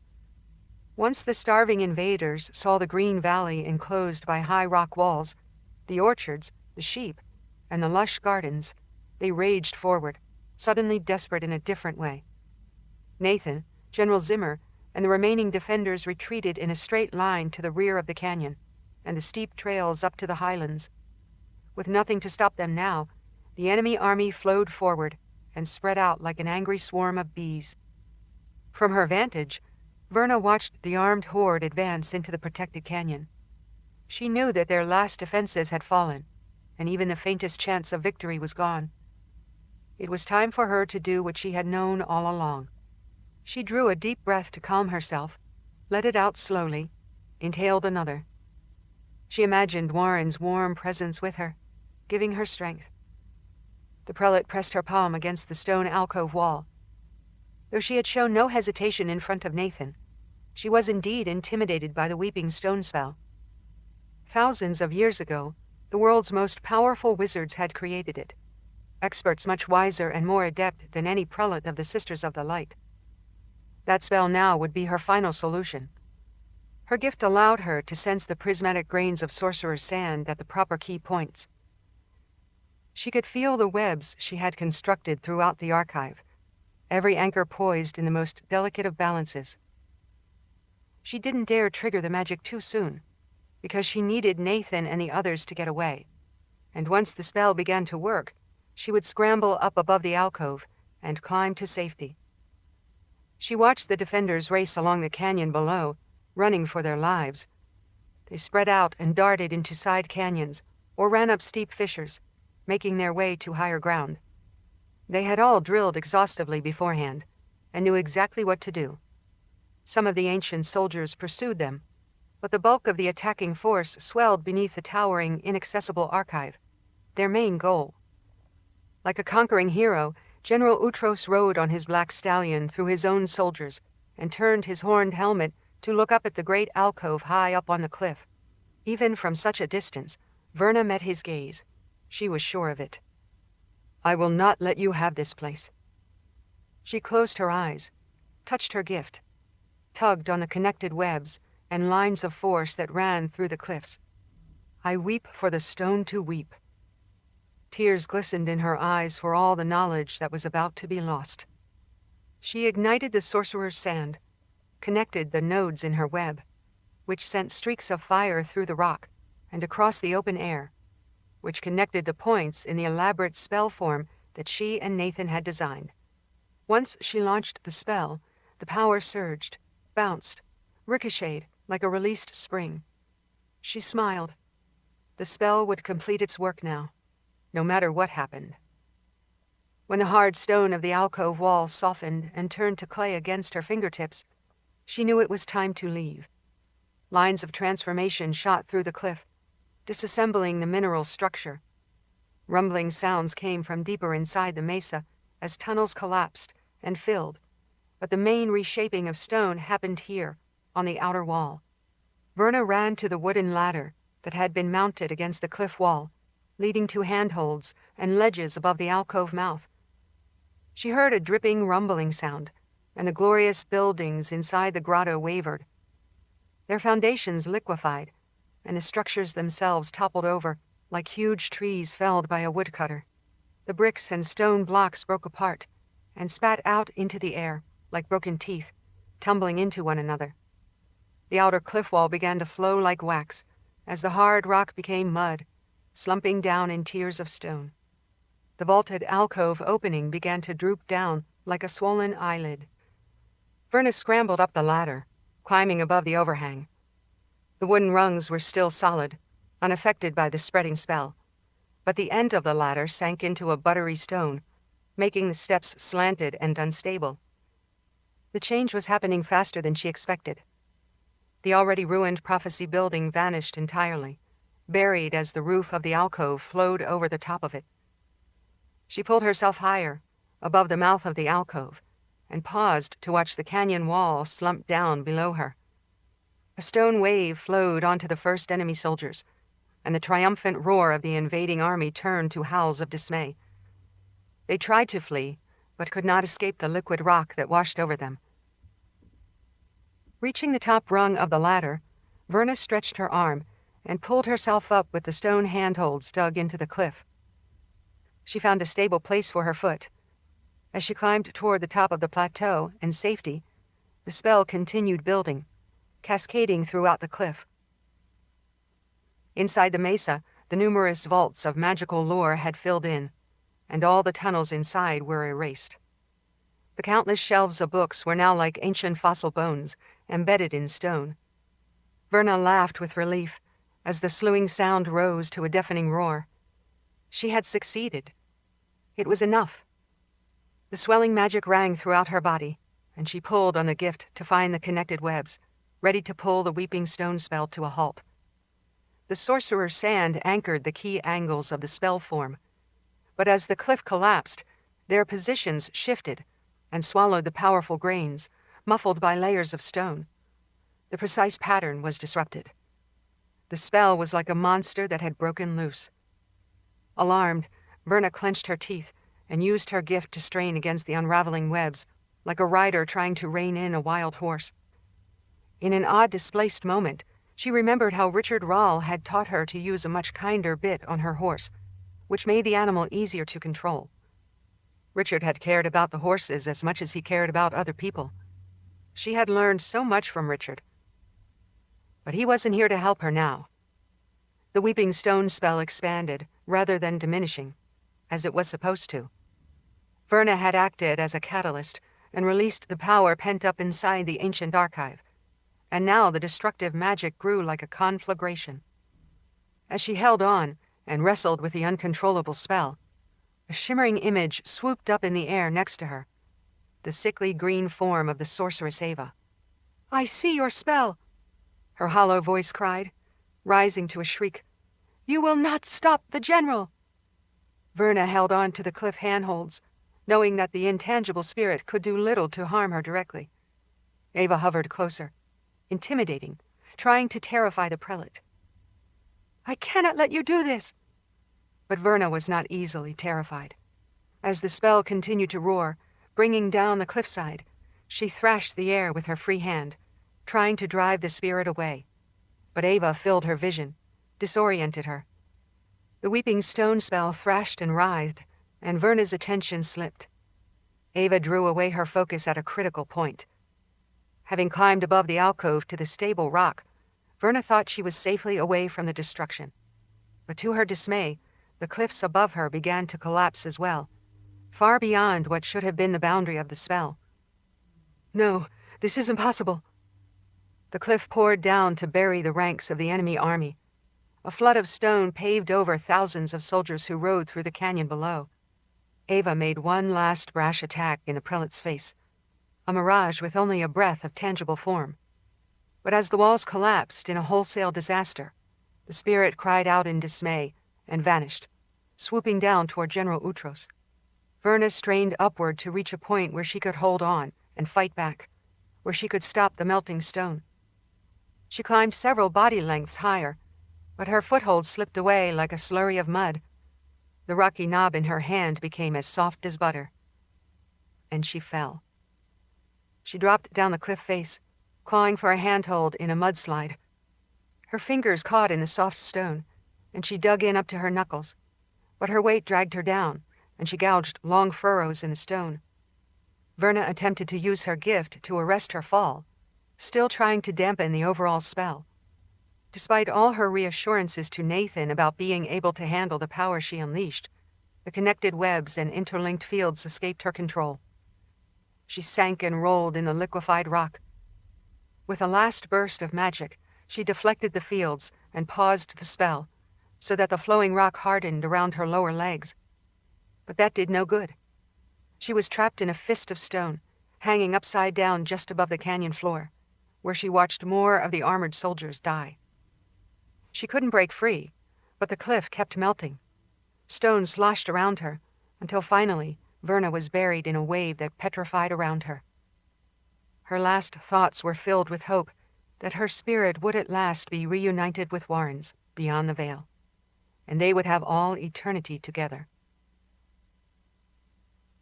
Chapter 50. After the Selka attack, the 3 battered serpent ships limped across the calm ocean toward the scattered Norokai Islands. More than 40 raiders had been killed by the Selka before the serpent god arrived. Now the survivors licked their wounds, sewed up deep gashes, and admired their scars. Now they wanted to go home. By now, only 10 slaves remained alive on the main vessel. As a result, there were not enough captives to man the oars, and the Norokai were forced to work alongside the slaves, grumbling at having to row like the walking meat. Devastated by the death of Chalk, though, King Grieve refused to tolerate complaints. He spoke little, except to snarl orders, clearly in the mood to kill something. He slammed his iron-plated fist against the head of a man who objected too strenuously to the menial work, cracking his skull, and the other crew members quickly muted their complaints. "Remember your king," Grieve roared, then lowered his voice. "Remember Chalk. We all grieve." Bannon and Lila pulled to the sullen beat of the oarmaster Bosco. Bannon muttered to Lila as they pulled the wooden oars, "We both could have died fighting that night. I hope the Norokai Islands aren't worse than death." Lila's expression darkened. "I chose to keep you alive, boy. Now we have to decide how best to spend the rest of our days." Her chains rattled as she strained against the oar. "I plan to make the Norokai pay a great debt of blood. We will have our chance." Bannon agreed with her. The serpent ships sailed for 2 more days, until the lookout sighted the first of the islands. Stark and ominous, the hummocks of rock looked like rotten teeth rising from the water. After the Morning King's harsh discipline, the Norokai uttered a subdued cheer upon seeing their home again. King Grieve stood at the prow, his large hand resting on the serpent god figurehead. He stared at the main island, a rough-edged black monstrosity with a narrow, protected harbor. A looming fortress occupied the pinnacle of the main island, its sheer walls made of perfectly fitted black stone blocks, high above the crashing waves. "The bastion," Grieve said, in a hollow voice. Water foamed along hazardous reefs, but the Norokai expertly guided their 3 vessels toward the narrow harbor. Dozens of serpent ships were anchored in the water of the archipelago, while others were under construction in dry docks. Lila responded to the sight with a grim frown. Nearly 100 ships were destroyed at Iltakar, but he has at least as many more here. Some of the anchored serpent ships were old and weathered, but many had new wood and fresh blue sails. Bannon's throat went dry. They continued building their navy even after King Grieve and his fleet sailed off to conquer Iltakar. He knew that General Utros was already leading his army overland, and now this huge Norokai fleet looked ready to ransack the cities of the coast. He wished Nicci and Nathan were there to help them. How will the old world survive, Lila? What can we do to stop them?" "We'll find a way to break free," Lila said, keeping her hard voice low. "We can defeat them all." On deck, Grieve stood in silence, like a figure carved out of anger. He gripped his war axe and looked ready to cleave any person who gave him a reason to do so. The king's dark mood could not diminish the excitement of the other Norokai, though, and they rallied when they saw the large gathering of ships. The 3 returning vessels pulled into the sheltered harbor of the main island. Some of the gruff raiders chatted, eager to see their wives and husbands. One Norokai woman pointed to the other distinctive serpent ship on the main harbor. "Look, Lars is back." When she gnashed her teeth, her scarred jaw rippled. With disgust, Bannon remembered Lars, one of the 3 Norokai captains that came to Iltakar to sell their slaves. Egged on by his supposed friends, Amos, Jed, and Brock, Bannon had brawled with Lars and his companions. Sweet sea mother. I'd like a chance to kill him. He's the reason I was sentenced to the combat pits. Lila laughed. I understand why you hate that man, boy. But think of the unexpected reward you received. If not for your foolish street fight, you would never have become my trainee. Now you are skilled enough to kill many Norokai. I will put your training to good use, I promise, Bannon said, as soon as we get the chance. Looking up at the steep hills around the bastion, he saw garden terraces from which hung clumps of succulent weeds draped down the sheer rock. The Norokai picked out an existence on the windswept island, growing what they could while raiding for anything else they required. When the 3 ships tied up to the pier, the raiders detached the slaves' ankle chains, but kept their hands bound as they herded them off the ship. Grieve snarled, "Take them to the bastion, and add them to the workforce until they are broken." He grimaced with scarred lips. "Or killed." A woman, with the physique of a bear, marched toward them along the dock. Her tree-like legs were bare except for boots that rose to her knees. She wore a leather skirt studded with brass knobs. A tight sharkskin wrap around her torso was strained to near the breaking point by her large breasts. Her square face was as lovely as a blacksmith's anvil, and ropey red hair was tied in 5 long braids that hung like tentacles. When she opened her mouth to yell a greeting, she looked even more like a serpent. "King Grieve, I was tired of waiting for you." Her voice was so loud that the chatter from the disembarking crew fell into a lull. "I am ready to be your lover again. Don't miss your chance." The woman stepped up to Grieve as if she intended to collide with him. Some Norokai chuckled, but the king's face was stormy. "Ada, I've given no thought to you since we departed." "I haven't wasted any time on you either," Ada barked. "I have taken other lovers, but they were inadequate. When I saw your ship's return, I decided to give you another chance." She punched him hard on the shoulder, as if it were a flirtation. When he punched her back and knocked her reeling, Ada just laughed. Bannon recalled the name. In his many unwanted soliloquies, Chalk had rambled about someone named Ada.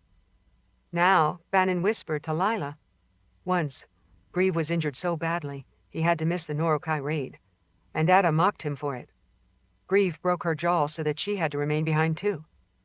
Ah, and that is how they became lovers, Lila concluded. She seemed to think there was nothing unusual about that form of courtship.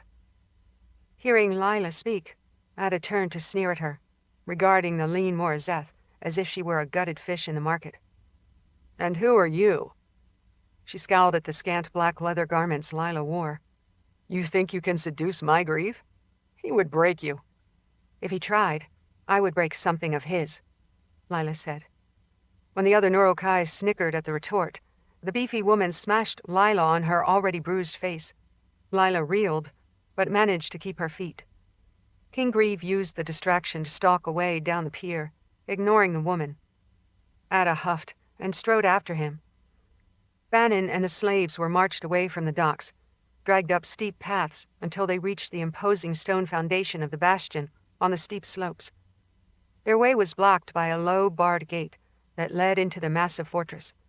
The iron bars swung open on creaking hinges to reveal a Norokai guard glowering at the slaves. "All of you will be taken to stations to help prepare the homecoming feast." With her hands bound in front of them, the rest of the slaves staggered behind Bannon and Lila into the dank, cold passageway. Chill winds and the damp of the sea rendered the corridor miserable. Water dripped from salt encrustations on the ceiling, and slimy algae made the floor slippery. Though her black leather covered little of her skin, Lila showed no sign of being uncomfortable, just razor-sharp in her determination. The guard led them along, ducking under the low ceiling. Other guards followed the line, shoving the slaves when they moved too slowly. They climbed twisting stairs and through passageways lit only by smoky torches. Without any windows or sunlight, Bannon lost all sense of direction, but Lila silently marked and memorized every step. Finally, they entered a cavernous, noisy chamber with fiery ovens, barrels of flour, large stone countertops, and gaunt workers preparing a huge meal. Fish roasted on grates over fires that roared into multiple chimneys. Fish stews simmered in large cauldrons. The smells were as powerful as the clamor of the pots and pans. Bannon's hunger increased like a sudden wildfire. For many days, he'd had nothing to eat but fish guts and slop, and now the aroma of baking bread and charred fish made him weak-kneed. "Food!" cried one of the captives behind him, extending his bound wrists in an attempt to grab a knot of bread left on a counter. A veteran kitchen slave lashed out, "Stop! Don't touch!" He lifted his left arm to show the stump of his wrist. "Or they'll cut off your hand, then cook it and eat it as part of the feast." The newcomers quailed, even as they drooled at the bounty around them. An old man limped up to greet the Norokai guard. "New slaves? How many?" His face was so wrinkled, he looked like a raisin dried in the sun. His eyes roamed over the new group. 10. That'll be helpful. King Grieve hasn't replaced the Bastion staff in a long time." The guard merely grunted and tugged Bannon in front of the wrinkled old slave, glad to be rid of his charges. This seemed to be a demeaning activity to him. The old man took a kitchen knife and sawed the ropes that bound Bannon's wrists, then methodically lurched down the line, freeing the rest of the captives. He muttered to himself, 20 loaves of bread, 3 barrels of salted fish, 5 platters of pickled cliffweed, 1 for each table. As he cut the bonds of one female slave, she collapsed, but the old man grabbed her bloody raw wrists and hauled her to her feet again. "No time for that. All of us have work to do. If King Grieve is disappointed in the feast, he'll eat you instead." Bannon did not think it was an idle threat. The old man continued his muttering. "Salted fish, smoked fish, and fresh fish for the king." He heaved a sigh. "Although the king hates fish, doesn't like goat either." He addressed the new arrivals. "I am Emmett, and I am here to help you. Help you serve King Grieve. Most Bastion slaves do not last long, but I have been here for 10 years, longer than any other captive. If you follow my instructions, I will see to it that you survive." "Why would you do that?" Lila demanded. "Because I need the help." Emmett lowered his voice, though there was only one Norokai near the far entrance to the kitchen, a husky woman who looked bored and disappointed. He pulled the new arrivals together and whispered in a conspiratorial, urgent voice, "I will help you stay alive, but you must listen to me. If you cause trouble, the king will break your bones and set them wrong, just so you remember." He looked down at his badly healed leg. Lila flexed her fingers and frowned at her scabbed wrists. "My intent is to kill as many Norokai as possible. That's why I let myself be captured. I am going to free Bannon. Then I will escape." She looked at the other frightened slaves, thinking they were weak. "If you are useful, we may allow you all to join us when we leave here." Emmett quailed. "That isn't how you stay alive. The Norokai will kill you. Trust me, I've seen it happen many times." "You have not seen me," Lila said. "Or me," Bannon added. "She's a Morzeth, and I was trained in the combat pits of Ildakar. We may have a better chance than our predecessors." Emmett groaned, deeply saddened. "Then I can't help you stay alive." Back to business, he snapped his head up so abruptly that his gray ponytail bounced. "Right now, there's work to do here. Throw your lives away later, after the feast is over. No time to clean any of you up. No fresh clothes, but you." He looked at Lila and her scant black leather outfit. "Yes, you in particular. I will give you an old drab robe to cover yourself." She was insulted. "I am proud of my body. This garment marks me as a Morzeth." "That garment marks you as an object of desire." Emmett looked frantic. "Do you want to be passed from table to table in a banquet hall full of lusty Norokai men? And women?" "They can try," Lila said. "They will regret it." Bannon remembered the mangled would-be rapist aboard the Serpent ships after Lila had been captured, but he didn't want to test that again. He urged her, "Lila, it would be best not to call attention to yourself. Let's choose our own time to fight. Not now." Emmett brought forth a gray, tattered wool garment she could drape over herself, and Bannon pleaded with her, Just wear it." "You may have a point, boy," she admitted, and pulled the shapeless, loose garment over her head to drape her body. "But I don't like it." Emmett wrung his hands. "Come, we have to start serving. Captain Lars is already in the banquet hall, and King Grieve will arrive soon. You all must serve." "I may be forced to bring them food," Lila said, "but I will not serve." When the old man swallowed, the wrinkles puckered on his wattled neck. He shook his head. "It is my fervent hope that you all survive the meal." Chapter 51. The Kraken hunter's ship cut swiftly across the sea, heading north toward Tanimura. With her gift, Nicci summoned fair winds that stretched the patchwork sails, with the added advantage that the breeze diminished the foul smell that clung to the vessel. The chaser was mostly empty, now that the refugees had been offloaded at Saramundi, and the captain used the opportunity to have his crew patch and scrub the vessel. "Peel off at least a few layers of dried slime. I want to see some of the grain in the wood." "Slime? You called it varnish before, Captain," one of the shirtless men called back with a laugh. His voice whistled through his missing front teeth. "Indulge me," Jared smiled. "We'll cover it up with more Kraken slime soon enough. If we see one of the beasts, I'm up for a hunt." The rest of the crew cheered. Nicci did not want any delay. "We must reach Tanimura with all due haste, Captain. No time for hunting." "We'll get there before you know it, sorceress." Jared chuckled dismissively. "Remember, you were going to ride a smelly horse all this way." The rest of the crew snickered, finding this suggestion ridiculous. That night, Nicci joined the captain in his cabin for dinner, a slab of rubbery Kraken meat. Jared devoured the meal with relish, and though Nicci found little about the food appealing, she ate it anyway. "I've tasted worse," she said, and Jared took it as a compliment. The Krakener had a crew of 15, who had been together for years, unlike many other ships, whose crews changed at every port. Kraken hunting was a hard, dirty, smelly job, and usually thankless. The men who worked such ships kept to themselves, even in the dockside taverns, where they were considered a lower class than the crew of cargo ships. Nicci could tell that the lingering aroma of the slimy creatures would not wash away even after repeated trips to the bathhouses, so these men accepted their lot and enjoyed their labors. Jared was immensely proud of how many Kraken kills he had made, how many cargo loads he had delivered to cities along the coast. "Those who like Kraken meat look forward to my arrival. We are greeted with resounding cheers whenever we come to port." He gave his rakish smile. "You are cheered by everyone who appreciates Kraken meat?" she asked. "That can't be a very large number." "They have discriminating tastes."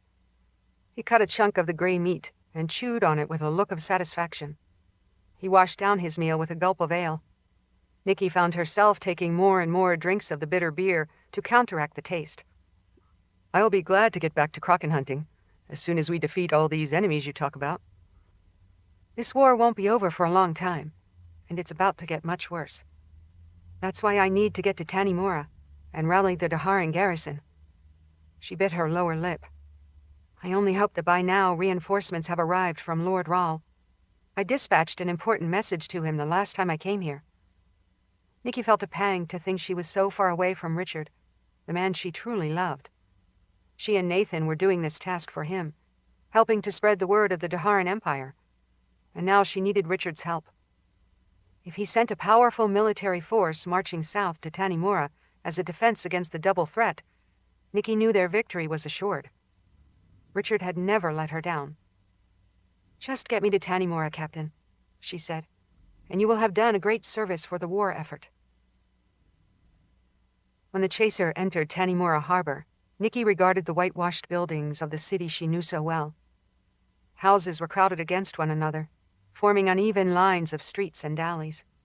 Banners rippled from rooftops, showing the colors of Dahara and the stylized R of Lord Rahl. Fishing boats and cargo ships crowded the harbor, but most importantly, she saw dozens of large vessels that had been refitted as warships for the Daharan Navy. The sight satisfied her greatly, showing that General Linden had heeded her warning and begun to build up serious defenses.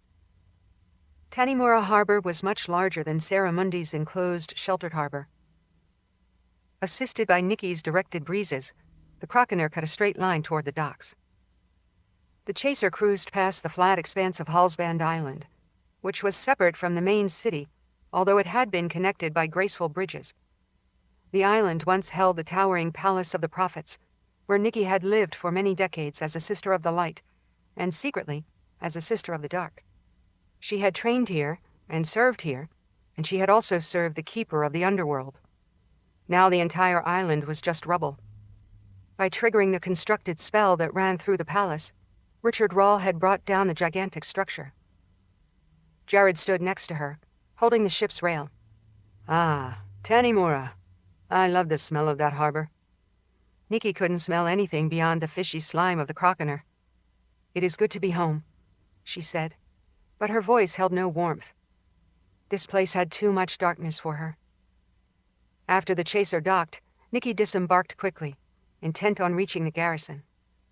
Captain Jared called after her as she walked down the gangplank. "My ship is at your disposal, should you ever need it again, sorceress." "I'll remember that. It was a fast ship." "With a good captain," he said. She didn't reply as she worked her way through the bustle of dockside activity. Mules pulled wagons loaded with heavy crates. Men stacked bales of hay and sacks of grain, where merchants dickered over prices. Familiar sights and sounds brought back memories of when she had been an acolyte, determined to serve the imperial order, because her mother had beaten those teachings into her. That upbringing had sent her down a dark path that had only worsened until Nicci finally reached a crossroads in her life, in a man named Richard Rahl. Now she moved through the streets toward the Daharan garrison.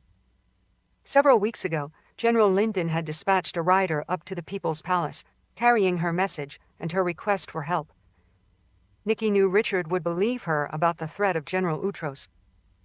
A large army of reinforcements might not have made the journey yet, but she expected they were on their way. She hoped Richard had at least sent a reply. She had not heard from him in such a long time. Approaching the garrison, she was relieved to see soldiers patrolling the streets in chain mail and leather armor, with the officers wearing colorful capes. Word traveled swiftly as she walked at a deliberate pace, and by the time she reached the gates of the walled garrison, many soldiers had lined up, anxious to hear what she had to say. "It's the sorceress! Nicci's back! Death's mistress!" The anxious garrison soldiers parted as Nicci walked straight across the training yard and past the barracks to the 2-story headquarters building. It had been built with fresh sawn wood and only recently whitewashed to match the common architecture in Tanimura.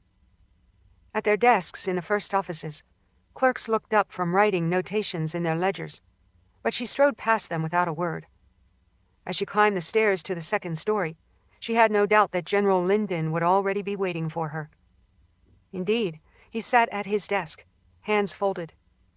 Linden was a thin, 30-ish man, young for his high rank, but promoted after so many officers had been killed in the previous war. A port wine birthmark was prominent on his left cheek, and his crooked nose had obviously been broken more than once. He gave her a serious nod of welcome. "I didn't expect you back so soon, sorceress. We are working hard to increase the city's defenses. We built warships and refitted other vessels, so we can secure the harbor. Our patrols have doubled on the water. Troop numbers have increased substantially, and we are getting stronger every day." "Good," Nicci said. "General Utros is on the move, as I feared, and the Norokai are ravaging the cities on the coast. Saramundi was attacked not long ago, as was Ephron, and possibly Larakan shores. Things are about to get much worse." "Yes, we've received reports." Linden tapped his finger on the desk. He had straightened the papers in front of him in anticipation of her arrival. "We dispatched aid down to Saramundi after the last Norokai raid, and we are recruiting widely among the city people and the hill villages. I want to expand the army so that each large town has a well-armed defense force against other raids." She stepped forward to grip the edge of his desk. "Make no mistake, General. These are not just raids. The ancient army of Utros forged an alliance with King Grieve of the Norokai. Together, they will overrun the old world." "Did my message reach Dahara?" she asked. realizing that was the answer she most wanted to hear. "Will Lord Rahl send the Daharan army to defend us? If your courier traveled as swiftly as I hope, the troops should already be on the way. We will need them soon." Worry lines appeared on Lyndon's brow. Subconsciously, he rubbed his birthmark with his thumb. Lord Rahl did send a response. He says he would like to aid Tanimura and the threatened cities, but it is not possible at this time. He and Dahara cannot help you. Chapter 52. Exhausted and soaked with blood from all the enemy soldiers he had killed, Nathan hauled himself up the rocks at the end of the dwindling side canyon. He climbed handhold after handhold, anxious to reach the highlands and the wilderness where they could shelter. Olgaya climbed next to him, along with 10 Daharan soldiers who had retreated with their band. On General Zimmer's instructions, the defenders had separated into many different parties, all taking different routes. One of the wounded soldiers with them, a cocky card player, was bleeding badly from a deep gash in his side. He spilled a trail of red as he plodded alongside with the others, painstakingly working his way higher. Nathan wasn't certain if the man would survive much longer. Though the wizard had little strength left, he could have used his gift to heal the deep cut, if they stopped for a while and rested. But that was not an option. Utros threw thousands upon thousands of warriors after the last surviving defenders of Cliffwall, and they kept closing in. When Nathan finally reached a high point, he turned and watched Verna's weeping stone spell destroy Cliffwall. The roof of the archive grotto dripped down and closed over, sealing the tunnels and the library chambers forever. The rock walls melted and sagged like a mudslide, pouring down onto part of the army. Even from his distant vantage, Nathan could feel the prelate's building magic that resonated through lines of force. The sheer walls began to run like wax, and as the destruction continued, he stared in disbelief. Verna had only planned to collapse the alcove opening and seal the books and scrolls in stone before she retreated. But the devastation continued to unfold. Dear spirits, she is destroying the entire canyon. He saw Verna's tiny figure climbing above the slumping alcove, racing to get out of the way. But the stone itself shifted beneath her. Nathan sensed the exact point at which she lost control of the powerful spell. It was like a vicious dog that turned on its master. Beside him, Olgaya and the soldiers watched half of the Cliffwall Canyon turn into liquid, and the flood of stone rolled down to engulf the countless ancient warriors. With a groan of dismay, Nathan watched Prelate Verna slip and plunge into the flowing rock. She tried to pull herself out, but sank down, engulfed. The world went silent as the shock shut down his senses. His heart ached with a swell of memories. So much of his life had been bound up with the prelate. He had never loved Verna as he had come to love her predecessor, Prelate Anne. But now, watching her die, he felt a tremendous blow. Tears glistened in his azure eyes and spilled down his cheeks. Elsa had done a similar thing, unleashing enough magic to save them, even though she knew it would destroy her. Now both of those marvelous women were gone, sacrificing their lives in order to wound the army of General Utros. After Verna died, her spell faded, and the lines of magic came untangled as fields collapsed and webs unraveled. The stone hardened again. While the refugees stared in horror, though, they lost track of their pursuers. With an outcry, one of the gaunt enemy soldiers charged toward them with a notched sword. The wounded card player had sagged down on a rock to rest, bleeding heavily from his side.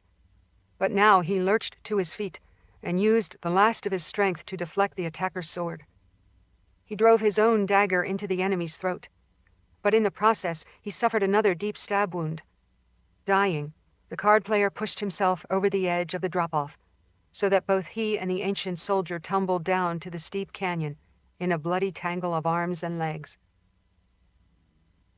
Although Nathan's party had finished the climb and worked their way into the high desert wilderness, enemy stragglers still pursued them up the canyon.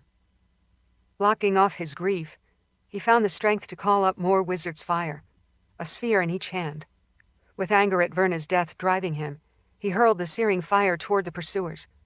They threw up their gauntleted arms to deflect the fire, but they could not block the unstoppable inferno that burned them to ashes. Nathan dropped to his knees and wept.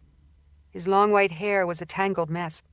His new vest and embroidered cape dripped with blood and human cinders. During the battle at the bottleneck in the head wall, he and his gifted companions had used every desperate trick, all the spells they knew. He had even killed 5 with his sword, and now his arm was sore from the ringing blows. Olgaia stepped closer to him. She was compact and tough, wearing skirts and a wrap of her enhanced silk, which remained unfrayed even after all the abuse. Crimson droplets splattered her face. One of her tight braids had been severed by a knife stroke, and the ragged end hung down to her ear like a decapitated snake. Her expression was tight, as if all the gift had been wrung out of her, but she clung to life and determination. She nodded at the blackened stains in the wake of the wizard's fire. "We don't have to worry about pursuit anymore, Nathan. We can take care of any stragglers that manage to get through." Nathan wiped his cheek and looked back down the canyon to where the flood of rock had rehardened, leaving innumerable bodies trapped within, like flies in amber. "I know. Prelate Verna did what she needed to. Neither General Utros, nor anyone else, will get their hands on the dangerous knowledge from the archive. It is gone forever." "It was necessary to protect the world," Olgaia said. "We all agreed." "That's true. But Verna is gone. Just as Elsa is gone. With each victory like this, we lose a part of ourselves, and a part of our heritage. What will be left of us when all is said and done?" He turned away so he no longer had to look at the ruins of the once peaceful canyon. He couldn't even feel satisfied to know how many of the enemy soldiers had been killed in the flood of stone. Thousands? Tens of thousands? Verna was still dead, and the core of Utros's army was still out there. Even with Cliffwall destroyed, they would continue marching across the old world. "Let's get to the rendezvous point," Nathan growled, "and take stock of who we have left." They followed a tangled route through the high canyons and up beyond Cliffwall, and they met up with the other evacuated parties. Thorn and Lysa guided 6 soldiers, Rendell, and a handful of shaken Cliffwall scholars. The 2 Morazeth were covered with gore and soot, their rune-marked skin laced with minor wounds, but they were charged with energy, as if this were no more than an enjoyable game of Jala. Thorn looked at her partner. "We killed so many that we each lost track of our score." Lysa said, "Therefore, we will consider it a tie and start over. I look forward to the challenge." The other woman nodded. "There will be more of them to kill." When all the groups gathered in their makeshift camp, Oren was clearly relieved to see that Nathan, Olgaia, and Perry had survived. "Good. We could not afford to lose more of our gifted." "We've already lost too many," Nathan said. "Who else is gone?" Olgaia asked, looking around and counting heads. Oren described how the wizard Leo had fallen from the outer cliff when Ruva blasted the stone. In addition to many Daharan soldiers, 2 of Captain Trevor Zildakaran guards had been killed. Perry hunkered down and shook her head. "Almost nothing remains of our great city of Ildakar anymore." "We remain," Lord Oren said. "There won't be much left of the old world once General Utros is through with it," Nathan said. "Ah, Verna. Poor Verna." The Sisters of the Light were deeply shaken by the loss of their prelate. Sisters Rhoda and Eldine joined Nathan by the small campfire. After the starshift eliminated prophecy, the Order's reason for existence suffered a terrible blow, Rhoda said. But Verna didn't give up. She helped us try to find a new purpose. "No, Verna did not give up," Nathan said. "She made quite a difference for all of us, and for me in particular." More sisters joined him, and they all reminisced about the prelate. Nathan let out a bitter laugh, and when Mab looked at him in surprise, he said, "Considering all the resentments I held for the Sisters of the Light, the irony is deep that you should comfort me." Amber also joined the group. "We should all comfort one another, because we've all been hurt. But we have to keep moving." She looked around for reassurance. "We are going to keep moving, aren't we?" General Utros and his army will continue marching to the coast. My brother Norcross is at Renda Bay. He'll help us fight. Yes, my dear, Nathan said. We must get to Renda Bay before that army does. Chapter 53.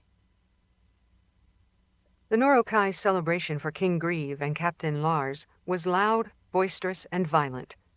Bannon found it sickening. Caked with blood and covered with bruises and scabs from the Selka attack, along with the daily abuse they suffered aboard the Serpent ships, the new slaves were pressed into service in the bastion kitchens.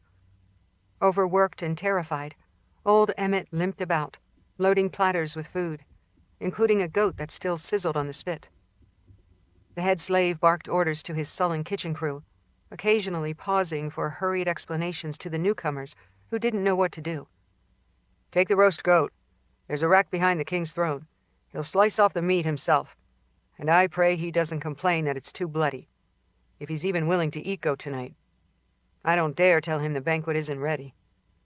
Emmett sighed, panting hard. I have seen Grieve eat animals raw, and maybe he'll be in that sort of mood. I wish I had something other than goat or fish. One of the kitchen slaves, a downcast man with a scar on his cheek, picked up an end of the spit, while a new slave was shoved forward to take the other end. They shuffled off with their burden as a Norokai guard marched behind them. Whole fish were scraped from racks in fiery ovens and placed on platters. Urns of pickled fish were carried off by slaves who staggered under the weight. When one such urn was thrust into Bannon's arms, he looked down into the hunks of gray meat preserved in salt water, vinegar, and lye. The stench reminded him of the horribly preserved fish that was a food staple during lean years on Chiraya Island. As the fumes roiled up, he held the urn as far out in front of him as possible and followed the roasted goat. Emma gave Lila a brass pitcher of wine, and she glared daggers at him. I have no wish to pander to these vile creatures. She looked uncomfortable in the formless dress that covered her slender body. Neither do I, but my wish to live is stronger than my disgust. And if you want to survive, then you must cooperate.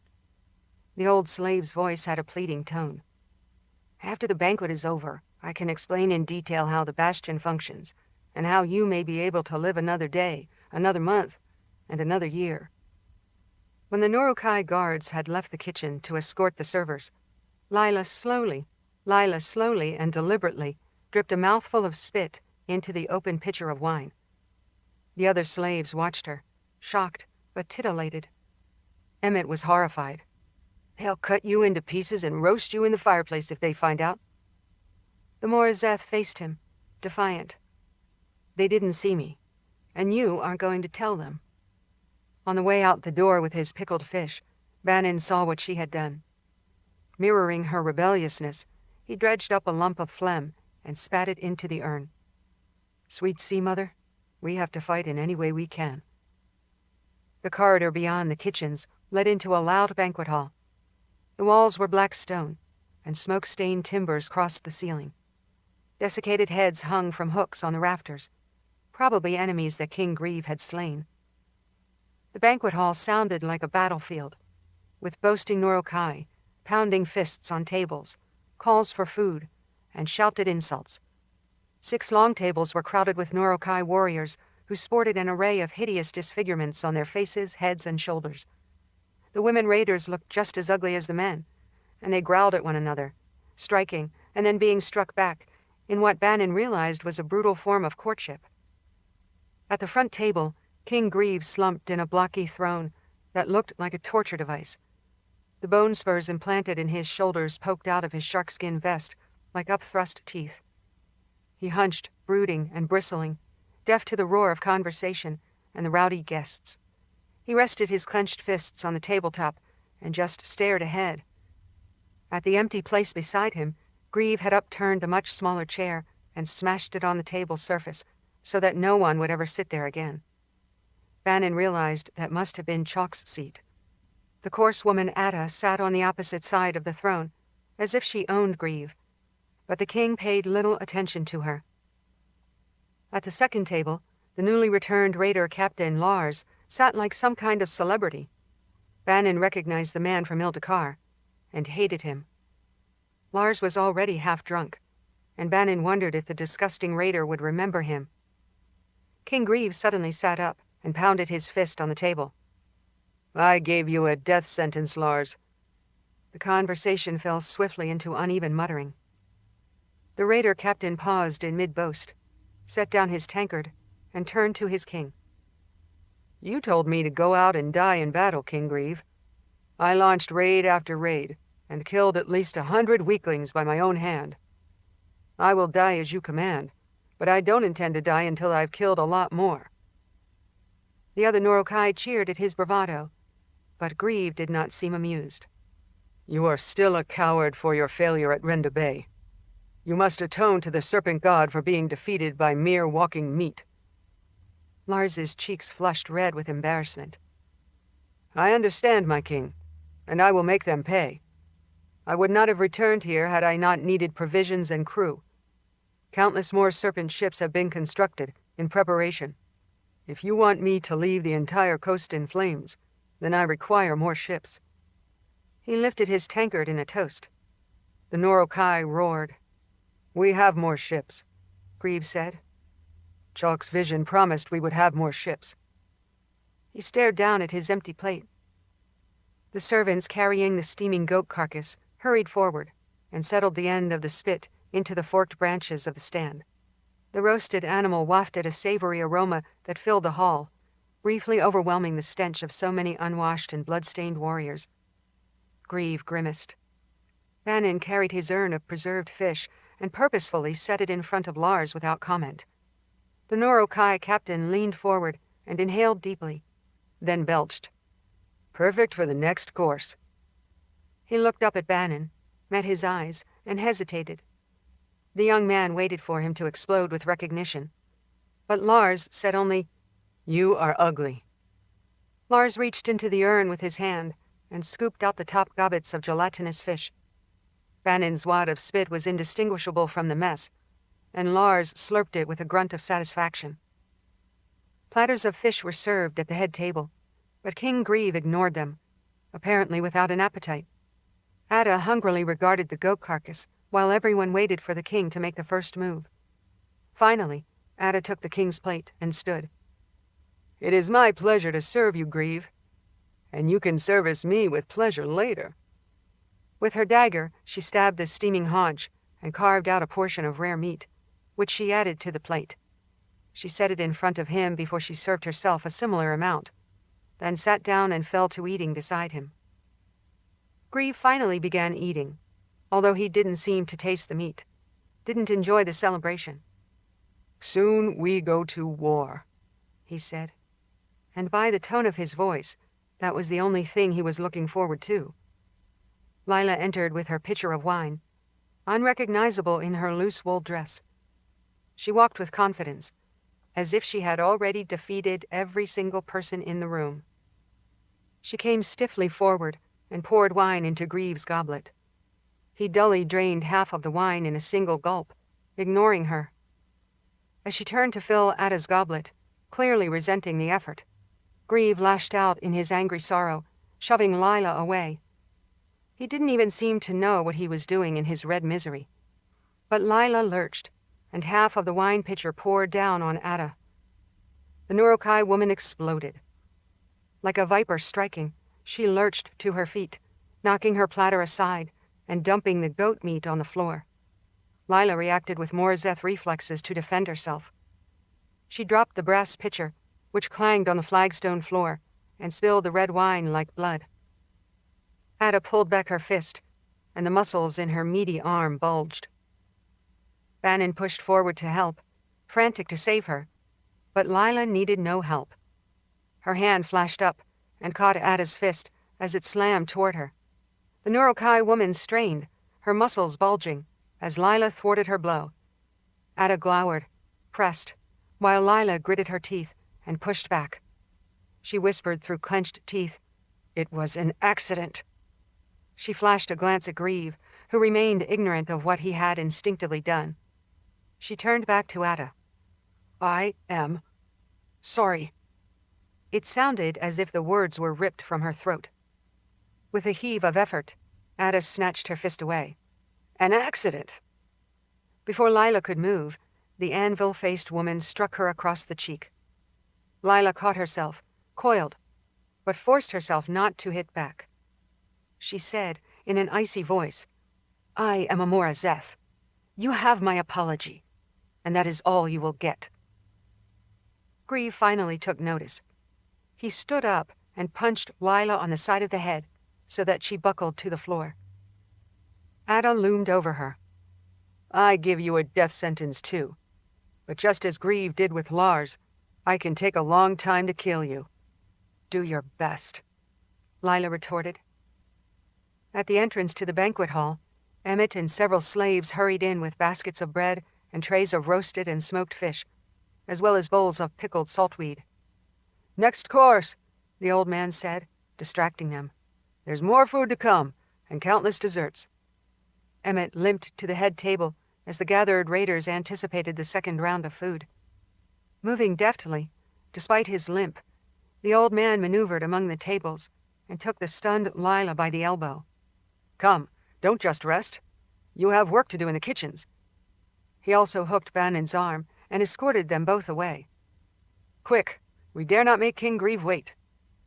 While Ada continued her murderous stare, Emmett ushered the two into the shadowy corridors and whatever small safety the kitchens could offer. Over the next few days, as the slave staff in the bastion kept their heads down and continued their duties, Ada singled out Lila for torment. The Norokai woman found ways to confront her in the corridors and slam her against the wall in an attempt to provoke her. "Go on, fight me, and I will kill you." Bannon tried to intercede. "Stop, we were just doing our tasks." "This one's task is to die." Ada pressed her face closer to Lila. "Grieve is my lover. I know you want him." "I want him dead," Lila said. "But if I have to kill you first, that would be fine with me." Bannon whispered quickly, "If you kill Ada, the king will murder you himself." Lila disagreed, and loudly. "If I kill her, then the king will laugh because she is weak." She challenged Ada directly. "Do you wish me to fight you? Give me a weapon, and we'll see who walks away." With a meaty hand, Ada slammed her into the wall. "I will give you nothing, not even death. Not yet." The Norokai woman stalked off, but Lila remained standing. She plucked at her loose woolen garment as if it offended her. She and Bannon worked together whenever possible. Emmett helped them by giving them similar assignments, but when the Norokai realized that the two were close companions, the workmasters forcibly separated them. Still, Lila managed to meet with Bannon often enough, and together they looked for any opportunity to escape the bastion. But with so many armored and angry Norokai crowding the fortress, they found no possibilities. "Old Emmett knows every corner of the bastion," Bannon said. "He could help us escape." Lila was skeptical. "After so much time here, he doesn't even remember freedom. He only remembers to be afraid for his own life." She shook her head. "I promised to rescue you, and I will find a way. And I promised to fight at your side. You trained me to face combat bears and sand panthers. I can handle a few Norokai in a fair fight." Lila smiled. "You have potential after all, boy."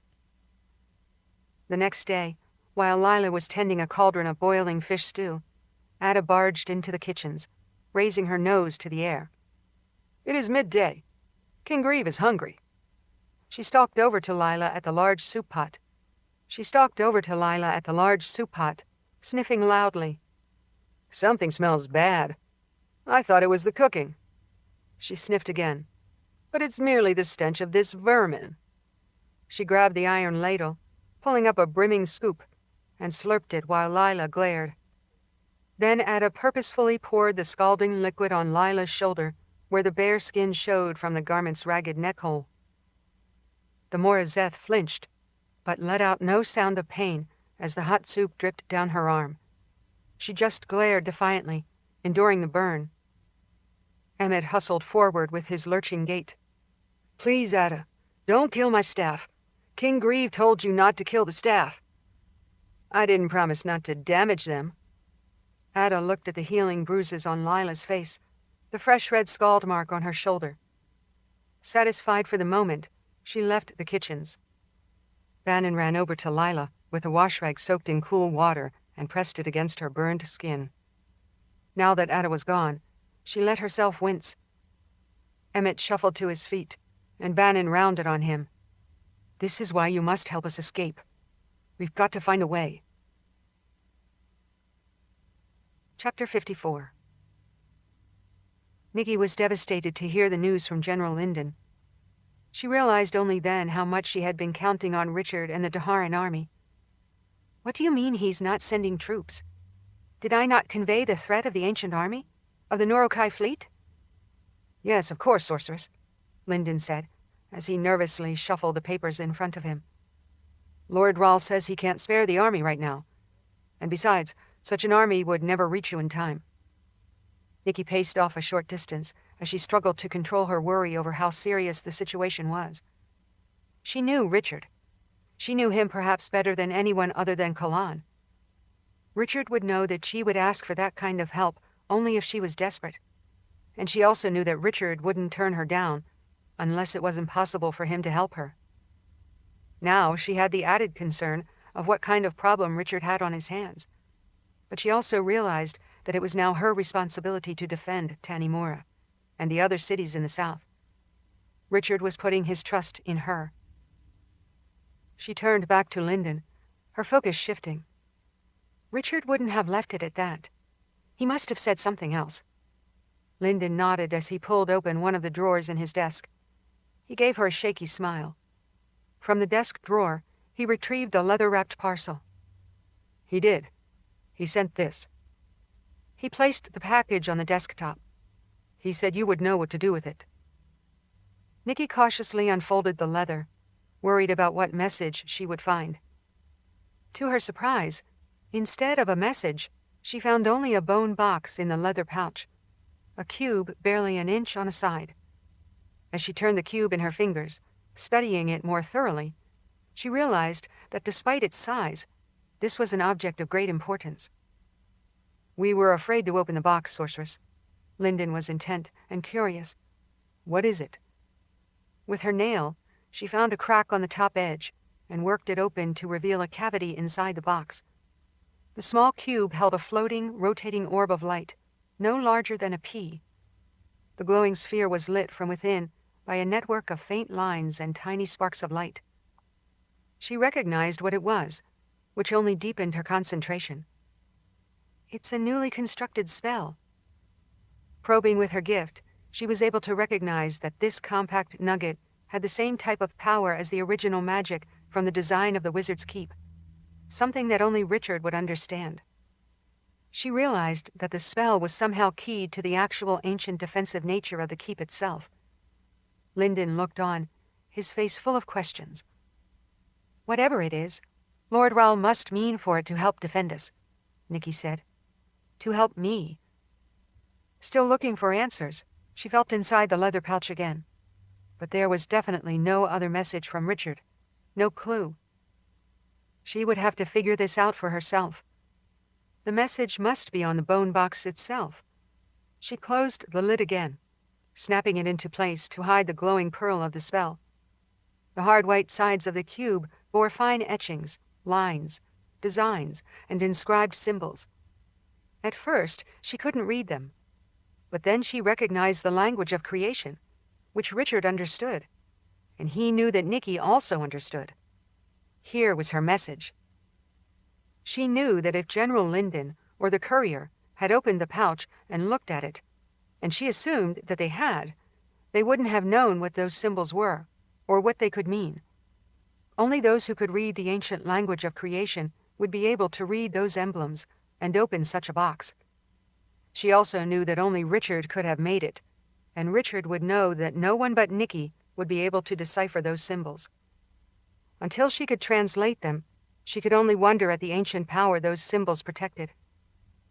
Richard would not have used spells in the language of creation unless whatever was inside was both profoundly important and profoundly dangerous. This was personal, from Richard to no one else but Nicci. As she stared at the small bone box in her hand, she had to take a steadying breath at the connection to Richard she was holding. It was almost as if he was whispering a solution to her. But what solution? After long concentration and working through the symbols until she could read the markings, she still did not understand the answer. Life to the living, death to the dead. How was she supposed to use that? Nicci was mystified. With the stakes so high, why didn't Richard just explain clearly? She had told him about the enormous threat of the reawakened army. She had counted on Richard, needed Richard's wisdom and strength. And now she was upset that he hadn't given her a plain answer. Lyndon was smiling tentatively at her, hoping for good news. Distracted by the puzzle, she issued brusque orders for what she needed now. I have to ignite a verification web to see what sort of constructed spell Richard created. I need space to work, an empty room where I won't be disturbed. Lyndon jumped up from his desk and called soldiers. In only a few moments, they had pulled and scraped chairs from the meeting room down the hall. Nicci followed them into the empty chamber, preoccupied with her own investigation. She knew she needed to do more than a standard verification web on this bone box, but rather an aspect analysis of a verification web from an interior perspective. That would allow her to examine the constructed spell down to its core element. She steeled herself, realizing that casting the web would require her to use subtractive magic. She had no other choice. Nicci stood inside the large empty room in the garrison headquarters and looked around the whitewashed walls, the wooden floor. Lyndon and the soldiers waited eagerly just outside the door. "This place will do," she said, looking down at the tiny box. "Make sure I am not disturbed as I work.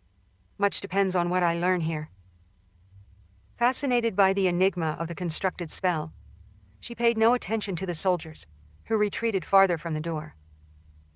Using one of the daggers at her hip, she slashed her palm, interested only in the blood that welled up. She would need a lot of it. Standing in the middle of the wooden floor, she used the dripping blood to draw a careful grace across the boards. The grace was a powerful device, and drawn in blood under only the rarest of circumstances, but Nicci needed that power now.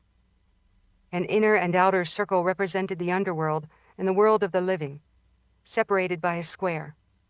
And then, at the center, an 8-pointed star indicated the Creator's light, which radiated lines throughout the grace. The entire process of drawing the complex symbol took her the better part of an hour. When she was ready, Nicci stood in the center of the magic-infused emblem on the floor. Closing her eyes, she held the bone box in her intact palm, while she lifted the small lid with the other. Then she opened herself to power.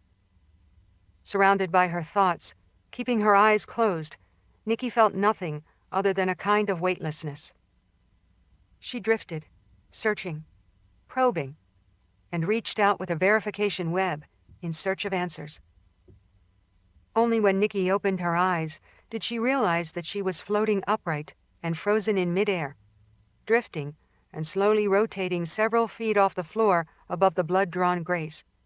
Through the open door to the room, she saw Lyndon and the curious soldiers watching her, astonished, but they were as still as statues. She heard not a whisper of air, couldn't even hear her own heartbeat in her ears. As she floated, life itself seemed to be suspended. Extending her sight further, she saw that she was surrounded by lines of glowing green light that formed an intricate geometric framework tangled around her. Nicci herself was the living core of a verification web for a constructed spell. Shifting her head, she also realized that one of her feet was suspended over the grace's outer circle that represented the underworld. Still not understanding, Nicci used her gift to ignite the verification web, as she had planned. She stretched out, studying all the glowing lines in the air, rising from the grace, and snaring her own body and the glowing pearl inside the bone box. But the web offered no answers. No matter how hard Nicci tried, the magic gave her only a blank response, and the constructed spell's mysterious purpose remained a complete cipher. Richard's intent was no clearer than it was before. Frustrated, she withdrew her power and shut down the web, extinguishing the lines of light. They retracted back into the glowing orb inside the bone box. Gently, she drifted back down to the floor and felt solid wood beneath her feet. But her mind still seemed disconnected. She stood still, regaining her balance for a frozen moment. Out in the corridor, Lyndon and the soldiers were too hesitant to offer help. After wiping her bleeding palm on her black dress, Nicci snapped the box closed again and pocketed it. She was profoundly heartbroken that whatever Richard had sent seemed useless, or at least incomprehensible. She had hoped for a miracle. Now she had to solve it herself. General Lyndon cleared his throat. "What did you discover, sorceress? Do you understand the weapon Lord Rawls sent for us?" She turned her cold blue eyes toward him. "I fear we are doomed." Chapter 55. The wave of rock was like a petrified tide that buried his front ranks. All those loyal fighters who had continued to follow him even though they had lost everything else. Utros stared at the fresh uneven rock that covered the canyon floor, searching for words. Finally, he said, "Our destiny is permanently wrapped in stone." Ruva raged beside him, a roiling mass of barely constrained magic. "Those men gave their lives for you, beloved Utros. They know you will not falter. They know you will conquer the world as you swore to do." She looked at the bodies partially imprisoned in stone. "And their sacrifice will help you achieve that goal." "How?" Utros snarled at her. "How does this help me?" He looked at the devastation, the massacre. The fallen canyon wall had hardened like a mudslide baked in the hot sun, studded with thousands of corpses, like insects caught in pitch. His soldiers had worn the best armor. Their swords were sharp, their training was excellent, and they could fight against any enemy. But how could they prepare for this? Arms thrust upward, still clutching swords, gauntlets and booted feet protruding in the air, with the rest of the bodies drowned under rock. One man's head, his helmet askew, grimaced and gasped. The rest of his body was submerged in the stone. Though he could still breathe, he was trapped, crushed. His mouth opened and closed, and his eyes bulged as he tried to sip air. The dying soldier couldn't even form words. He had no room left in his chest. His gaunt face turned blue as he suffocated, little by little. Utros leaned over him. "I can do nothing to help you." His heart wrenched with vengeance and sadness. "I am grateful for your service, and sorry for your sacrifice." He drew his sword. "This is all I can offer." He struck off the man's head, leaving a stump that spouted blood from the rim of stone. He would order his soldiers to do the same to any other hopelessly trapped warriors. It was the right thing to do, but it made him sick. Only by a miracle was he still alive. When the canyon first began to melt, Ruva and Ava had saved him, blocked him. After the defenders made their stand at the bottleneck, the general's soldiers had still pushed past the swarm of poisonous scorpions, the spiked-filled pits, the camouflage curtain that hid the canyon itself. Nathan and the other gifted fighters had battled and retreated, luring them farther inside. Utros had been fooled, thinking that the rebels had only that one last line of defense. His army had believed in their victory as soon as they saw the cliff alcove filled with archive buildings, and Ruva had hissed with anticipation of all the powerful knowledge stored here. His army had charged forward in a frenzy, and Utros could not have stopped them if he'd tried. They surged into the hidden canyon, like a rider giving free rein to a spirited horse. Though he wanted to be at the front of the troops, Ruva forced him to stay back. The starving soldiers fell upon the orchards and fields. They ran down the flocks of terrified sheep and tore them to pieces, eating the creatures raw. Before he could revel in his victory, Ruva sensed the resonance of an incredibly powerful spell. And then the cliffs flowed in a molten avalanche. Ava's shimmering spirit had swooped in front of him, frantic. "Away! It is not safe. A massive spell. I tried to stop her, General." Ruva mirrored her twin's motions and used her gift to bowl Utros back against the rocks of the bottleneck as the wave of stone roared down the front ranks of his army. killing so many. Now, as he viewed the stark aftermath, the general tried to guess how many more of his soldiers were dead, additional numbers to add to the tally. Fortunately, the bulk of the ancient army had not even entered the hidden canyon, and milled outside in the high desert, 90,000 or more. First Commander Enoch rode up, his face ashen as he stared across the rippled stone. Countless embedded bodies, grasping hands, horror-struck dead faces. He cleared his throat, as if to spit out the harsh words he needed to say. The Keeper claimed many more, sir. He knows us, and he wants us all. The Keeper will have to be satisfied for now, Utros said. This is enough. Ava shimmered in front of them, her expression distraught.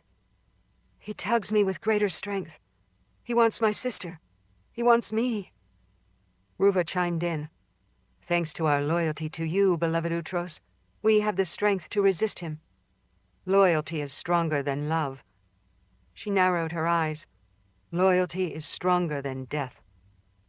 Getting down to business, Enoch said, We killed a sheep, sir, and we will roast it to feed all the prominent commanders. But the other soldiers still feel as if they're starving. Because they are starving, Utros said. Even if they still move and march. Ruva sounded defensive. No, our spell maintains them. They keep going even with the hunger inside. They will live until they are nothing more than walking bones. Utros watched in disgust as his soldiers spread out like scuttling beetles. They stripped the leaves and tender branches from the orchards, gobbling any fruit they found, ransacking gardens, breaking into the cliffside dwellings to scrounge even the smallest crumbs. Far worse, though it did not surprise him, knowing how desperate the preservation spell was, he watched the gaunt warriors race across the hardened stone, finding dead or dying soldiers that had been trapped. They did not try to rescue their comrades, did not look for survivors. Rather, they seized any hand or leg or face protruding from the rock, and tore away strips of flesh, ripping the meat clean as they ate whatever remained of the bodies. They cracked the bones and sucked the marrow, lapped at the blood and gnawed any scrap of skin, muscle, or tendon, and moved on in search of more. Ava shimmered before them and watched. They need the nourishment. They will sustain themselves in any way they can, and they will continue to be your fighters. Ruva explained that the preservation spell could hold the army for only so long. Any food they find. She paused and said in a harder voice to emphasize her point. Any food will provide energy to keep them going. Thinking of his legend, his honor, Utros felt sick. What is becoming of my army? What is becoming of me? He summoned his resolve, focused on the end goal, his reason for existence, after so many centuries. We will pay any price. We made that decision long ago, and it is too late to change now. He strode past the mangled remnants of his lost soldiers to look up at the sheer cliff that was now an impenetrable barrier. The cliff wall archive was completely gone. They destroyed all that lore. He looked at the spirit of Ava. Can you salvage anything? Pass through the rock in your spectral form and find a single scroll? A lone volume? Anything at all? Her intangible spirit flickered. It is not possible. The books themselves are encased in stone. The scrolls are petrified. As she folded herself on top of Ruva, both twins said, They eradicated the knowledge rather than let us have it. Enoch said, Such desperation shows how much they must fear us. Utros nodded. It was a wise tactical move. I would have liked for Ruva to have that magic as a powerful weapon for my cause. But we do not need it. He raised his voice so the other soldiers could hear him. Don't ever believe we need a crutch like that. My army is sufficient. A few vengeful soldiers picked their way to the far end of the canyon, in hopes of catching the defenders who had fled to the highland wilderness. But Utros knew that Nathan and the others would be long gone. Tonight, we feast on what we have, he said, but we dare not rest for long. We must keep the army moving. Our goal is to reach the Western Sea and conquer any cities in between. The Norokai will already be ransacking the coast. King Grieve is engaged in the war." He turned so that the sunlight flashed on his golden half-mask. "My war." Chapter 56.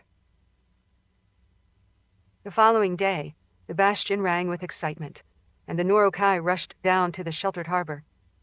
"The war fleet has returned," a guard shouted through the halls, causing the raiders to celebrate. The slaves received the news without enthusiasm. From the upper tower, Bannon and Lila looked through an open window to see dozens of serpent ships sailing in. Bannon lost count after 50. Lila realized what they were. They are the rest of the damaged raiding vessels from the river below Ildikar.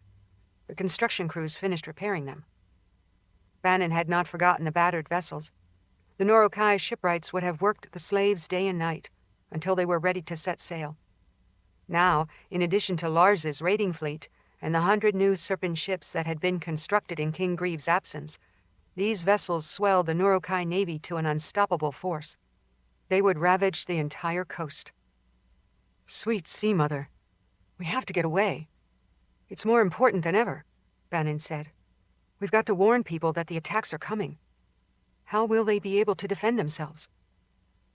"It's now more important than ever, but our chances of escape are even worse," Lila said. "There will be twice as many Norokai in the bastion, watching us every moment." Bannon saw the newly repaired ships approach like a pack of wolves closing in on a wounded stag.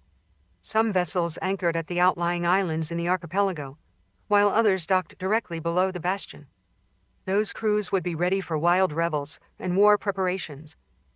As he thought about it, he smiled slowly. "I disagree, Lila. Our chances just got better. Think of the drunken celebrations. The bastion will be in complete chaos, and the slaves will be ordered about on countless tasks. Who will keep track of it all? Who will be watching us in particular? Would even Ada bother harassing you?" Frowning, Lila winced from her swollen bruises, the healing burn on her shoulder. "We might have our opportunity, but we don't have the resources. Where would we go? If we could slip out of the bastion, we will hide somewhere."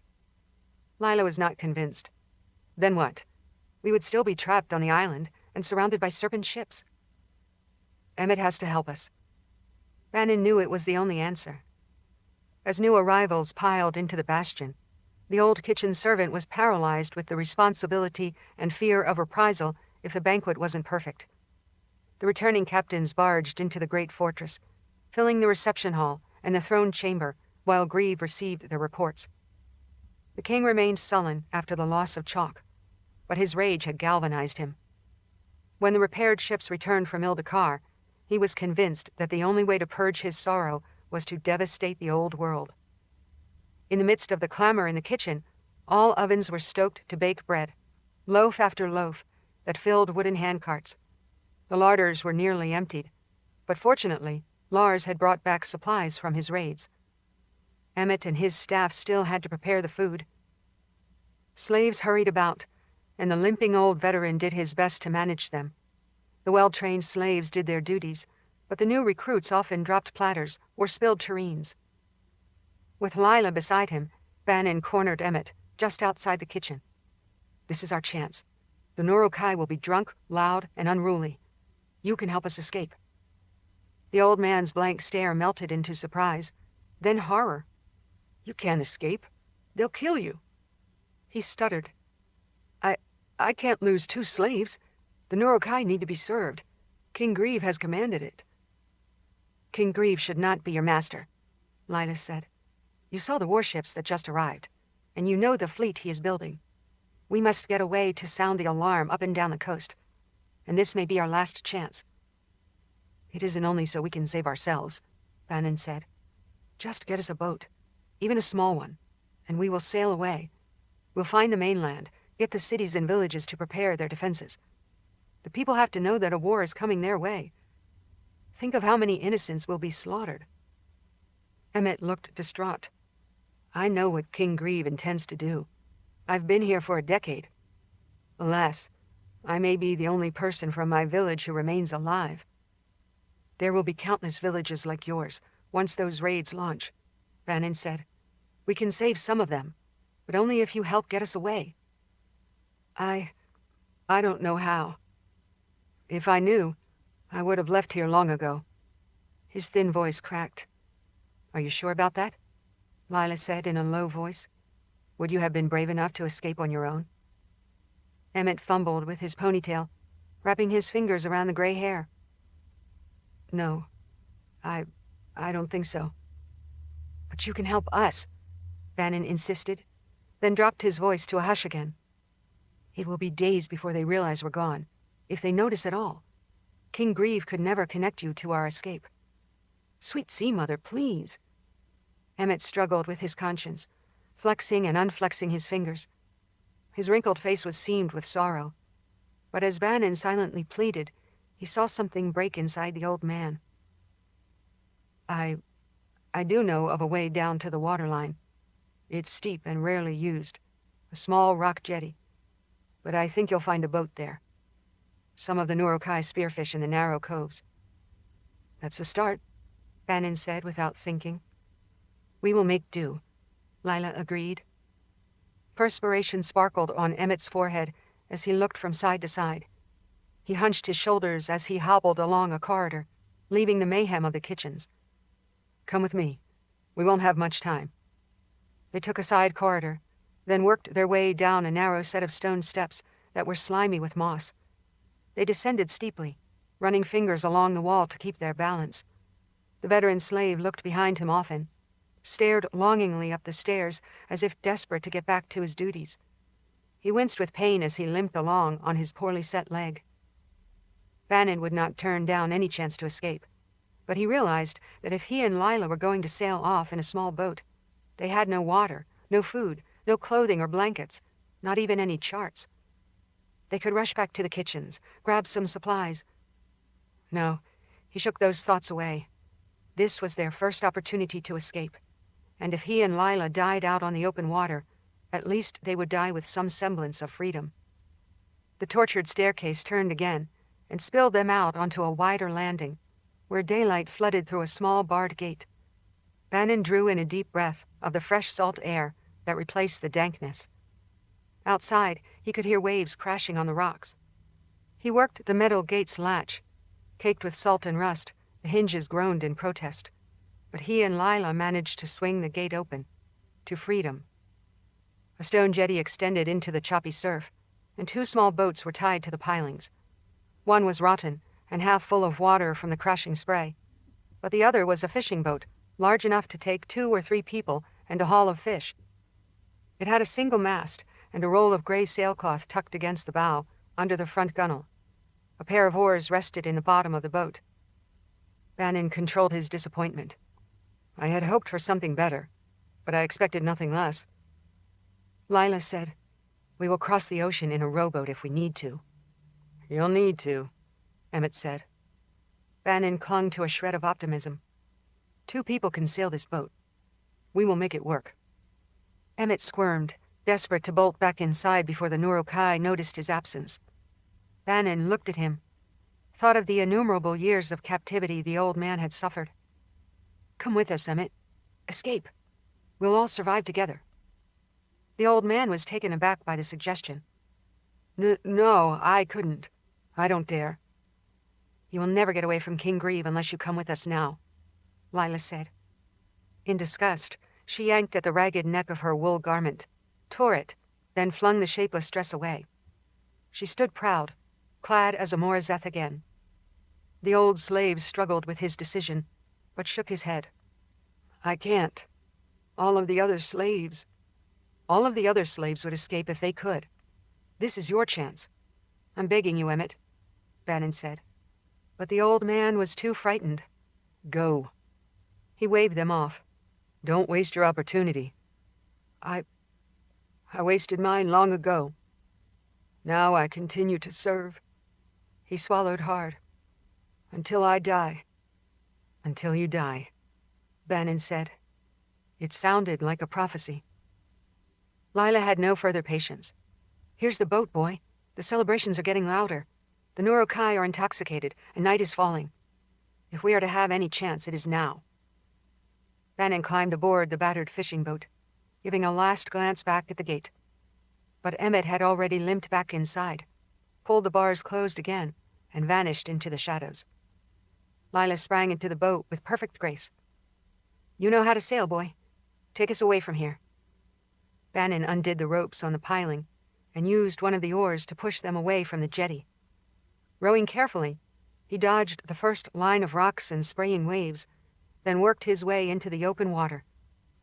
He looked at the towering black bastion behind them and shuddered as they headed out to the open sea. Chapter 57. Because she would stay in Tanimura to help build the city's defenses, Nicci found temporary quarters in the main barracks at the garrison. It was only a small room with a narrow bunk and a writing desk, but it was sufficient for her needs. General Linden stood at the door after escorting her to the room, still nervous after having seen her work with the Grace and the verification web. "I wish I had more appropriate accommodations, but the garrison has swelled with new arrivals, visiting commanders, and volunteers from the city guard." He fidgeted at the door. "Tomorrow I will have my adjutant secure a more spacious room for you in one of the boarding houses." "I don't require extravagance, General. I just spent several days aboard a Krakenhunter ship." She inhaled deeply, smelled the fresh wood, the clean bedding. "This is a great improvement." Linden wrinkled his nose. "I thought I smelled something a little off. Now I know what it was." "I've had little rest since I first arrived in Saramundi, and I will sleep well here." She felt disappointingly washed out, her strength diluted. Nicci's gift was her greatest weapon, and just as a soldier needed to sharpen his sword before going into battle, she needed to recover her strength. General Linden gave a quick bow and closed the door, leaving her in the room. Alone and calm, Nicci allowed herself to relax, if only a little. She could never relax entirely, but she needed the rest and the strength. Before attempting to sleep, knowing the questions would worry her throughout the night, Nicci again took out the small bone box from Richard. She opened the lid, probed it with her gift, but the answers still eluded her. Her sense of frustration increased. Why would Richard send such a cryptic message? Why not just a straightforward answer? This was not a time for games. She had been clear about the incredible threat they faced. If Utros and the Nurokai raiders conquered the old world, they would surely push northward into Dahara. Yet Richard's response had been, this? She set the open bone box on the wool blanket and bent close to the rotating pearl of energy. She could smell the faint metallic crackle in the air. What did Richard want her to do with it? Why would he assume she could understand the message, even if she did read the language of creation? After so many years of her being close to him, she and Richard were so tightly connected that Nicci knew his thoughts, his heart. She had been in love with him for a long time, but when she accepted his undying devotion to Kalan, she resolved to become the second most important person in his life. Nicci believed she had achieved that. Her powers were greater than those of any other sorceress. Along with Nathan, her vital mission was to tame the old world in the name of the Daharan Empire. But she knew Richard. She understood how his mind worked. She could often anticipate his thoughts and actions, and he understood Nicci with equal alacrity. By sending this strange message, Richard knew that this was something she, and only she, would understand. It was a solution if she could decipher it. "This object is all I need," she reminded herself, still perplexed. "It holds the key somehow." He was counting on her. She stared at the bone box, trying to find the missing piece, to understand how she could use this enigmatic constructed spell. After about an hour, she gave up. Too exhausted to think about it anymore, Nicci knew her thoughts would be clearer after a good rest. She closed the box and pocketed it, then lay back on her bed, worried that her churning thoughts would keep her awake. But moments after closing her blue eyes, she fell into a deep slumber. In the calm emptiness of a dream state, Nicci's thoughts stretched over vast distances, and she was surprised to connect with her sister panther again. She looked through Mura's sharp feline eyes. Nicci had unwillingly been whisked away from the battle in Oregon, and now she was overjoyed to know the big cat was still alive. Considering the bloodthirsty ancient army in the abandoned capital, she feared that Mura and the hidden people had been massacred, though she knew they would have fought to the last. But her sand panther had escaped somehow. Now, through her dream connection, Nicci knew that Mura was running overland, loping along the hills and forests to get back to her. Because of the sliff, they were separated by a great distance. She could feel her sister panther's weariness, the sore pads of her enormous paws, but Mura kept coming. Through the animal's predatory senses, she realized that the big cat was not alone. Other panthers from her new pride accompanied her, and Nicci was overjoyed to know that some of the big cats had survived the battle at Oregon. Even as Nicci slept in the Tanimura barracks, she and her sister panther ran along, linked together. Their bond was strong, and Mura followed it like an implacable summons. Yes, the panthers were coming. No matter how long or arduous the journey, across the wilderness, over the mountains, Mura would find her. With her panther senses, though, Nicci detected something else, and she realized that the big cats were not alone. There were other fighters coming to Tanimura, moving at their best speed. Mura's focus was not on them, so Nicci could not tell who or what they were, but she knew they were coming. Armies were gathering. When Nicci awoke the next morning, not only was she well rested, but she also felt a spark of hope, which refreshed her as much as the long rest had. Chapter 58.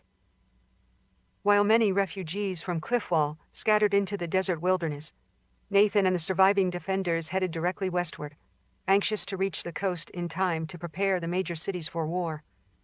They pushed themselves hard, knowing they had to stay ahead of General Utros's army. Their group passed small farming settlements, intrepid villagers who had come back to reclaim all the land that had once been drained by the life drinker. Nathan's heart ached when their group paused one night to water their horses and beg food from a group of pioneer families. The settlers had established a foothold, tilling the land, planting crops, building a few homes, and even a schoolhouse near a stream. 4 milk cows were penned in a stockade, and the cattle lowed as their group approached. The villagers came out, suspicious of the large armed party of strangers. Sitting tall on his own horse next to Nathan, Orin said, in a low voice, "They think we are an army. They will not welcome the news we bring." Nathan stroked his chin.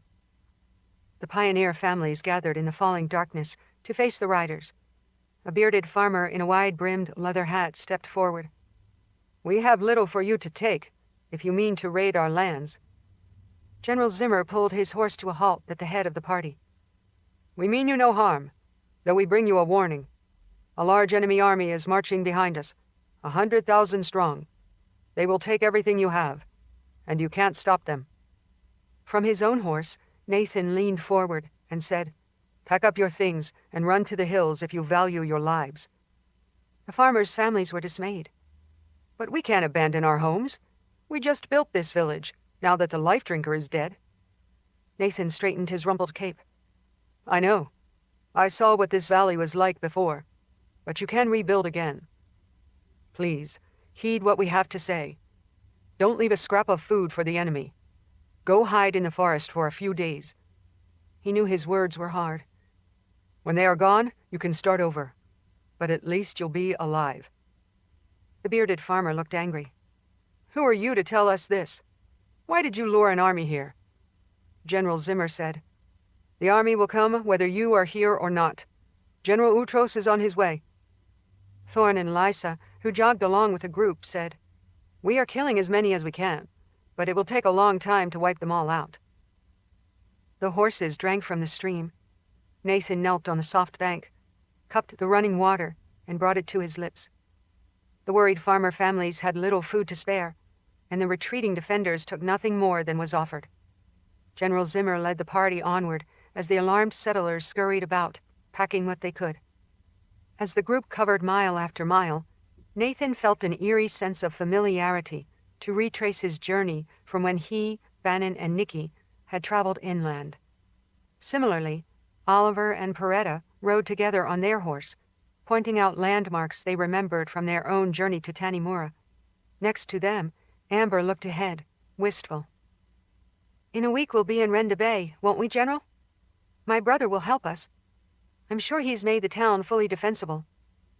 Zimmer gave the young novice a sad look. "I don't doubt Captain Norcross has made remarkable progress, but I can't imagine what sort of defenses could stop the army of General Utros." Orin snorted. "If all of Ildakar couldn't defeat them, what hope does a fishing town have?" "What hope does any of us have?" asked Sister Rhoda. "Even after the prelate's sacrifice, they are still coming."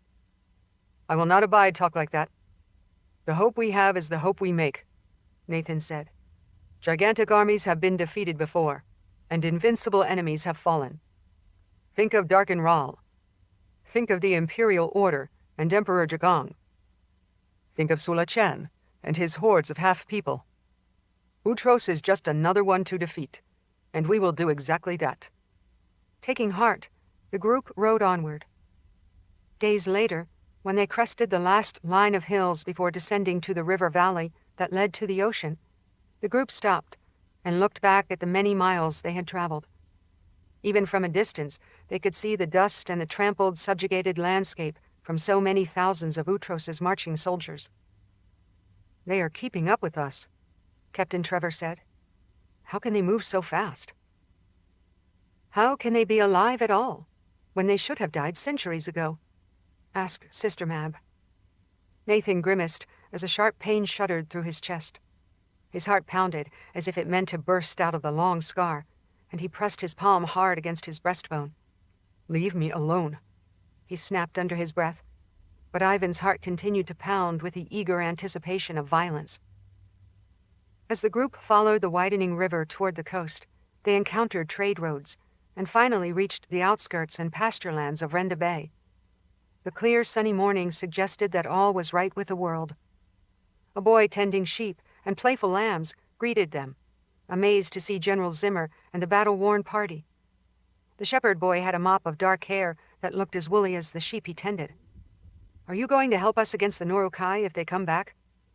Amber pushed her horse forward. "Have they come back?" "Once." The boy's expression was troubled. Then he grinned. "But we fought, and we drove them away." Amber beamed. "I knew it." Nathan leaned down from his horse. "Be a good lad and run ahead. Find town leader Thaddeus, and tell him we're coming. We have urgent news." The boy awkwardly regarded his sheep.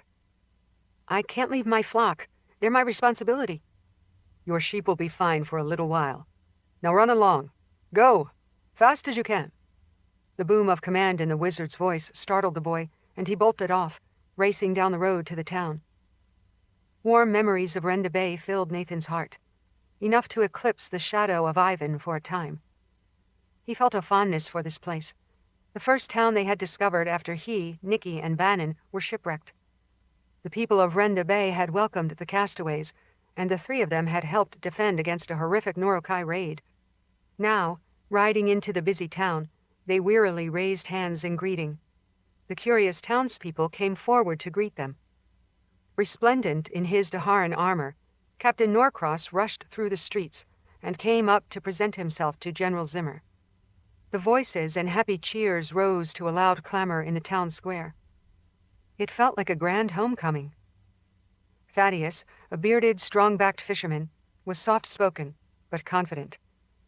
Since the last time Nathan had seen him, the new town leader had grown into his role. "Welcome back after your long journey. The shepherd boy said you looked tired and hungry, and I have already ordered the inn kitchens to prepare food." He scratched his beard. "After all you've done to save this town, I won't scrimp on our hospitality." Thaddeus did a double take as he recognized Nathan. "Wizard? I never expected you to come back." "Yes, I am truly a wizard again. My gift is back, and we are all going to need it." "Where is Nicci?" The town leader looked around the dusty group of travelers. "And the young swordsman, Bannon. He was a whirlwind with his blade. I think he killed 20 Norukai all by himself." Nathan frowned.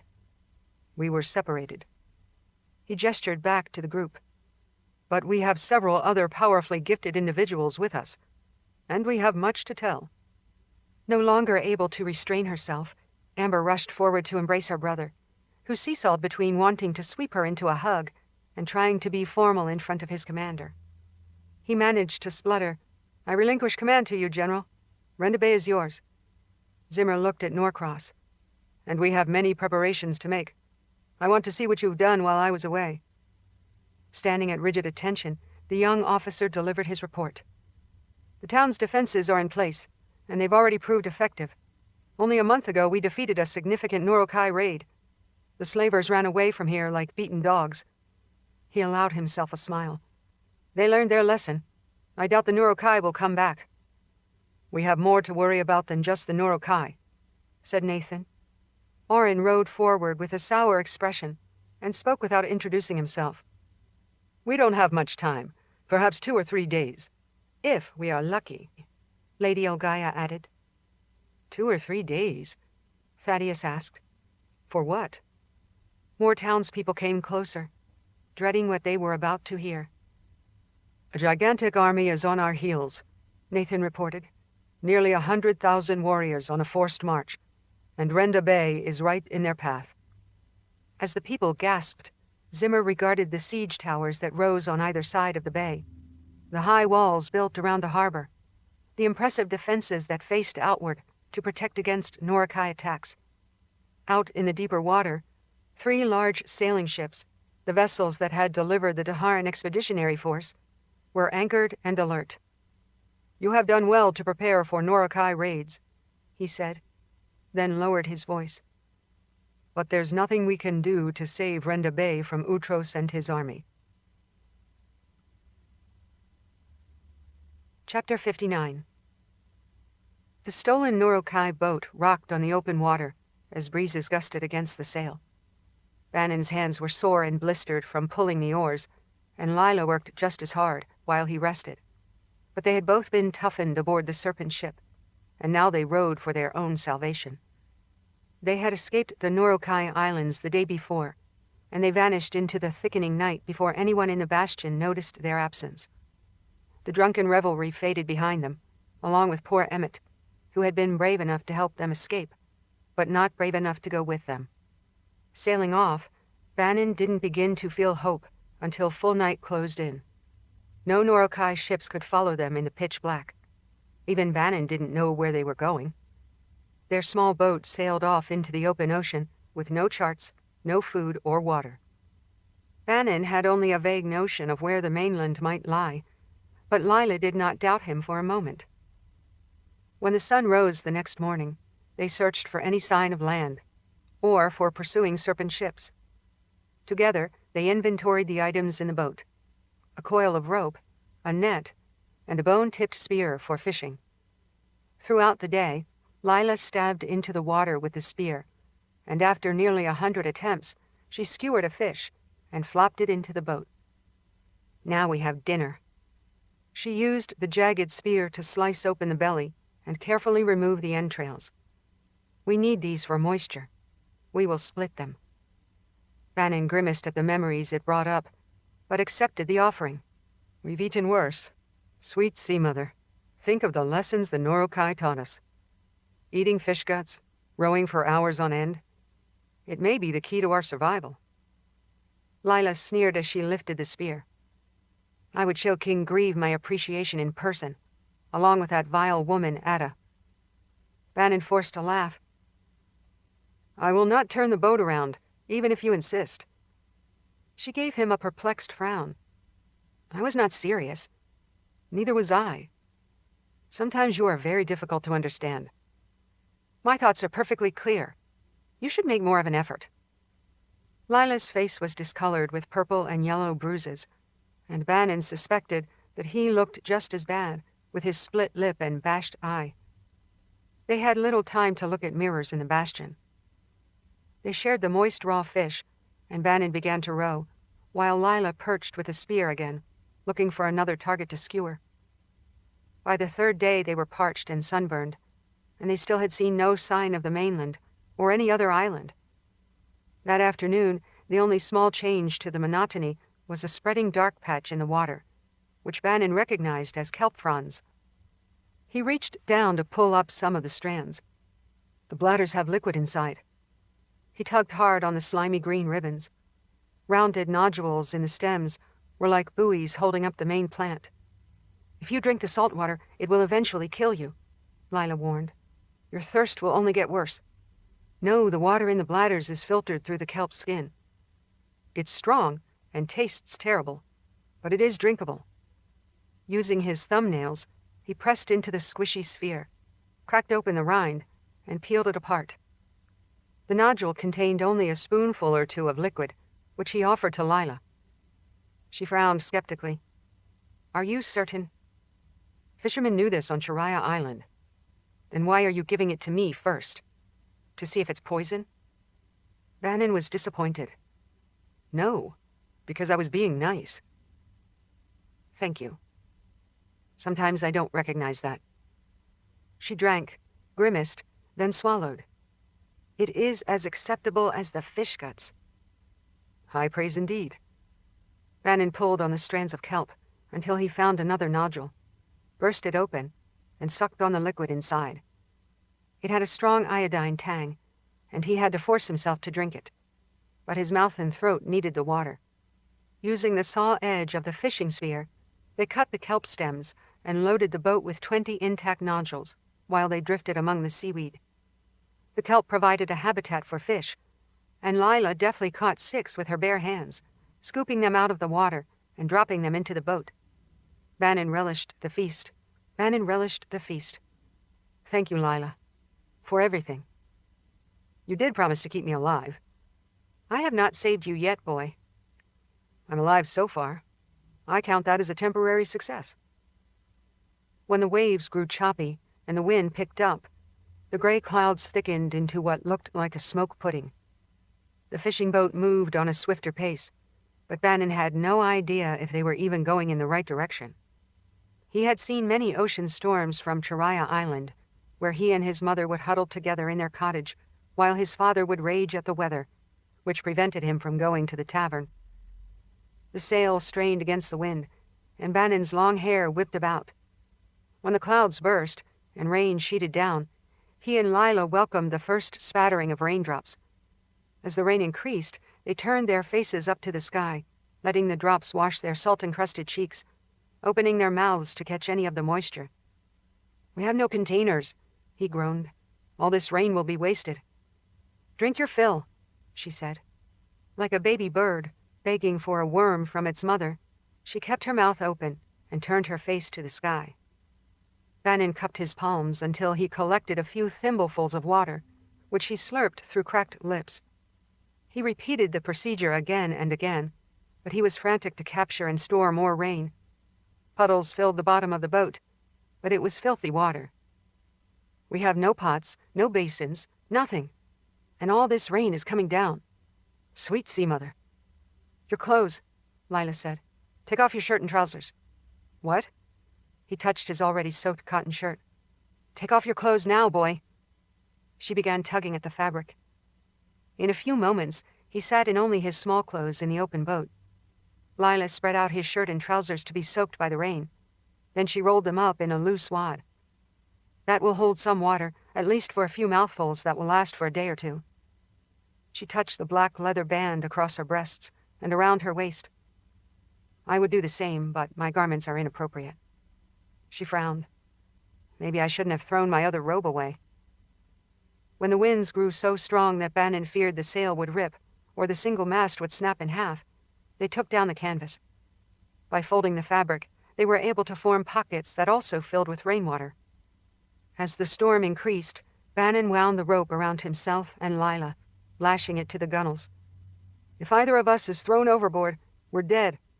This will keep us in the boat." "Unless we capsize," Lila said. Her spiky brown hair was plastered to her head, and rainwater ran down her bruised face. "It's a chance we have to take."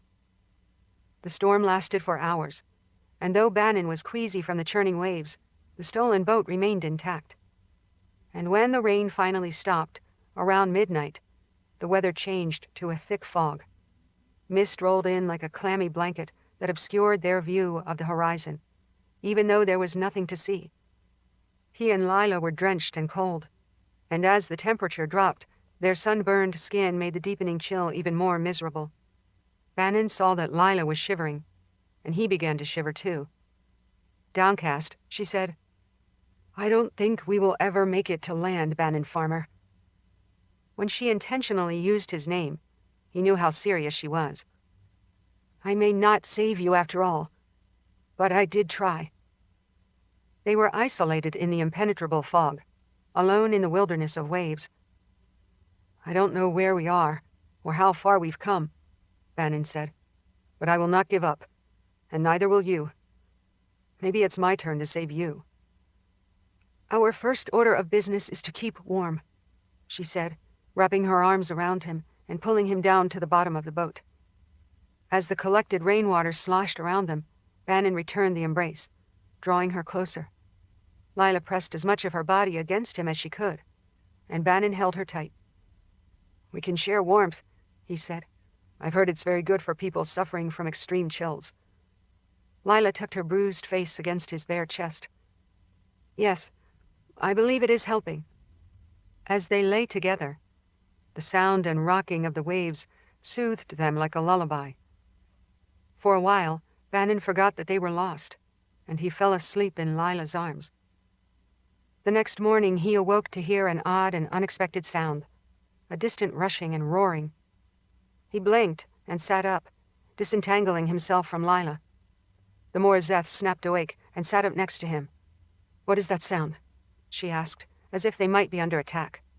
The fog had thinned, leaving only a grayish veil that began to dissipate as the sun rose.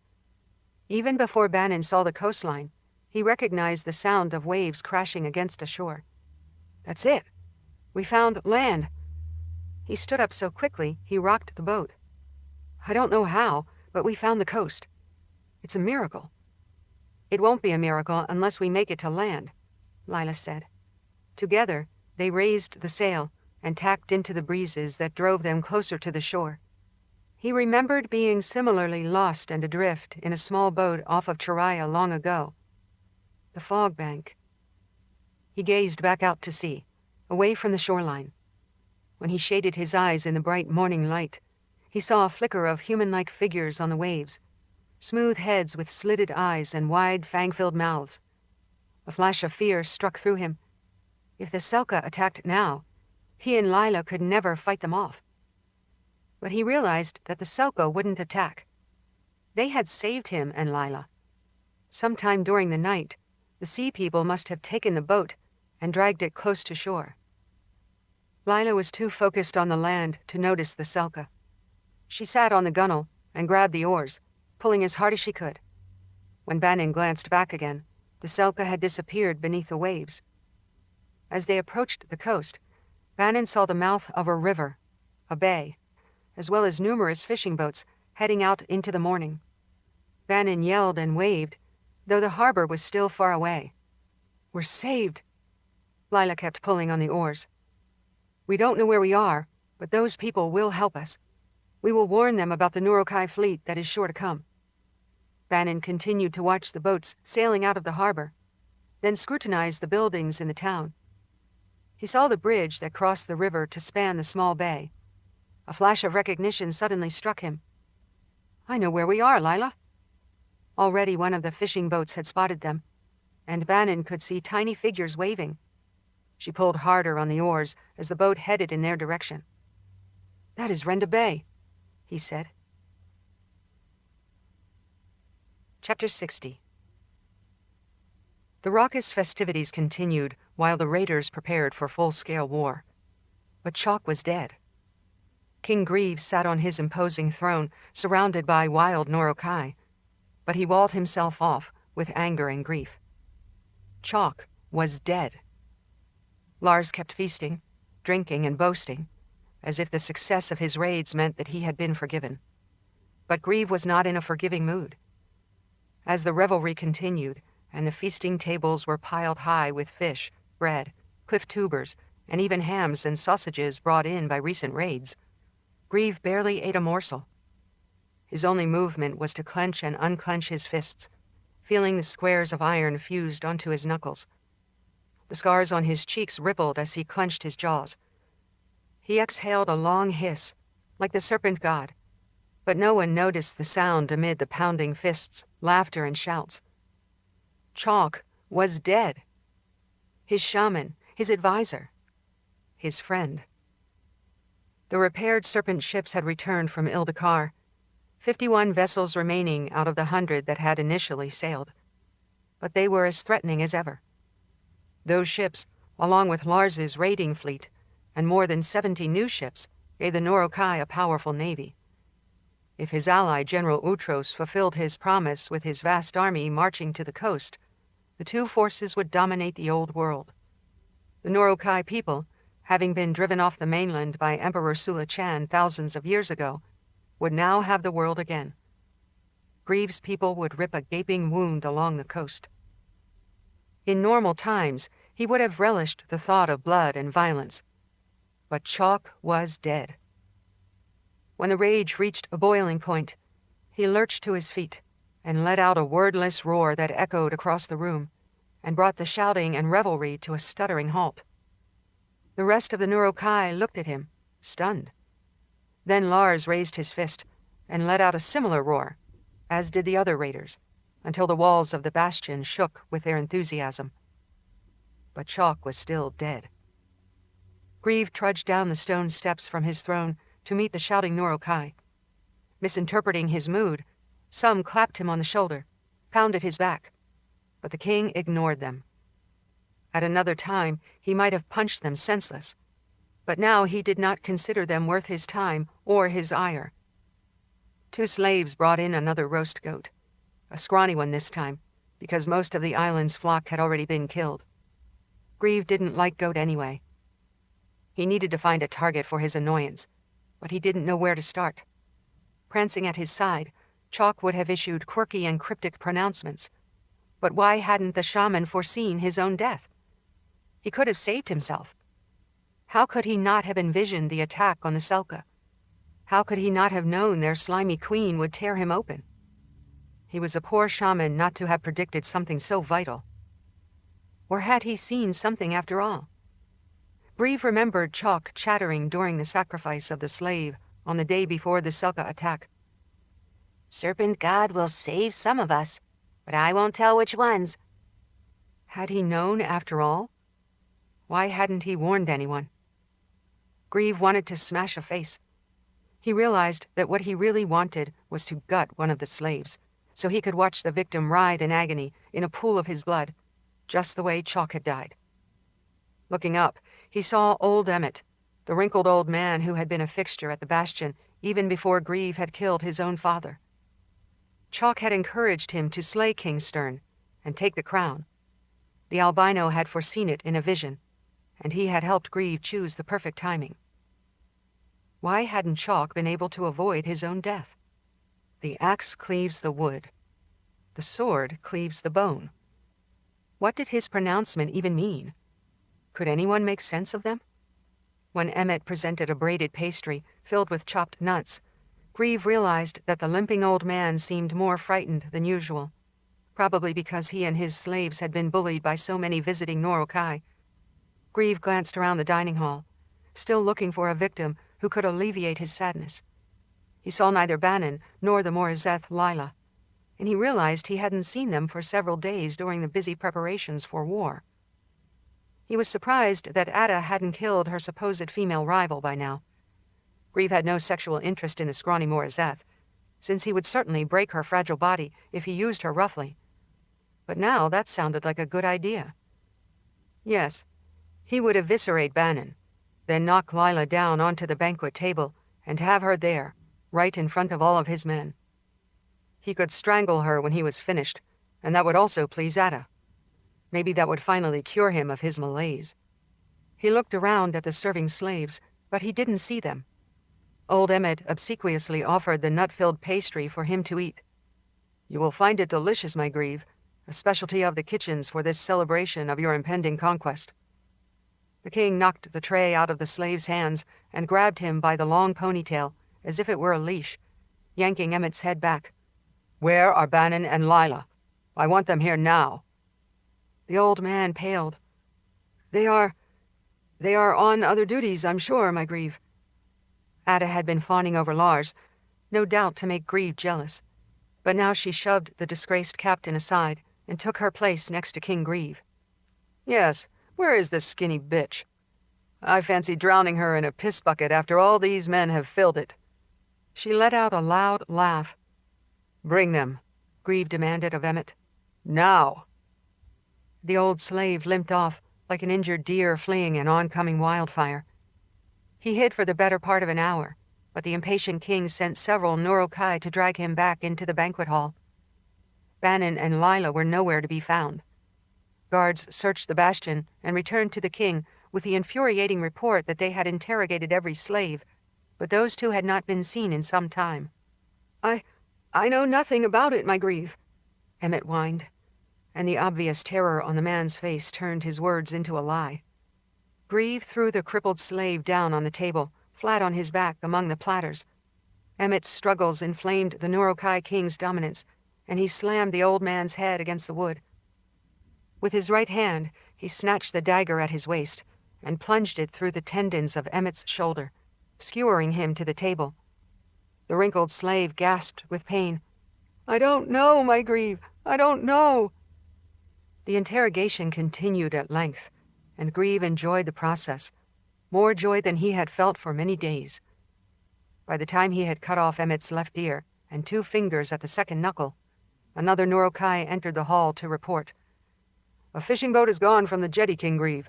Someone took it." No, Emmet whimpered, bleeding from multiple wounds.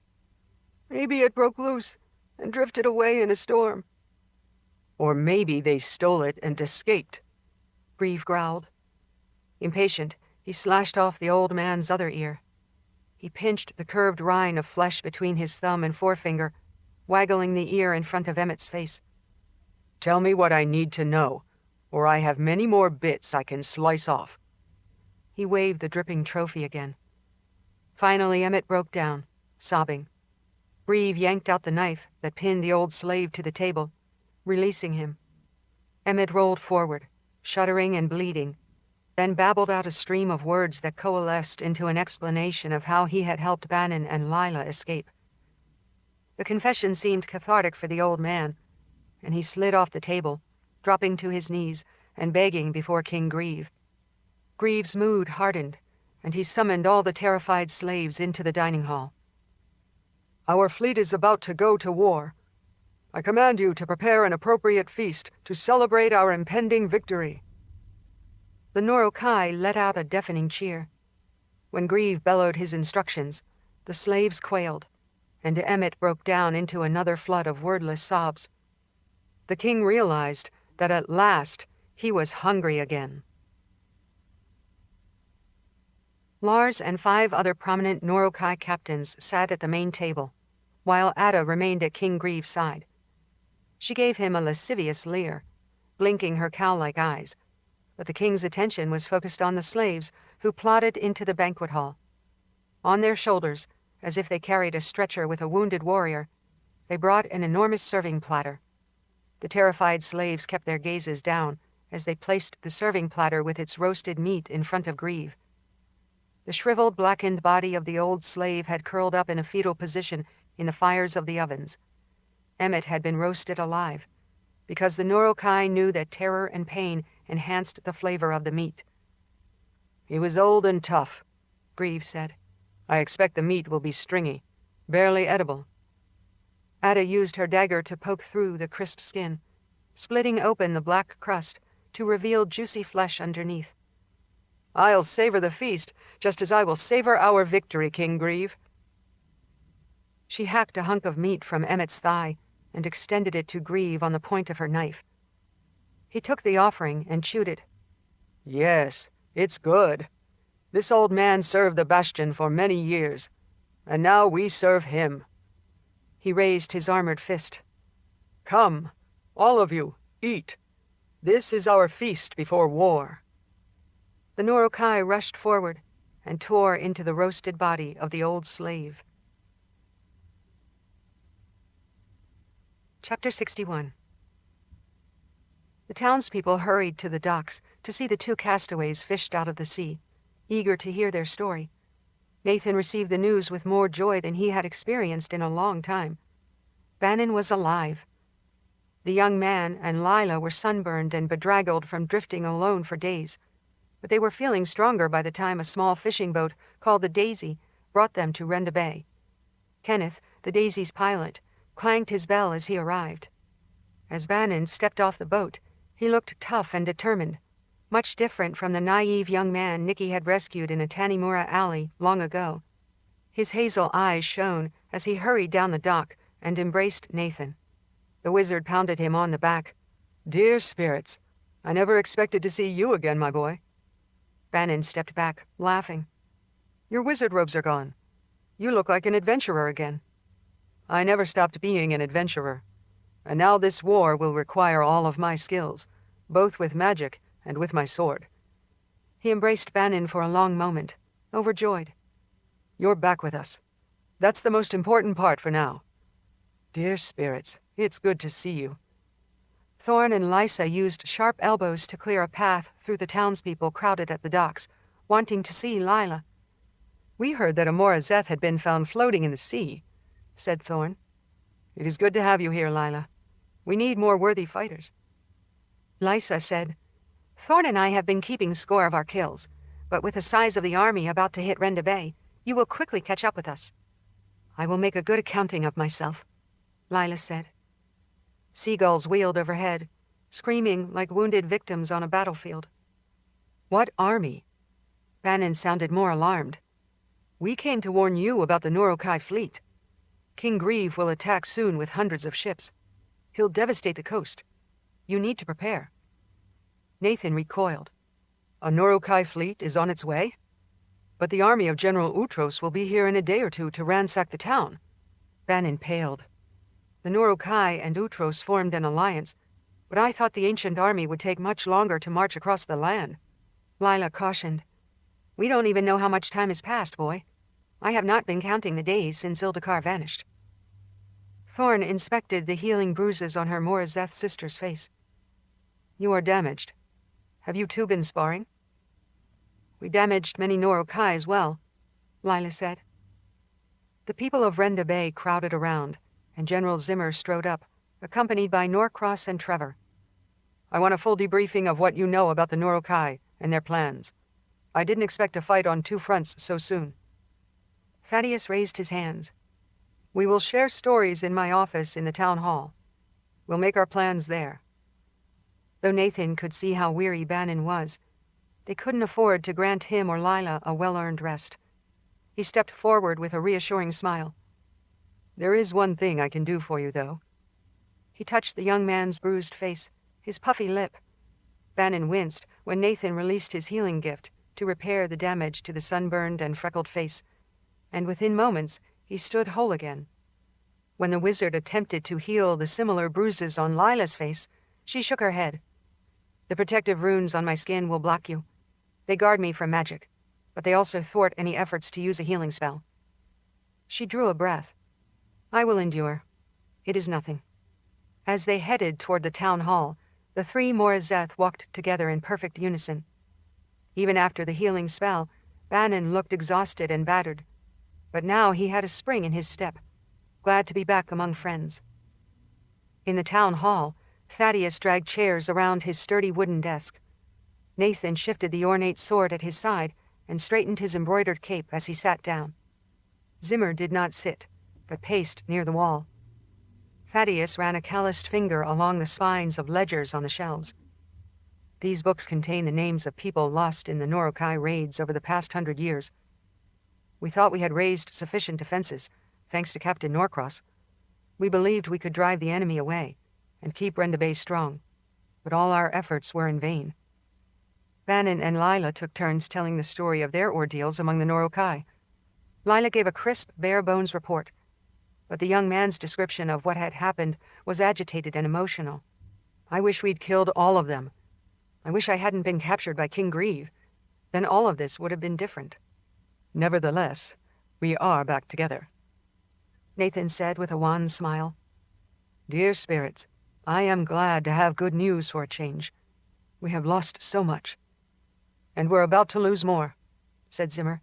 The army will be here within days. Norcross was flushed and restless. All of the town's defenses are in place, sir. The siege towers will guard the mouth of the harbor against the Norokai, and these people are determined to fight for their homes. His eyes were large with disbelief. But if King Grieve has a navy of more than 100 serpent ships, we can't possibly fight off that many. What are we going to do? Lady Olgaia pointed out, and General Utros will soon arrive with many thousands of soldiers. We'll be caught between two forces.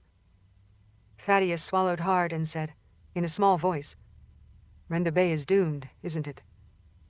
General Zimmer said, under other circumstances, we might be in a position to stand against the Norokai with all of our gifted fighters, the Daharan soldiers, and the determined townspeople. The siege towers are strong, and the traps in the harbor could sink several attacking ships. The catapults will do a great deal of damage.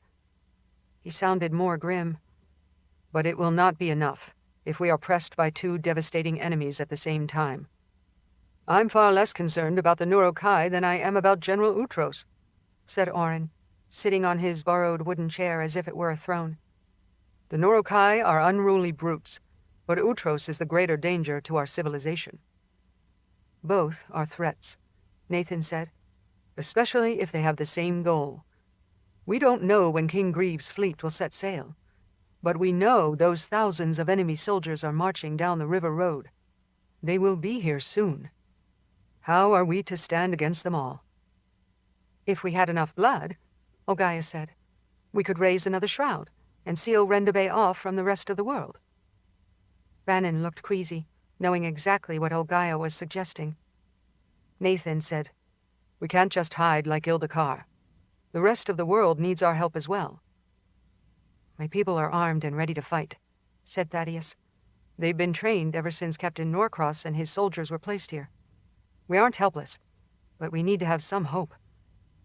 And that is the catch, Nathan said, and his voice cracked. We no longer have Prelate Verna. We have been whittling away at General Utros's forces, but not enough. When he looked up at Zimmer, he realized how haggard the commander looked. General, is there a chance we can protect Renda Bay when the army arrives? Any chance at all? Zimmer pondered for a long moment before answering. I've tried to imagine any realistic scenario that might lead to victory. Even though we inflicted terrible losses at Cliffwall, and Prelate Verna created great devastation, we still had to fall back. Renda Bay is smaller and far more vulnerable. So I'm afraid the answer is no. We must be realistic for our own survival. His expression sagged. This town has to be evacuated. Everyone must pack up their belongings and leave. Thaddeus groaned. But we've been through so much.